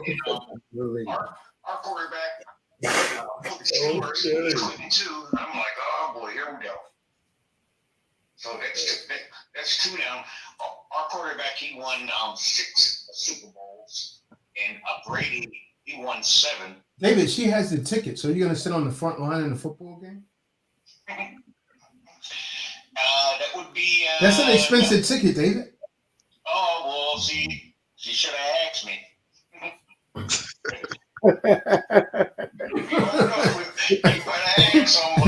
Hey, David, but what if she's not talking about the Bible and the Ruach? Oh yeah, well, it doesn't take me that long to talk to people without talking about the Ruach, so she's gonna be real uncomfortable. But you wouldn't choose the rose, man, because she wasn't talking about that Bible. She was talking about that rose. You ran her away, David. She hasn't been back since. Yeah. Sorry about that, Don. If I'm gonna read your mail, I'm just gonna have to read your mail. You got mail. Hey, so what was that conversation about him and Alicia when they were when they was at the park then? Is that about the roar? Yeah. Oh yeah. We talked about the Bible. The complete time we were there. That's how I get in trouble with that other fellas. Because I was talking to her about the Bible too. So you're talking about the Bible and lighting a cigarette at the same time, huh? All right. I smoke, so to me, it isn't a big deal. Because I smoke. Now, people who don't smoke, now that might be an issue, but I'm perfectly fine with it. What you gonna do, David, if someone has a problem with that? With you smoking? I usually won't smoke around them, but not my date. She smoked. But there are a couple of people there. I'm not trying to tell on anybody, but there are other people who smoke. David, should I remind them that you're a Marine? Yeah, sure. Hey, was David online with us last night? David, were you online with us last night? Yes. Okay, just checking to see if you remember it. You was feeling pretty good last night, remember? Okay, I mean, just checking on you, see if you remember that. You know what I'm saying?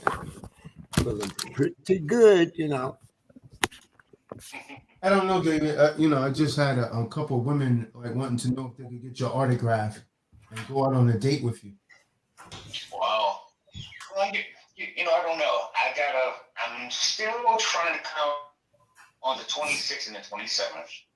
And then we have to turn around and come in March. And then we have to turn around and come again in April. That's going to be kind of expensive. So I'm trying to make my little pennies count. So I'm going to. That's why you got to get a wife, David, and you have to come together. Yeah. I was thinking about that today. I'm still wifeless. As I was listening to y'all, so I'm talking about the ladies. Y'all turn them ladies up today, boy.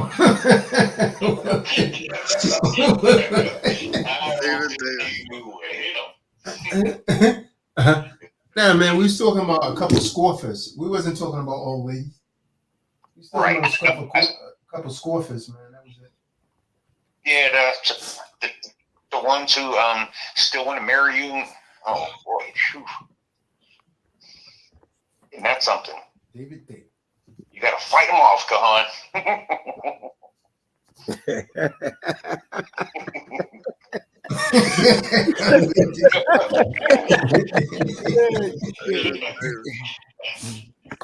David.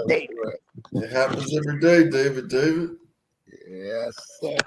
General. Shalom. Oh, you back to General, right? Because he demoted you the other day. I was like, oh man, what did General Yashabin do? You're a funny guy, David. All right, David. Gonna talk to you, let you get some sleep. Most I will. Shalaki. Most I willing. Don't let that dog take a crap on you, David. Oh man, he's like a big-headed pit bull.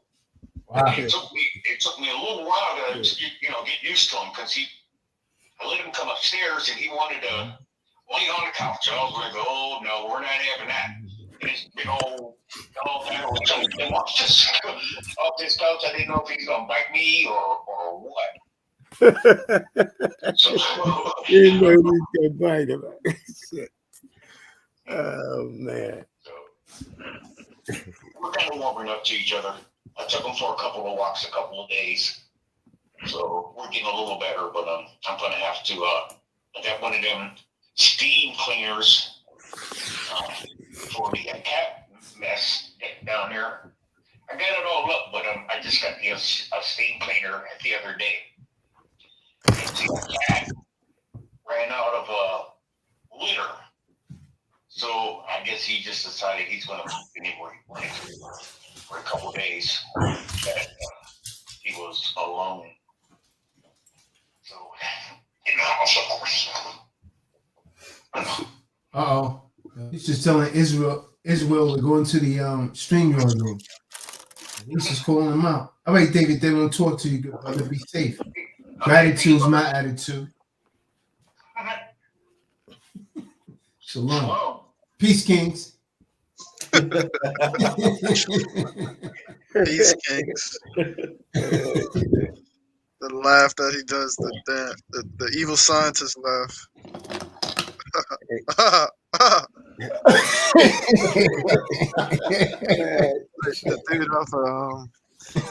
dude the guy off of Dexter's Laboratory. I wondered if he remembered every time about being online, but he remembers, huh? I can't even hold you, man. I don't even like the sober David too much. That's pretty messed up, but I prefer the drunk David over the sober one. It happens at the end. Kind of an asshole, man. I'm serious. He's always in a bad mood, man. He wasn't drunk. He wasn't drunk or drinking tonight, right? No. Doesn't sound like it. No. Nope.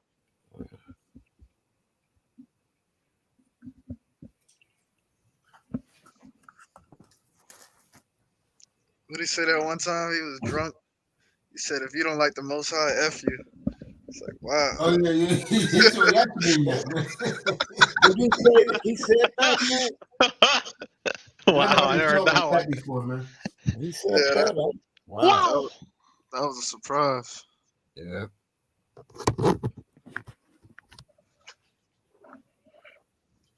Yeah, that was fun. I'm like, dang, David, what did I ever do to you? Yeah, it was a different guy.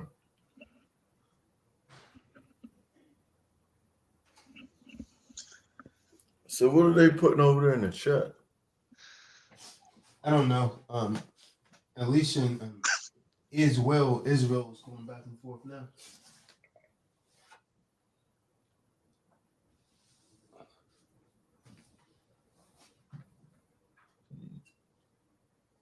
I don't look like he has any questions, but he is making some statements. He's talking about Deuteronomy 23:3. You shouldn't have hit it. I think that last comment was a bit disrespectful, man. What's that? From this dude, Israel. Yeah, when he says strong meat, I just talking. I think he's just talking about the scriptures, man. When it says, you On the know, way. you should drink milk. You're not ready for strong meat. Let's see the Apostle Paul be saying that some people trying to eat meat, but they should be just drinking the milk. Did he ever come in the room? Yeah. Nope. He said he having connection problems. I don't know.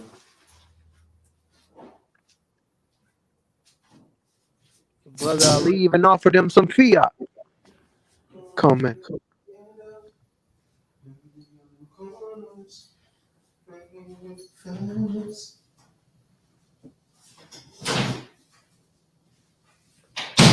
I guess we're gonna have to set a controversial subject matter in order to compel folks to come in and ask questions. Hey, Karen, you ever talk to Melvin? Remember Melvin from Oakland? You ever call? Karen, you there? In the background, it said Melvin from Oakland. Yeah, remember him? That should be Melvin. Yeah. He used to be. Remember, he had the little ribs. He had to go to the next room and text her or something like that. It was crazy, man. He was a trip, man. Melvin. Yeah, whatever happened to that dude, man? I don't know, man. I was wondering. Yeah, folks get real funny around their females. Yeah, he's funny like David, but in a different way, you know. It was crazy.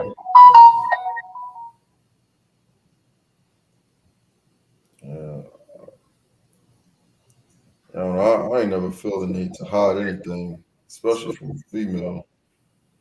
Yeah. Nothing. I never really cared. Oh, he was hiding stuff from her. He was scared, man. Yeah. he was texting from the other room. He was so scared, man. Shit.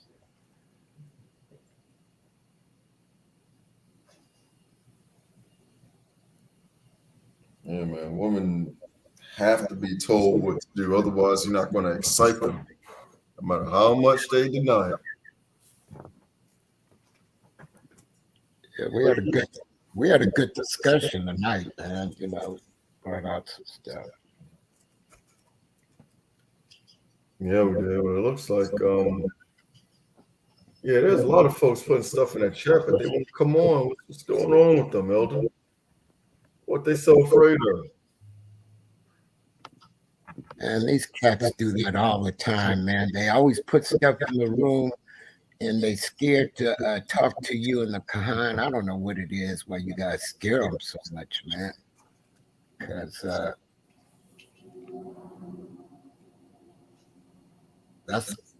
don't know what the hell's going on.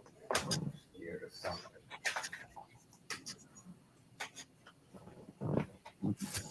Yeah, folks got all types of confidence at the tip of their fingers. Just open your mouth. You ain't even got to put your face up there. You know what I'm saying? What is that about, though? What is that really about, man? They put all that stuff in the chat, and won't talk, man. It's weird. They're going for the throne, man. Everyone wants to gank the spot. That's what it looks like.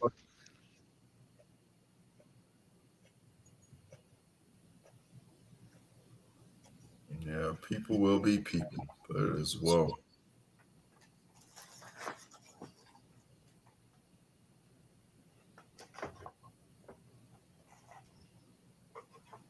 Hey, Kahan, did anyone answer any of those numbers, the pictures that I gave you for the Kanas? I'll ask him when we get back. I done left like 10 messages. Know somebody got something somewhere.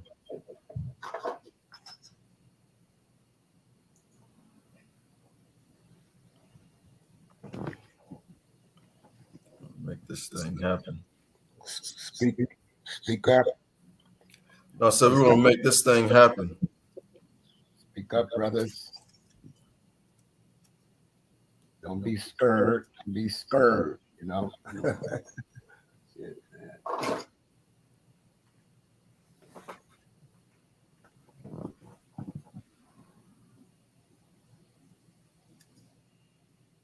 Well, they have the link, so if they want to come in here, they're more than welcome to come on the StreamYard. Well, you know, a lot of them got those type of females that tell them they can't come in. You know what I'm saying? Or they would, you know. But some of them, I tell you, a lot of them's women tell them that you better not get caught talking to the Kahan. It's just stupid, man. Or they would come in, you know, make me wrong, come in and say, hey, shit, I'm not afraid, shit. Got your woman telling you what to do. What's that about, man? You know, that's got to be it, man. Yeah, that's the only thing it can be.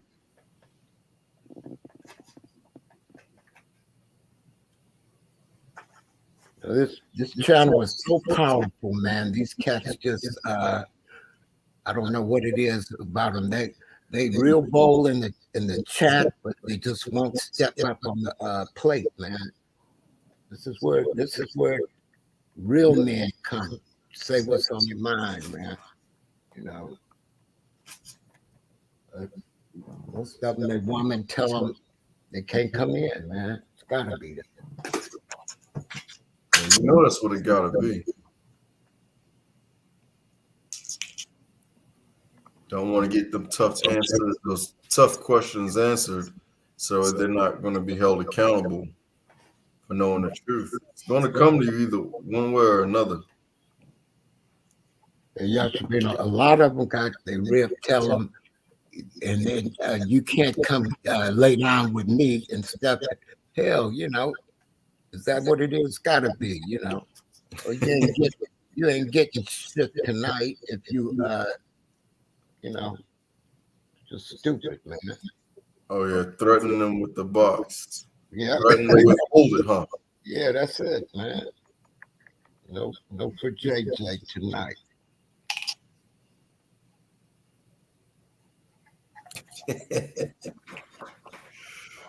I can't say I wish, but I wish. I wish something like that would go. Yeah, man. Come on now. Wow. Yeah, man. I thought stuff like that only happened on TV. I mean, they never come in. They always stand on the side, man.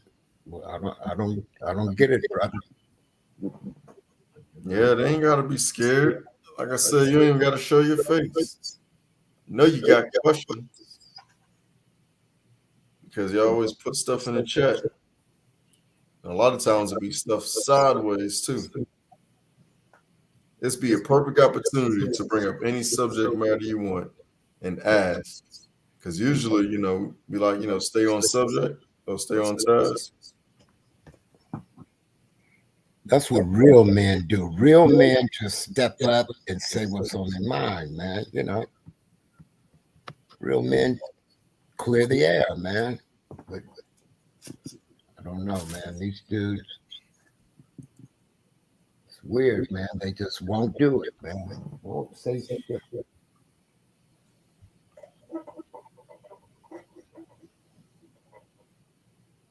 Yeah, not today, huh? They're gonna wait till we ask for them not to, and then they're gonna have all this other stuff to say. Don't worry, it's all good. We'll be ready. We'll be ready either way.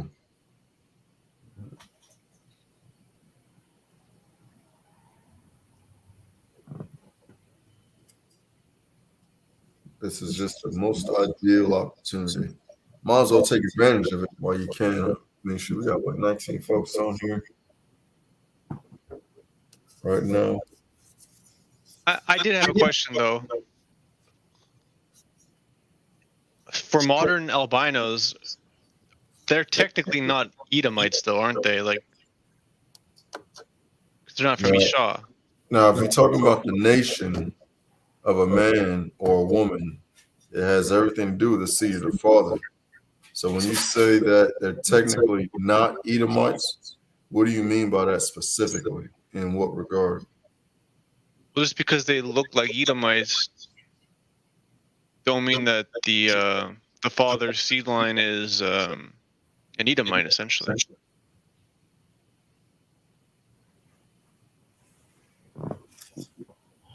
Yeah, let's get some clarity on that, man. Yeah, you didn't quite clear up the question for me. You talking about based on how they look? Because I'm talking about the bloodline is what determines it for the most part.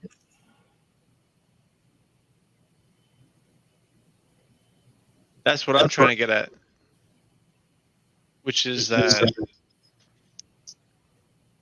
how far back does Esau's bloodline go as far as history is concerned? How many of these modern so-called Euro-Gentiles and Caucasians, what roughly, or how much of them are original Edomites versus modern albinos? But is that not the same thing? That's what I don't know.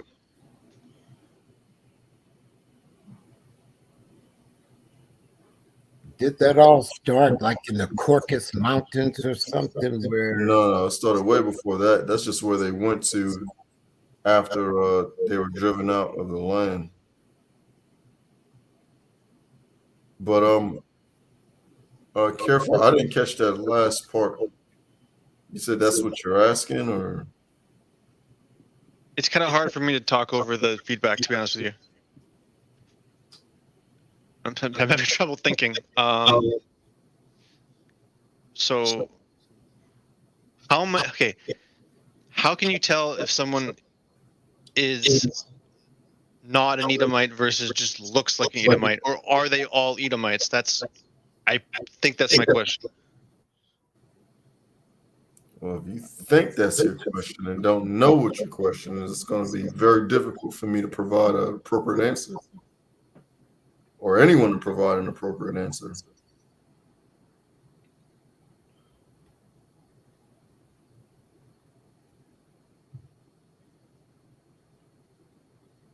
But it's definitely dependent on the seed line of the father. Not sure if that answers your question in totality. You did mention something in regard to modern day versus ancient, and if the modern so-called whites are Edomites, or are they just albino? Yeah, like how many are like how like how do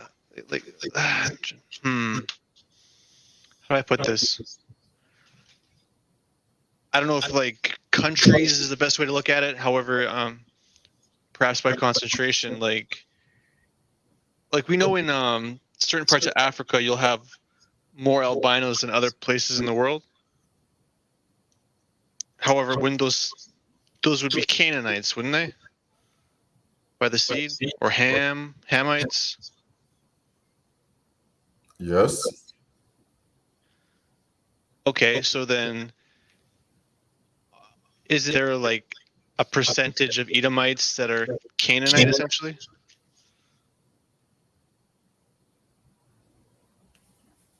Not based on the nation, no. But Kahan did go over that when you have Edom that reproduces with an albino of Ham, and they keep doing it. That's how you get to the, to a lot of the different modern, I guess you can say modern day so-called white people. Well, Yashabim, didn't that start somewhere from the climate and over a period of hundreds of thousands of years, they metamorphosized into that because of no sun? That's the deception. That's the deception that's being pushed inside the in the books, in the public school system and stuff, a public school system, so to speak. But I mean, you have the same type of folks from a different nation, such as Israel, who've been in cold climates and they've never lost pigmentation at all. So we will have to say no to that. But that was one of the laws that was pushed because it didn't affect other folks. It didn't affect everybody. So you can't say that, you know, that some people lost pigmentation over time because of climate change and lack of sun, when others have been through the same thing and nothing happened at all. What about the modern day Jewish people coming up in Africa? How did they become? Well, they are so-called white people, right? How did that change, brother? Was that migration, or you know, which people are you referring to? To the Edomite, the Jewish people, Edomites, the white people. So that's the mixed stop. You talking about they came down that's occupying the so-called Israel? Yeah, in Israel, and that's a part of Africa. You know, how did they get there, man? How did they? That's a mixed stop. Yeah, the Kahan went over. Yeah, he went over there. That's a mixed stop. It's all the Khazarians. Yeah, that's a mixed stop. Right. Is it? They mix with Edom.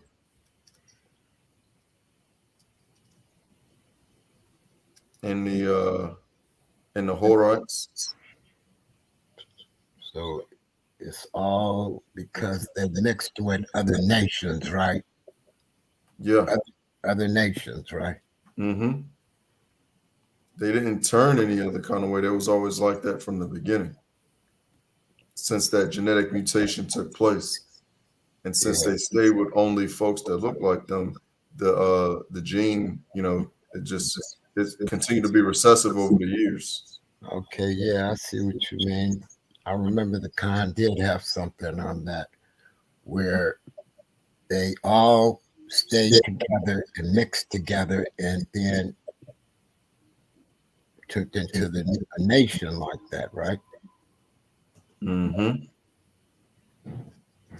See, that's why this stuff is so important, man. You know, a lot of people don't understand, man, that they just don't have real understanding on this, man. It's important to know this stuff, man. It's real important. Yeah, and Khan tells, you know, he recommended those books, especially J. Rogers, Sex and Race. Yeah. He goes over, I mean, that guy, he goes over a lot of that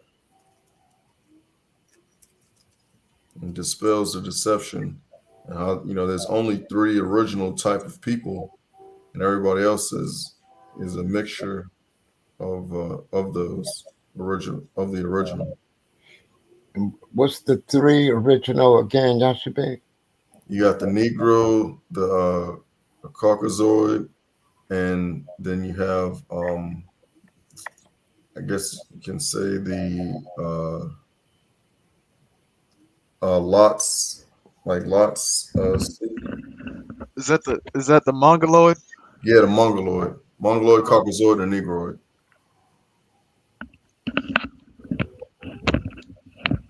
So that would be the copper-colored people and the Asian-looking people. Yeah, but see, the Asian-looking people were copper color as well. Yeah, that's And the Caucasoid came from Edom. I remember the Khan did have something like some type of it was like a poster, a thing he had made up that showed how each nation came about. You know what I'm saying? You remember that, Yashabin? Yeah. Yeah, that was real interesting, man, because you know, for a long time they kept that from all of us, and people actually believe that. You know, you got to be pretty stupid to believe that, man. But there's people right now today that still believe that, man. Yes, it's not that. I mean, I guess in a sense it was kept from us, but only if you didn't oblige to a benefit and only educated yourself through the public, then you would come across information like this. It'd be rare, but you would come across information like this. And it was at one point in time just general information. So they took the true facts and started putting in the pseudo science type of facts. And then, that's how we get to where we're at today.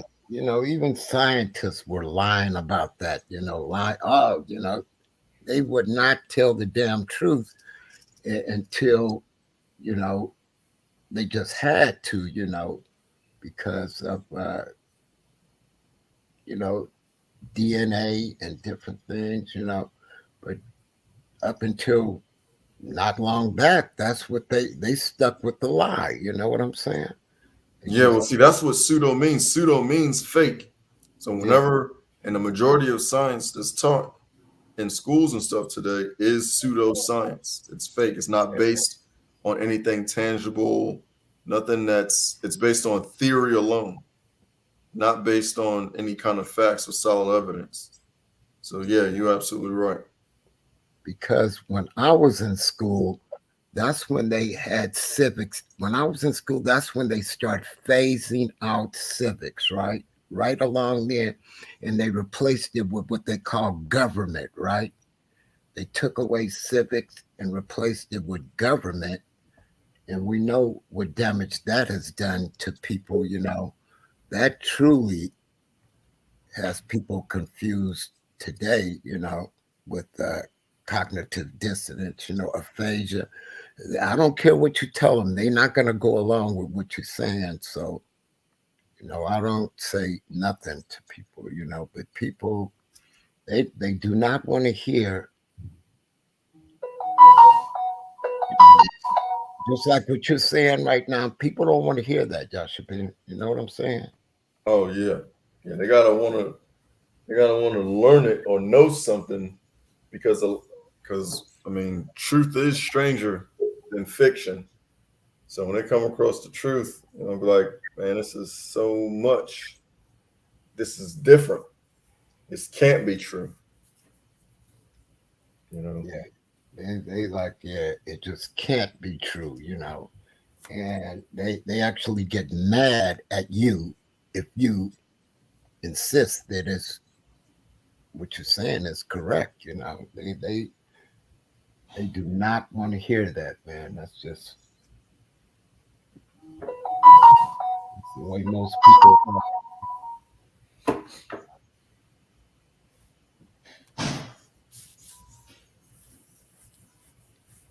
Okay, put it like this. Look at the brothers that get on right here and will not come and, you know, join the forum. They'll put stuff in the chat, but they won't get on here, you know. It's sort of like the same thing, you know. Why even be over here if you just want to superficially be part of this, you know? Yeah, I agree. It's funny how they got, enough internet issues to where they can't come on, but not enough internet issues to where their fingers and stuff can work in the chat room. Consistent. Yep.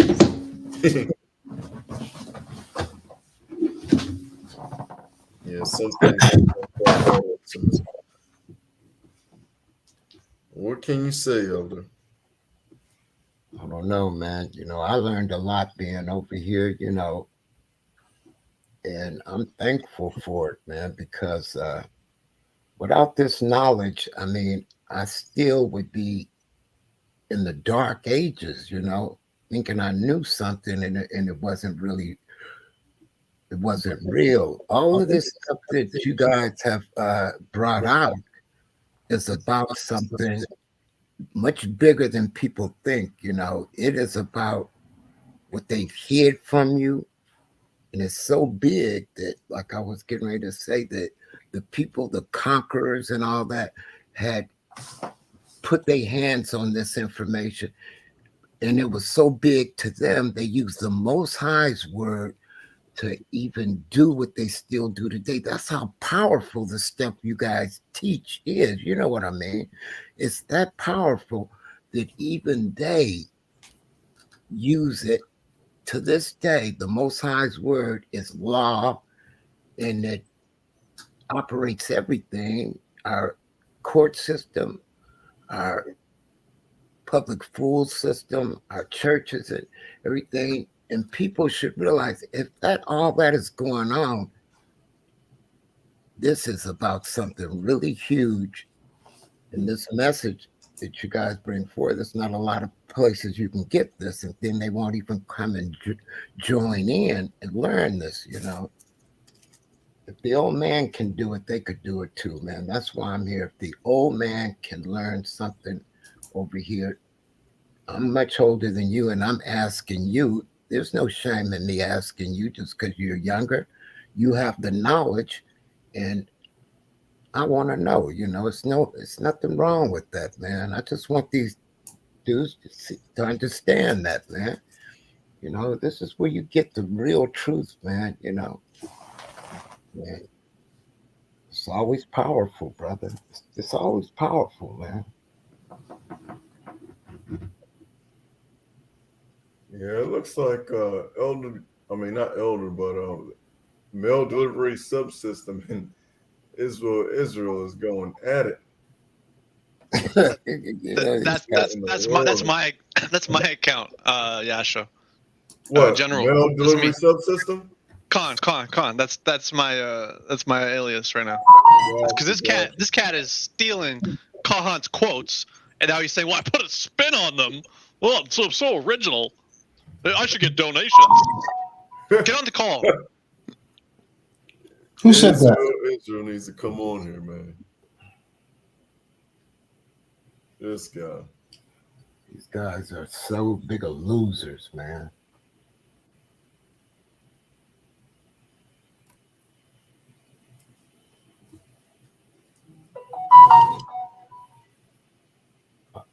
All they got to do is think about what I just said, man. All of this stuff runs everything, man. The world for thousands of years, man. All of these things are so big, even the forces that be bow down to the Most High. You know what I'm saying? Because they do, disrespectful, and they are evil entities that are at work, but they can't dethrone the Most High. His word is too powerful.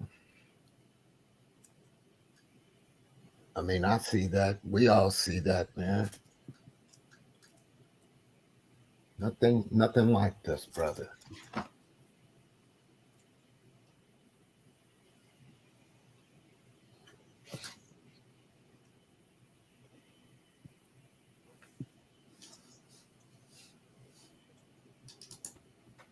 I don't think he's going to come on.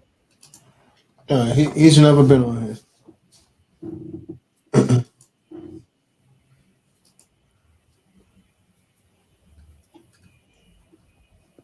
Oh man, it's almost 1 o'clock. That time done flew by. Yeah. This is something should have done, man. David. David.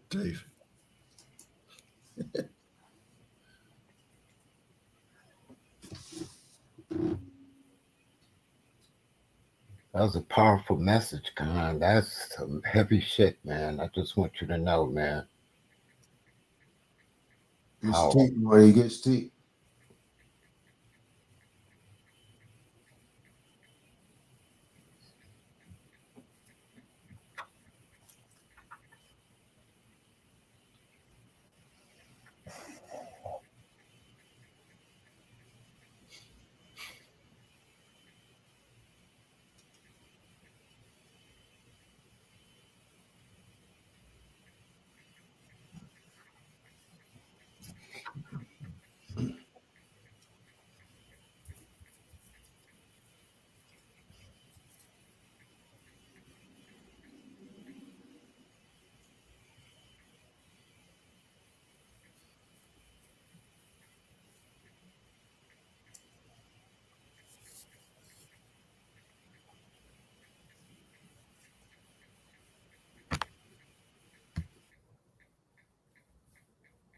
Queen said, "Let him back in." Oh, I'm not stopping him, man. Come on back in. Yeah, I don't know. Come on back in, Clint. I don't see him in the room. How did he say that? He said that in the chat. Oh yeah, he said that a minute ago. I was upstairs. Come on back on, Clean Light.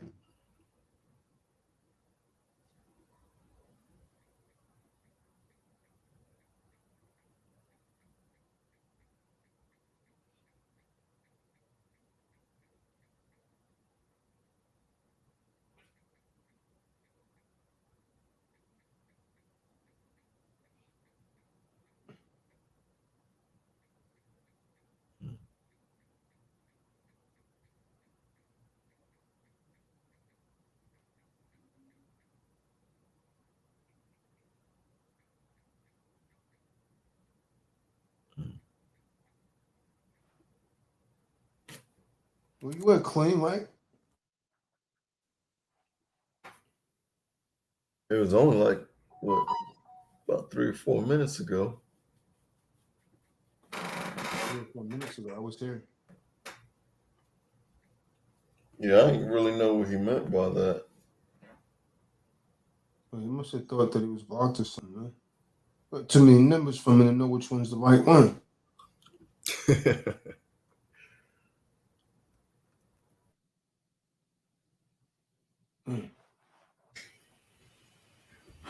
Who put that in the chat, man? You, Con. Oh, Con, you backbiting. What is that? Who is that? Huh? Melvin. Backbiting? That was Careford talking to Israel. Oh, Con. Clean Light winning, man. Which numbers is the right number, man?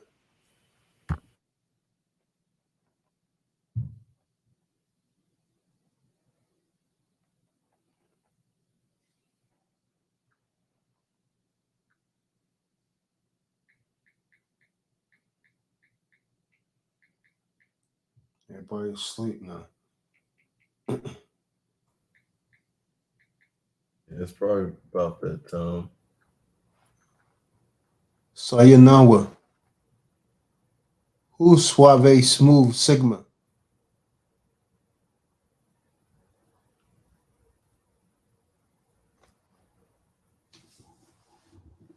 Israel was on here the other day, man. You saw that on the Shabbat.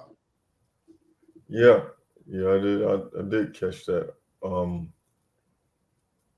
So he listened in the background, I'm sure. Who is that Suave Smooth that wrote that to me, man? I'm not sure. These dudes, I'm gonna see him man. around. I just ignore these cats that ain't brave enough to come on here and speak. It's just stupid, man. Your woman say you can't come on here. We understand that. Shouldn't even be on here. Should be doing something else. Your woman tell you that. Obviously, you got a problem.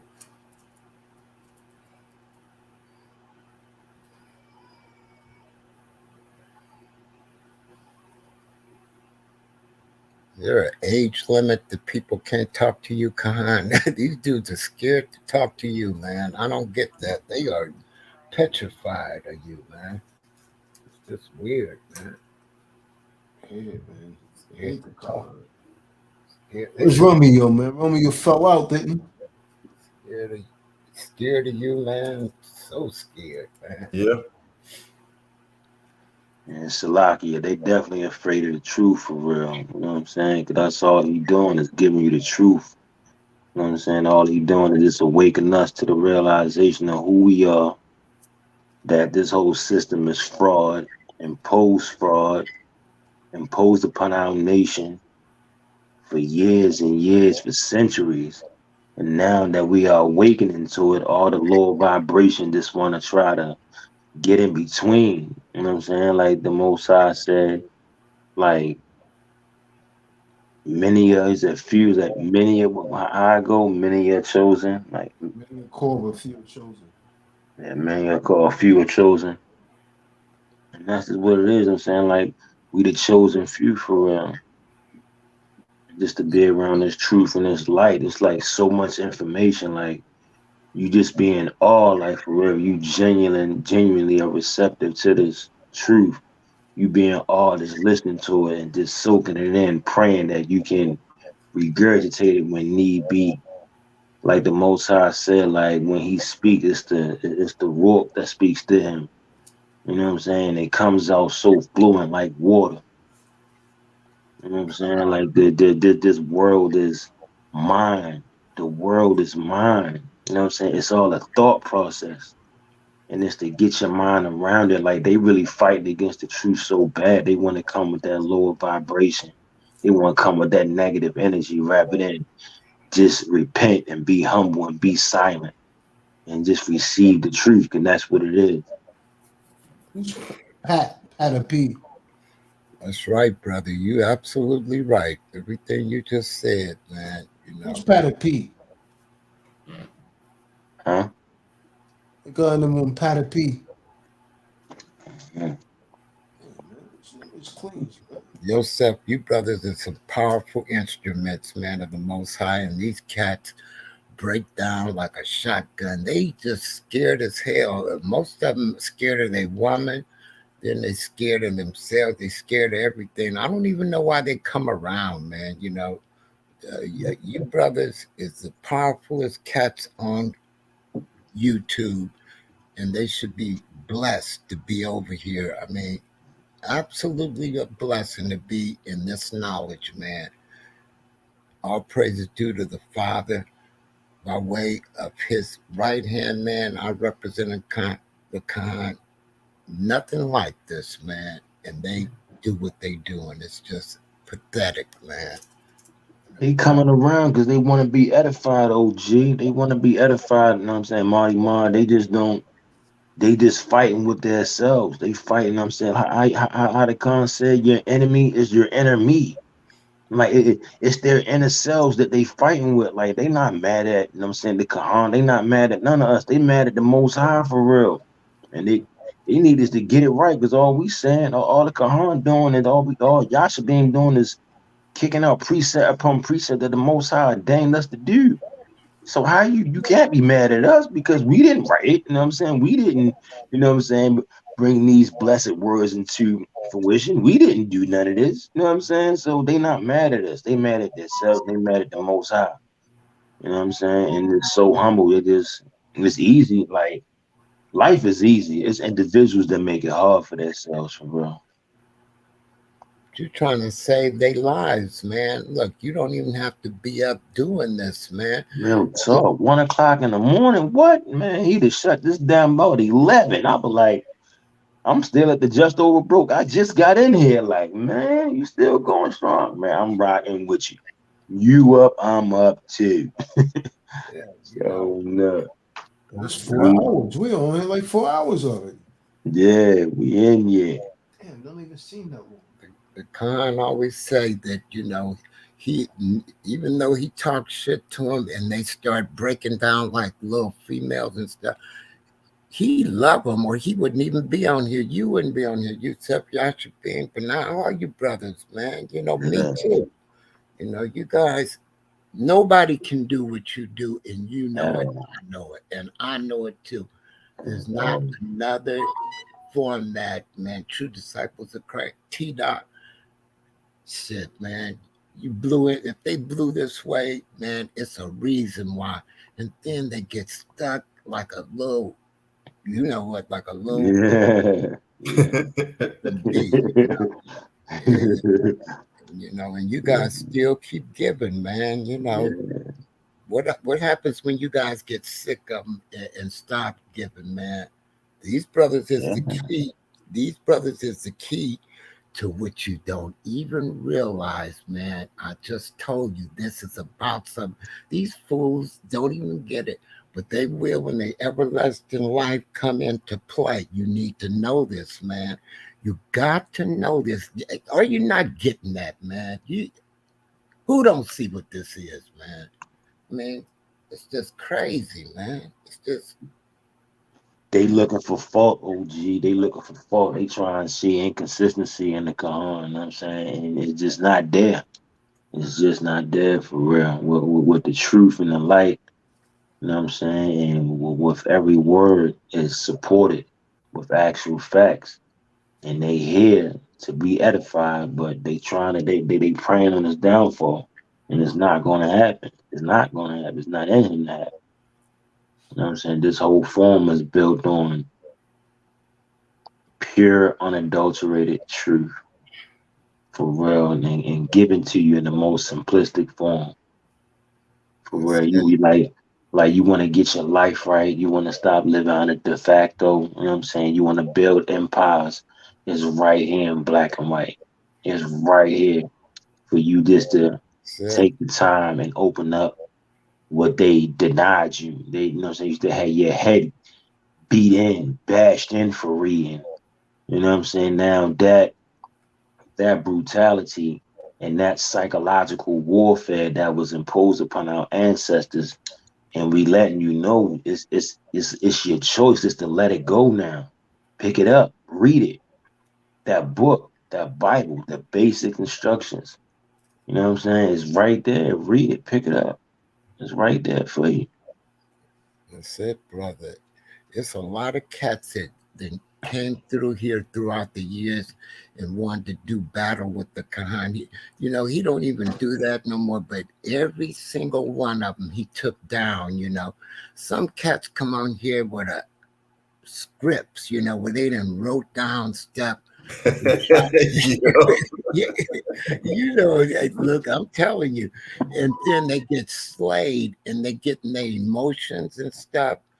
And, they for some reason they wanted him to be wrong. He's never lost going up against them. But you know what?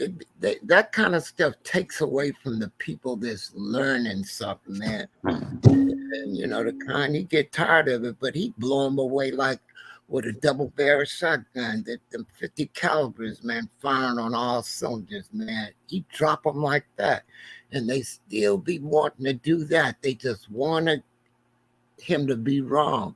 He just proved some things, and he did. Not to put down the Moors. I respect the Moors and used to study with them, man. But you know what? We don't need to be mad at anybody, man. This is where you get real remedy and truth, man, and stuff, because lots of people heard my story and it's true. Everything I said is true. I have been blessed and I do have things, and stuff.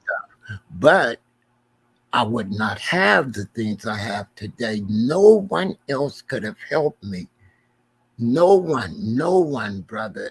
He absolutely saved me, man. And you know what? I was in a really dark place, man. I didn't know what to do, and it was behind a woman that I trusted. I didn't trust no damn body, but this bit. I mean, bro, I didn't think I had to check up on her, man. Shit. It did, man. I got a lot of respect for what you guys do.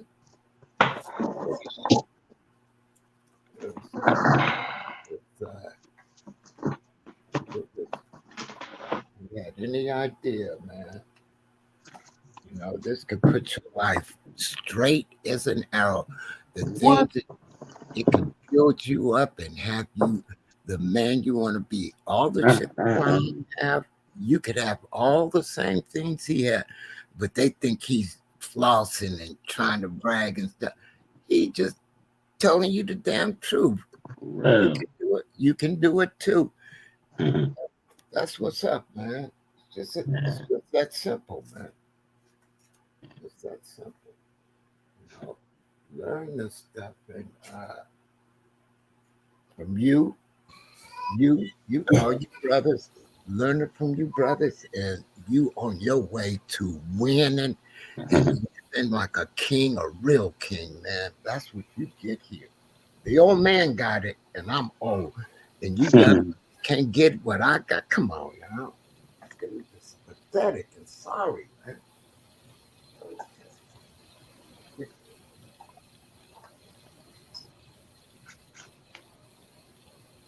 They ain't gonna be satisfied till he closed the gate. Like, nah, you're done. Cause once you know the Kanas and everything take off, the community's built up, that gated community, they're gonna be mad. You know what I'm saying? Like, nah, you're done. You're done, son. Feel sorry for you. Delete the entire YouTube channel. Jeremiah Banks in the building, man. They gonna be sick. Like, delete the entire YouTube channel, man. Look, they gonna be posted up outside the community, begging to come in. Like, please, they gonna be having little tents out there. Like, please, I want to be part of the community. I feel sorry for you. On the real, man, I knew that sister Dominique was still watching in the background, though, man. That's what's crazy. Huh? I didn't even know she was still watching in the background, Dominique. Wow. I remember when she, actually joined the assembly, man. I done a packet and everything for Youssef. Yeah.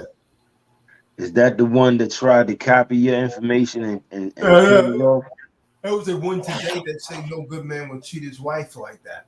Oh, really? Wow. But yeah, she's still listening to you. That's crazy. Straight hate, man. I mean, that usually that comes from a place of like, yo, I like you. You know what I mean? Yeah, okay. I know how to read between the lines, man. Yeah. When someone, one thing I learned, man, is if someone's feeling some sort of emotion towards you, even if they trying to say they don't like you, you still have a power over them. You still have a connection over them. You see what I'm saying? In order for that not to happen, man, you got to be totally apathetic. No feelings, no connection, no nothing. When anytime, any kind of, this is what I know about women. Women are emotionally driven. If you could affect them emotionally, even in a negative way, man, you still have some sort of power and influence over women. I really understand women, and that's what I know, man. And most women are saying that she doesn't like a guy, really likes to do. That's real. Jeremiah Banks in the building. Shalom, shalom. What's going on? What's going on, man? Gratitude's my attitude. Right in that midnight Israel, we burning it for real. Jeremiah Banks is getting off of the just over. Con. We're already. I didn't know y'all was still on the live stream. I was actually catching up on some reading the Hebrew Israelites versus Edom and Khazaria. I just got that book. Yeah. Hey, did you ever get your card back, Jeremiah? Con, yeah. Yeah.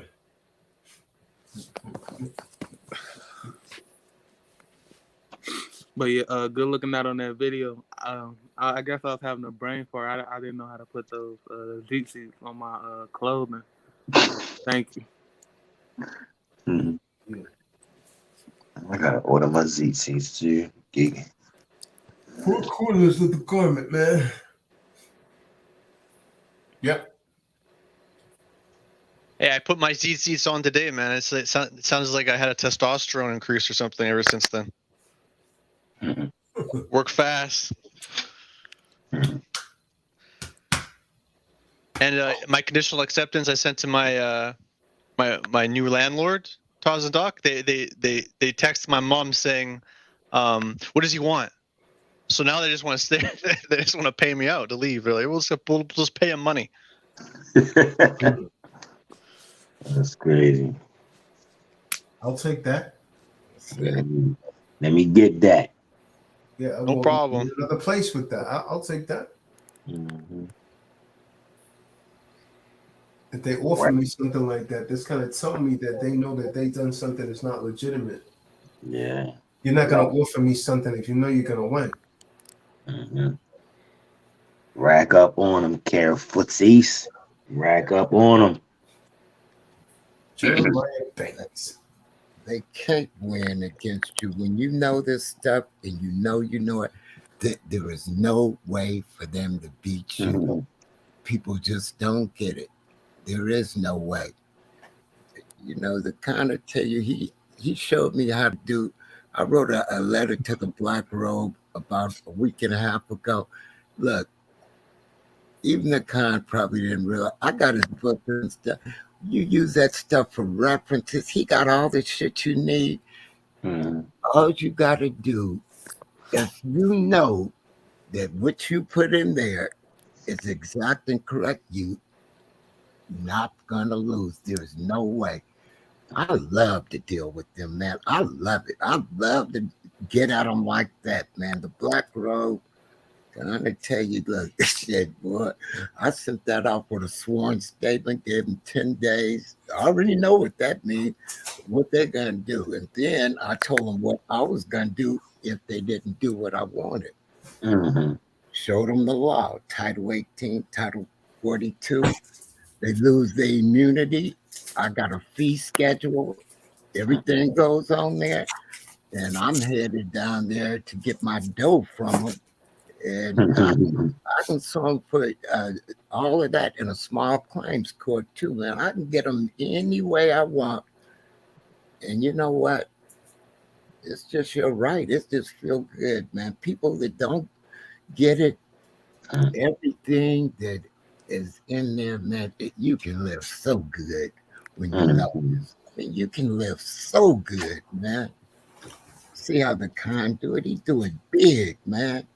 I wanted to learn that, and I learned it, man.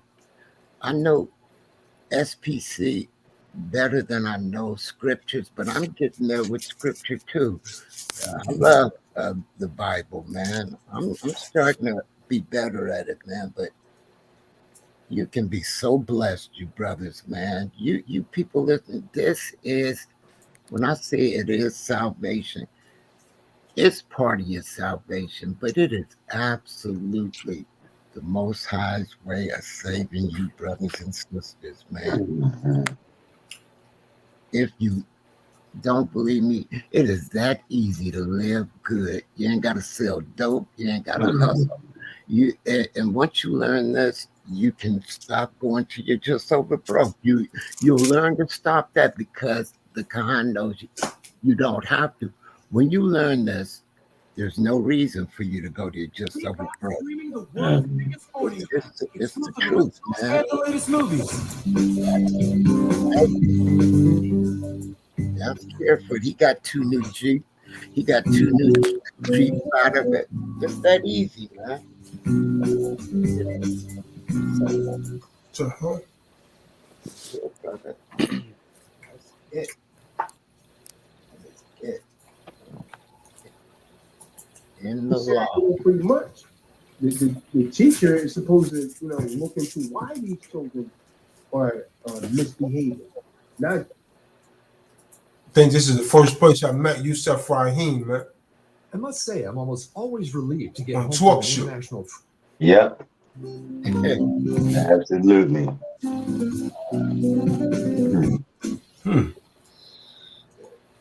White Knowledge Radio. Right Knowledge Radio. Peacock is streaming your favorite shows, movies, live sports, breaking news, and every live WWE pay-per-view. It's The Office, Chrissy Knows Best, and Peacock Original Shows. And you remember when that was? Listen, man, most of these people, they don't care. They don't care if someone's going. That is Toys Bay right there. And it's because the school system. It's like the 24th, 2018. Years are Yeah. by white women. Those are mostly your teachers. July the 24th, 2018. Yeah, it definitely was summertime because I remember standing outside on the phone listening to you, and some dude kept changing his number up, jumping in the room, making a bunch of weird noises. I must say, I'm almost always relieved to get home from an international. Peacock streaming the biggest sporting events. Exclusive. Some of these things need to be deleted. When the bills come in. Right Knowledge Radio. I must say, I'm almost always relieved to get home from an international trip. I must say, I'm almost all.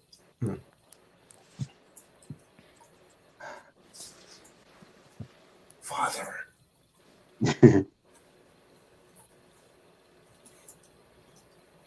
I must say, I'm almost always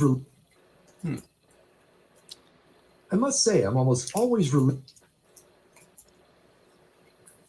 Peacock is streaming your favorite shows.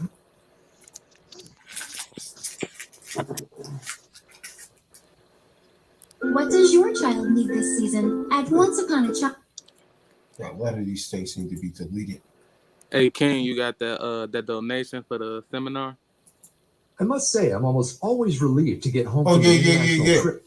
All right, con. Yeah. I got my flight now later. I just need to get my room.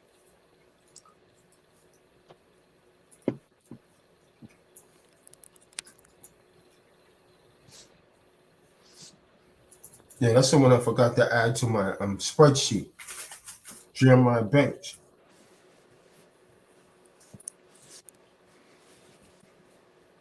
Add it right now, man.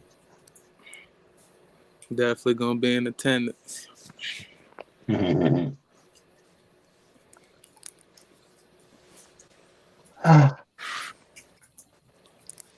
insulted that Yusef Rahim won't be there.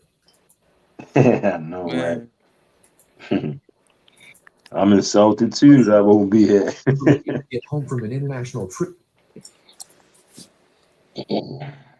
Did you know Amazon provides? Okay, before it was called I Right must Now. say, I'm almost always Miles relieved to get Radio, home from I'm an calling it The Hidden Truth. Okay. That was in 2017. I must say, I'm almost always relieved. A lot of these things, man, just blank. Because it was scheduled the following week, didn't have it. I must say, I'm almost always. Wow. Before it was called The Hidden Truth, it was called Creditors, Debtors, Contracts, and Commerce. I must say, I'm almost always relieved. You understand, Raheem? This goes back to about 2010, man. 2011. Only in music. Like, there you go. The Hidden Truth. Yeah.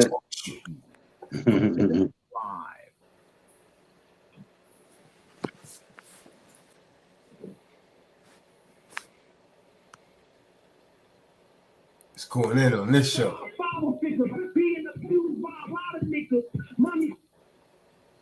Because we're under grace. But then you have the 7-day Adventist.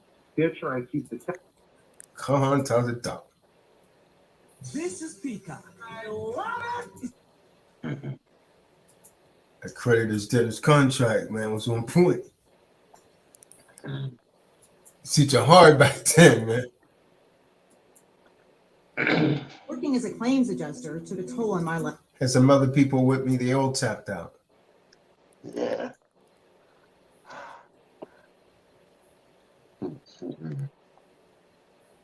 Then at one point it was called Yahweh's Camp. Okay. Changed it so many times, man. I must say, I'm almost always.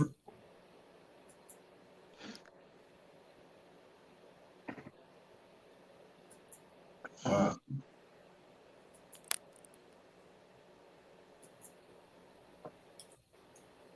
Marty Mark. I must say, I'm almost always relieved. I must say, I'm almost always relieved. I must say, I'm almost always relieved to get home from an international. I must say, I'm almost always relieved to get home from an international trip without incidents or having to deal with health some of issues. them, man. Sadly, for almost a quarter of all international travelers, I'm almost always relieved to get home. 1 in every 5 people get sick while traveling. So what happens when you fall sick while abroad? Instead of ruining your whole day at a hospital or ER clinic, They deleted a lot of them, man. I don't see the older ones. It looks like it's only going back to 2015 here. That sucks, man. I must say, I'm almost always relieved to get home from an international trip without incidents or having to deal with health issues. Sadly, for damn, all those talk shoes, man.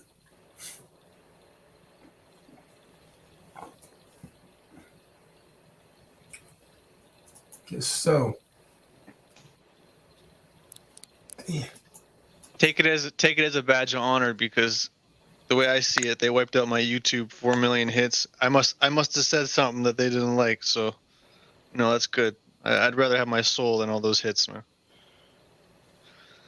At the same time, though, you that's the thing right now. It's like, it's what you told us. High Satan's going to turn it up before the end, man. It's coming into this system. Yeah. Wow.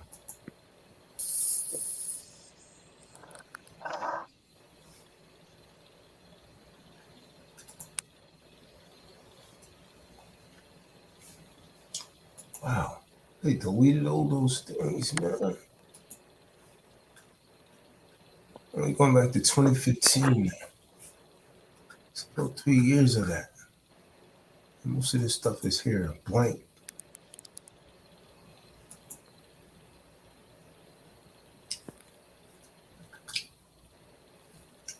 Uh-oh, here it goes right here. It goes back further. All right. Serious, man? Yep, that's it, 2015.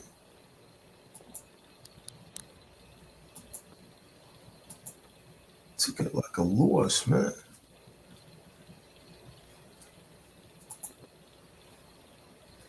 Yep, so it took a loss for all of those episodes, man. Damn. All the ones about contract law is gone. Wow.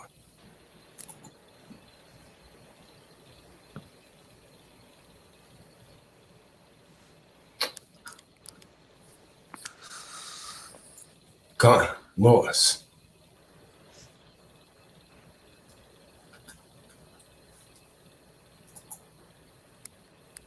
All right, man, I guess it's time to shut this down. Everybody be safe. It's like 1:30 now, man. What time is it over there, Carefoot? It's 10:28 p.m. I almost thought you were about to ask me. It's so funny. 10:28 p.m. February 8th. I'm in yesterday. 10:30.